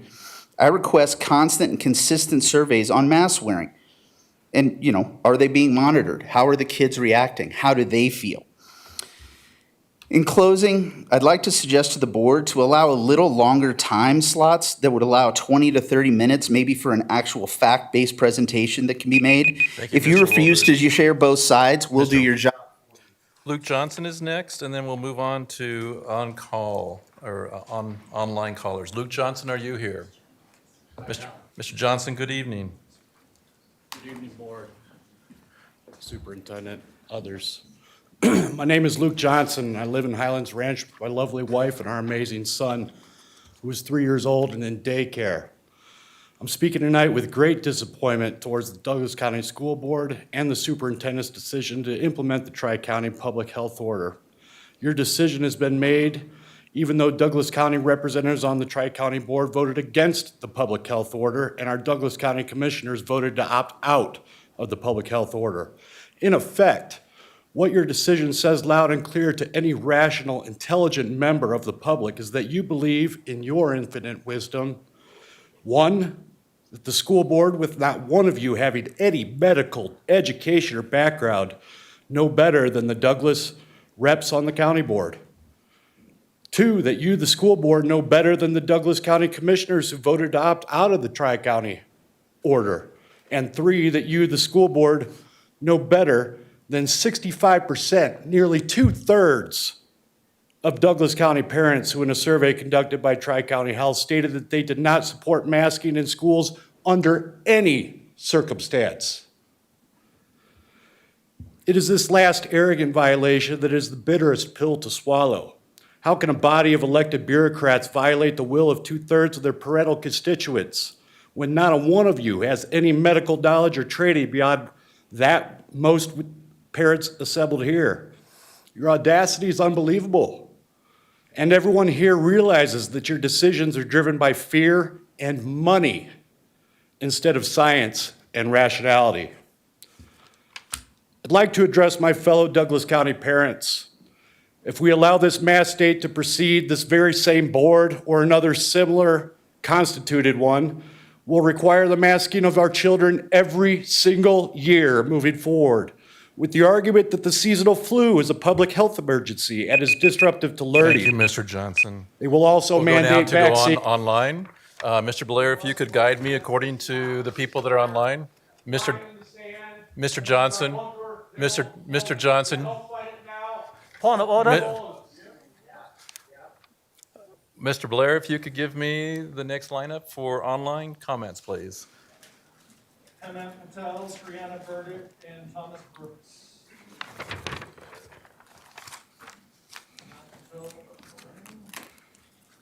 Ramit Patel, are you there? Hi, can you hear me? Yes, Mr. Patel, please go ahead. Hello, my name is Hemant Patel, and I have a 9-year-old fourth grader at Global Village Academy in Douglas County. I am thankful for the board for having the mask order for Douglas County schools, and I do not believe charter schools in Douglas County should be allowed to opt out of the Tri-County health mandate for 2 to 11-year-old students and staff teaching those students in an indoor school setting. As Dr. Douglas and Dr. Schwartz pointed out earlier, the data is clear. The safety and well-being of our unvaccinated children is at risk. Children can get infected by this virus, can spread this virus, and can get gravely ill from this virus, period.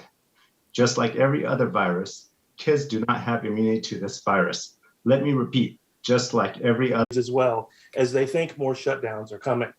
So some earlier people have mentioned charter schools. I'm not sure they're the best example. So thank you to the board for listening to the experts. Thank you to the principals and teachers for dealing with a very tough issue to navigate. We greatly appreciate your efforts to keep our kids safe. District leadership, please don't leave your school principals twisting in the wind. Please provide radical transparency and give quick guidance as you move forward. As pro-science parents, we still have some concerns. The assemblies, the back-to-school nights that are being held without proper COVID protocols. There are lots of solutions to these things. Outdoor assemblies, remote meetings, just to name a couple. We know that you know the techniques because you're using them in other schools. Please lead by example and put those into effect so our schools are not shut down. Our friends on the other side want you to follow the example of Florida. They talk about parental choice. Today, 75 doctors staged a walkout in protest of the policies advocated by the governor and other public officials there, including parental choice of masks. We don't want full hospitals like Florida. No, thank you. They are not the best example to look for. And I thank you for your time.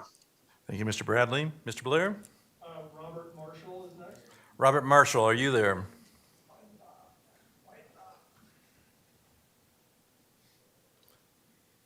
Mr. Marshall, if you're there, we cannot hear you. Hi, can you hear me now? Yes, Mr. Marshall, please go ahead. Okay, I'm commenting tonight on the lack of enforcement or consequences for violating the public health orders as adopted by the district.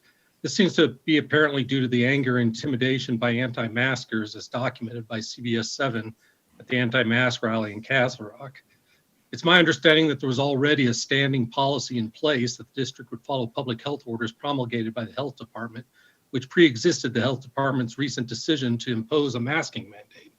So the district did not need to opt in or opt out, as its rules set in calmer times already determined the district's response to public health orders as the health board of the medical experts, not this board.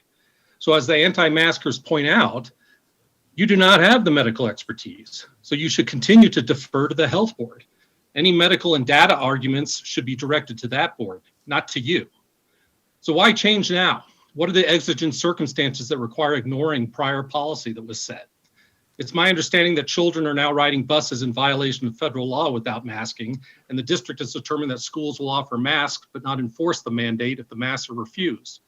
Rules that are not enforced are just recommendations, and the health department already tried recommendations without effect. So why is this district failing to perform its duty in complying with lawfully promulgated rules and regulations under both federal and state law? This behavior is concerning beyond simply pandemic concerns, as the district and many parents are now teaching students that if they do not like a rule or regulation, they can just ignore it and violate it without consequence. And it is insane and insulting to compare massive resistance to this public health order during a pandemic to opposition to apartheid, the Holocaust, or American resistance to the British. Parents have lawful mechanisms to address their concerns and First Amendment rights that protect their ability to speak out about policy, laws, and rules they do not like to try to change them. But to teach Douglas County's children that if you do not get your way within the processes of a democratic republic, that you can just ignore the laws and rules you do not like is about the worst parenting Thank you, education Mr. that one could Marshall. provide. And Mr. Blair, who is next? Jerry Craig is next. Jerry Craig, can you hear us?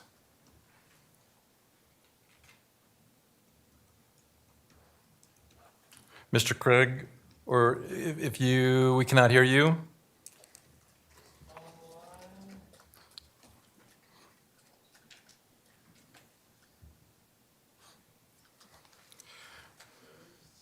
So we will go to Jamie Egglesader.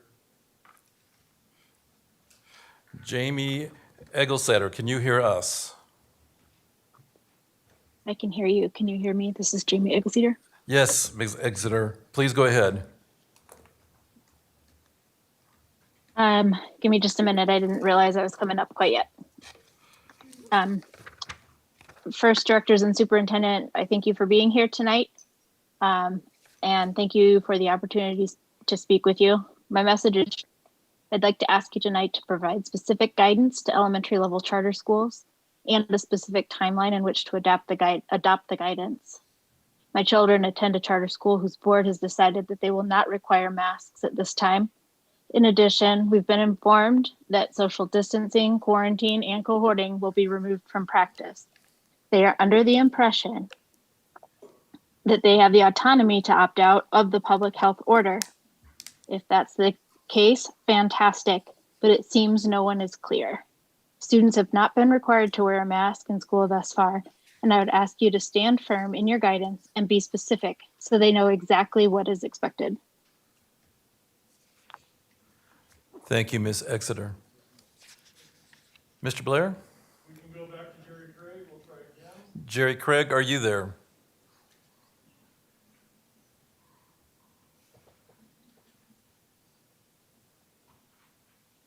That is the last one, sir. So I know we had a public commenter say, Mr. Opp, or he said there was another couple people that could not hear you, Mr. Blair, or get your signal for some reason. Are we sure we're clear of? Yeah, I do not see Tammy. He said that Tammy was online. I do not see her on the Zoom. Okay, so no one else is online at this time? Okay. And just double checking to make sure that someone didn't come into the audience that had signed up that we have not recognized. Were you signed up, sir?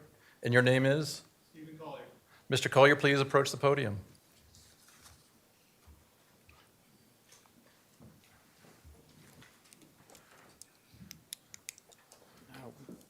We're almost at 11 o'clock. We're so close. So, all right. Good evening, the board.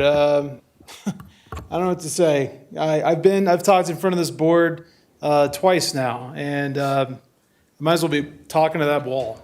You guys are not receptive to any of the feedback. I've mentioned twice in these meetings I've come to in the past, the trust deficit between this community and you not only continues to grow, it is a chasm that continues to just completely collapse.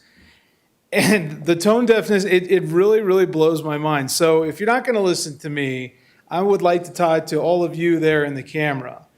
This is what's going to happen. You all need to be sending your kids, ages 2 to 11, to school. If you want to have them with a mask on, have them with a mask on. If you don't want them to wear a mask, don't. None of the information that's presented here is proof positive of anything that these magical masks are saving our children from anything. I mean, what have we heard? We've heard that Tri-County Health District, in a hastily put together 48-hour survey that, from what we now know, apparently was put together by activists prior, was designed with the specific intent to generate data to justify their own conclusions when they were going to come to a vote that they already knew what they were going to vote on. It was just a formality to get the public's input so that they can say, we got the public's input. And you know what backfired? Is that it went like wildfire through this community, and frankly, to Adams County, which I was very surprised about. And they rejected the notion that there needed to be a mandate placed on their 2 to 11-year-old children. Do you accept that out there in YouTube land? That these people will take that type of information and then force something down onto you and then say, we know better than you, forget what you have to say. Vote for these new candidates in November, flip this board, and we can get rid of this. Thank you, Mr. Collier. All right, I'm going to, at this time, let's see the audience. So at this time, I am going to defer to Vice President Holtzman just to wrap up public comment at this time. Director Holtzman. Yeah, thank you, Director Ray. I wanted to try to correct some of the misinformation that was shared during public comment. And I want to try to do so in a factual way. I am not a medical expert. I'm not a pediatrician or a public health expert, like most of the people who have spoken to us today. But like our Douglas County School District policy, I do refer to our medical experts in those fields and to the peer-reviewed studies that they interpret, as well as the data. So one of the statements that was made tonight repeatedly is that masks are ineffective, and I would just simply refer you to those experts, 2 of whom were represented tonight from Tri-County Health Department and the American Academy of Pediatrics, the CDPHE, the CDC, the Children's Hospital, and many others. There's much information on their websites. Work for us. Excuse me, audience, again, we were respectful to you. Sure We, you were. no, I work here. I'm sorry, but we, I work right here. if we need to take a break, You're not listening. Where's the data? we will, She hasn't listened the whole or we will time. take a break. Tri-County is lying to you, and you know it, and you're either complicit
reconvene our meeting at this time. Again, I'm going to allow Director Holtzman to finish her comments, and then we have board business to take care of. We appreciate, audience, your help for us to conduct our business without disruption.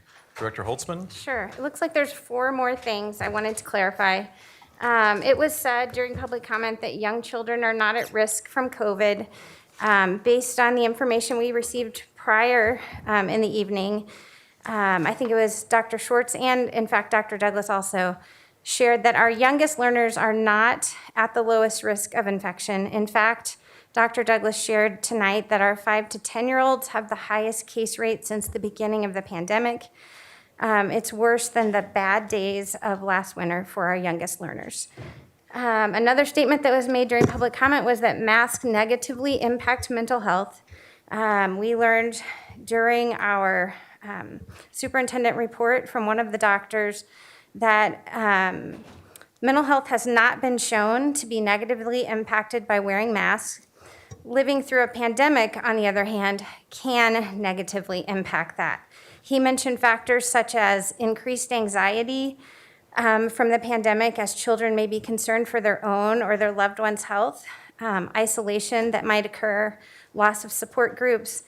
Mask wearing, he mentioned, actually in some cases lessens the anxiety for some children and young adults because it gives them a sense of control. Let's see. We heard during public comment tonight that some schools, neighborhood or charter, have opted out of following DCSD policies regarding managing communicable diseases. And in fact, that is not an accurate statement. Each school, all of our schools, including charter schools, at this point need to follow our DCSD policies, as no charter schools at this point have asked for a waiver of those policies, at least not since the beginning of this meeting. So we've had no requests for waivers from those policies at this time. And finally, I wanted to address a statement that was made that says equity means each student having an equal achievement or an equal outcome. And in fact, educational equity does not mean equal outcomes. It means supporting the needs of each student to reach their own full unique potential. And I think those were the corrections I wanted to make. Thanks. Very good. Thank you, Director Holtzman, for that. Next on our agenda is the consent agenda. We have 5 items that include the approval of a resolution designating the CHASA Executive Committee members, approval of our DAC committee membership recommendations, approval of a supplier spend estimated to surpass the Board of Education's threshold per policy DJ, approval of a change order for Golden Triangle construction for Highlands Ranch High School Capital Improvement Project, and approval for a letter of intent for the sale of Westridge Glen and the Pinery Surplus School sites. Is there a motion to approve the consent agenda? So moved. Second. Moved by Chancho Shore, seconded by Graziano. Let's vote. Chancho Shore? Aye. Graziano? Aye. Hanson? Aye. Holtzman? Aye. Lung? Aye. Meek? Aye. Ray, aye. That passes unanimously. Next on the agenda is the approval of our unofficial minutes. Is there a motion? Move to approve. Motion made by Graziano, seconded by Chancho Shore. Let's vote. Chancho Shore? Aye. Graziano? Aye. Hanson? Aye. Holtzman? Aye. Lung? Aye. Meek? Aye. Ray. That passes aye. That passes unanimously. Board directors, next on our agenda is the executive limitations that we had a first reading of at our last meeting. These executive limitations have been a work in process since our retreat in July, when we began looking and updating our executive limitations. Executive limitations describe the expectations and limits on operational means by placing boundaries on the authority delegated to the superintendent. These limitations were noticed appropriately. They were presented to our public through our agenda and through our website, and we've had our first reading. Since then, we have had them vetted by our legal counsel as well as our cabinet. So the versions that you see before you that are attached again for public viewing as well are the final product of that vetting process and revision. There are 16 executive limitations, and unlike last time, I don't feel compelled to go through each of those separately, but I do want to pause to see if there's any concern, questions, discussion regarding any of the 16 limitations that are now revised and aligned according to legal counsel and cabinet's vetting. Any of those that you would like to pull out and discuss? We've had lots of opportunity to read these and reread these, so I know that there's not necessarily a need for a lot of discussion, but I want to make sure I give that opportunity to anyone that would like. Seeing none, no need for discussion, then I believe that we can certainly make a motion to approve all 16 of these executive limitations. And basically, the motion should include the directive to replace the current executive limitations that are in our governance handbook and replace them with these 16 executive limitations. I believe we can do that in one felt motion. I'm going to look at my legal counsel. Do you have any concern with us, one motion for all 16? I do not have a concern in that regard. Thank you, Ms. Klimisch. Okay, so a motion, please. Move to approve the, let's get my glasses on. The executive limitations update, the second reading. And I would just amend, or friendly amendment to say we need to attach to your motion that these 16 executive limitations are replacing the existing ones in our policy governance handbook. Do you accept that friendly amendment? Accepted, yep. Motion's been made by Graziano. I thought I heard a second. Second. Director Chancho Shore. Any further discussion? Seeing none, let's vote. Chancho Shore. Aye. Graziano. Aye. Hanson. Aye. Holtzman. Aye. Lung. Aye. Meek. Aye. Ray, aye. That passes unanimously. Superintendent Wise, you now have your guardrails. Congratulations. All right. Next on the agenda is the resolution for us to direct our committees what their area of focus should be for the upcoming school year. We have 5 committees that we direct, including the District Accountability Committee, the Fiscal Oversight Committee, Long Range Planning Committee, the Mill and Bond Oversight Ad Hoc Committee, and our Student Advisory Group. This resolution then is approval for those 5 committees in terms of what their priorities and their areas of focus should be. So I'll entertain a motion in a second, and then I'll pause for any discussion regarding any of those that you're wondering about or that you have questions about. So a motion to approve the resolution that sets the priorities for our committees. I move that we approve the resolution for board committee areas of focus. Second. Motion made by Director Holtzman, seconded by Director Lung. Is there any further discussion regarding those priorities? I would just say, I don't know, I will just comment that it was delightful to meet with our Student Advisory Group leadership and have a discussion about their priorities for this year, and just delighted they're going to continue to build on some of the things that they worked on last year, as well as really looking for ways to continue to outreach to the entire student body. And they're just very enthusiastic young, these were actually just half of the leadership group, but 2 young men who were just wonderful to work with. So anyway, I would just have to celebrate that a little bit because I'm looking forward to working with them. As I know, it's the envy of the rest of you because I get to do that. So, and Director Lung as well. All right. Any other discussion regarding the committee's priorities? Seeing none, there is a motion and a second. Let's vote. Chancho Shore. Aye. Graziano. Aye. Hanson. Aye. Holtzman. Aye. Lung. Meek. Aye. Ray, aye. That passes unanimously. Next is reports or any director items. My only report is simply to highlight that this Thursday is at 10:30 is our agenda planning As you know, we're getting ready to start our new format on September 14th, in which that is a study session for us really to dig deeply into student learning, student achievement. So we're really looking forward to implementing that new format, but also really being able to focus on student learning, which I know all of us are looking forward to doing. So that's on this Thursday, the 26th, and then again, our first study session is on September 14th. Any other Vice President Holtzman? Yeah.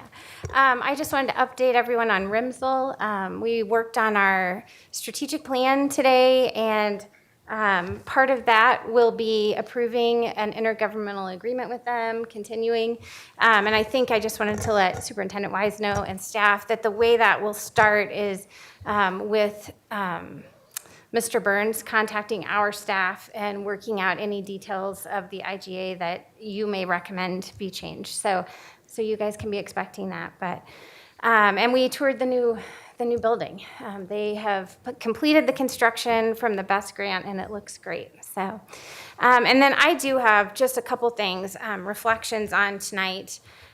Since we spent many hours listening to our community, and I just wanted them to be able to hear from me.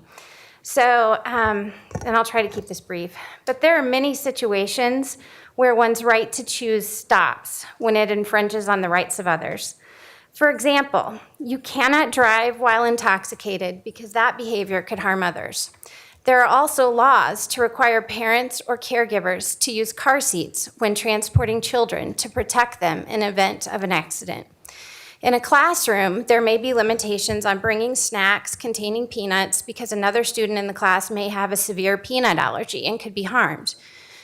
If wearing masks was only about protecting one's own health, arguments about freedom might hold more weight.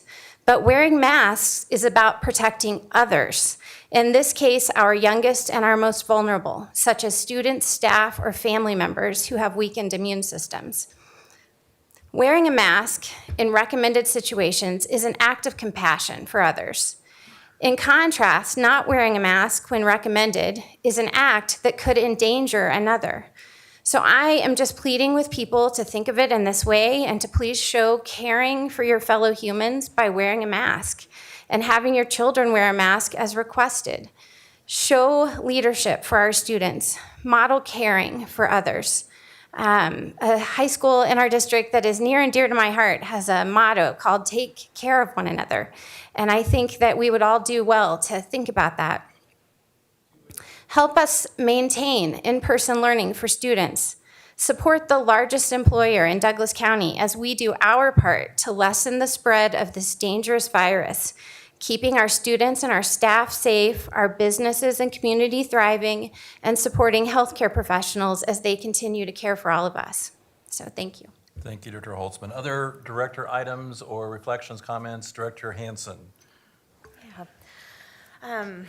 As the board secretary, under our designated responsibilities, I am responsible for responding to each of the emails that the board receives, and also for thanking each of the individuals who participate in public comment.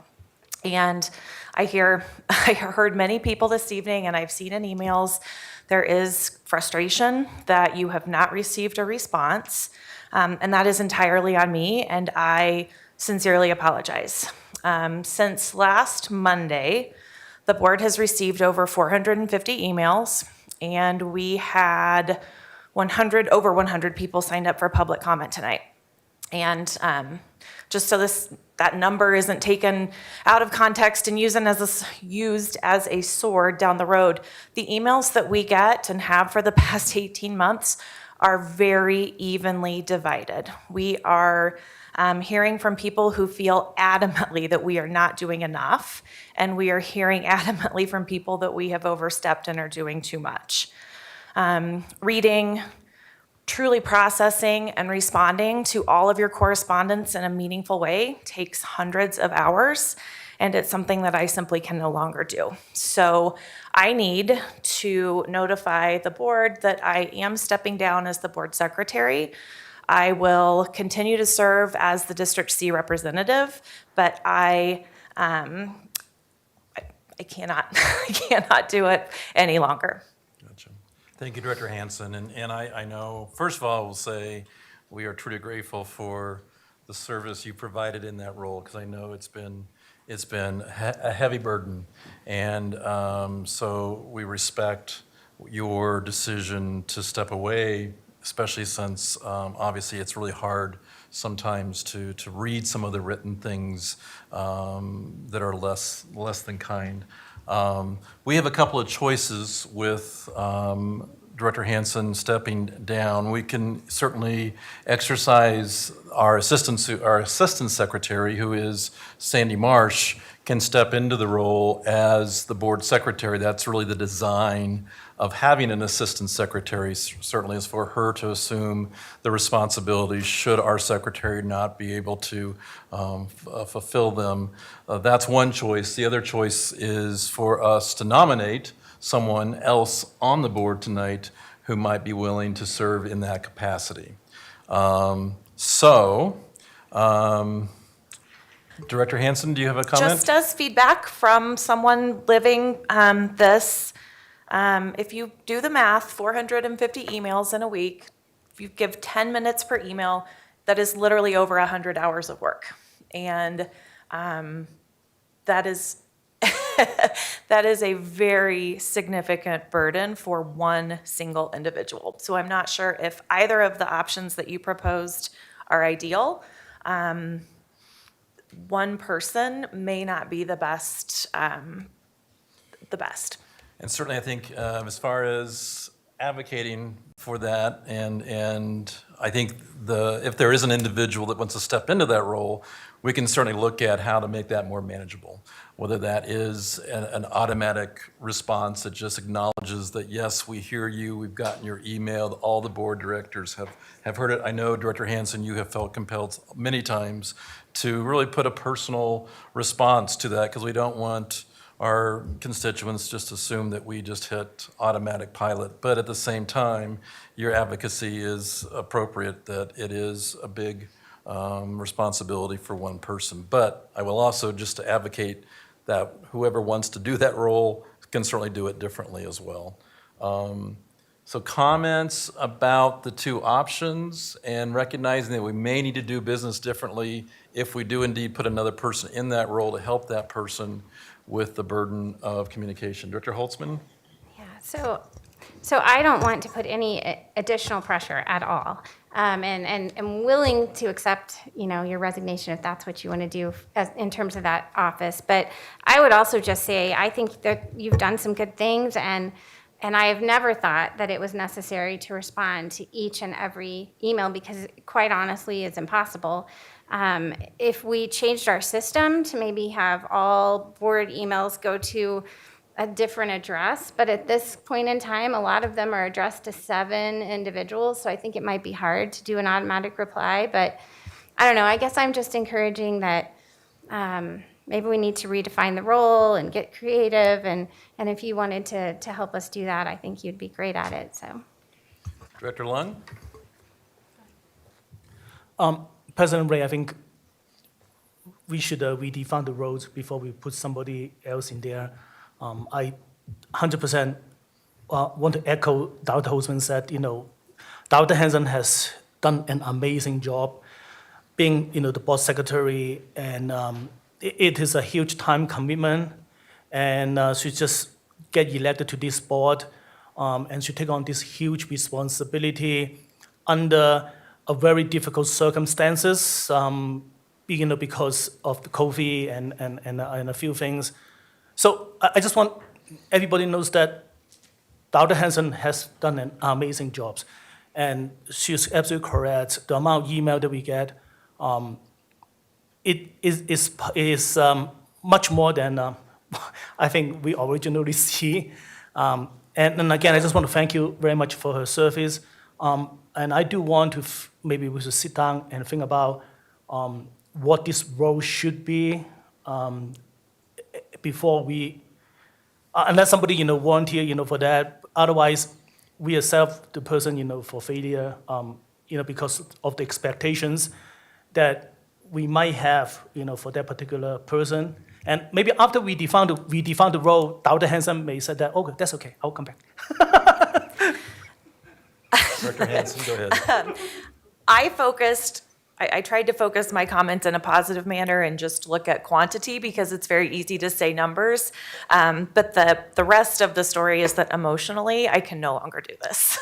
My mental health is something that I'm saying I'm taking back, and actually reading and responding to the things that are said to us on both sides is something I'm just not willing to do any longer.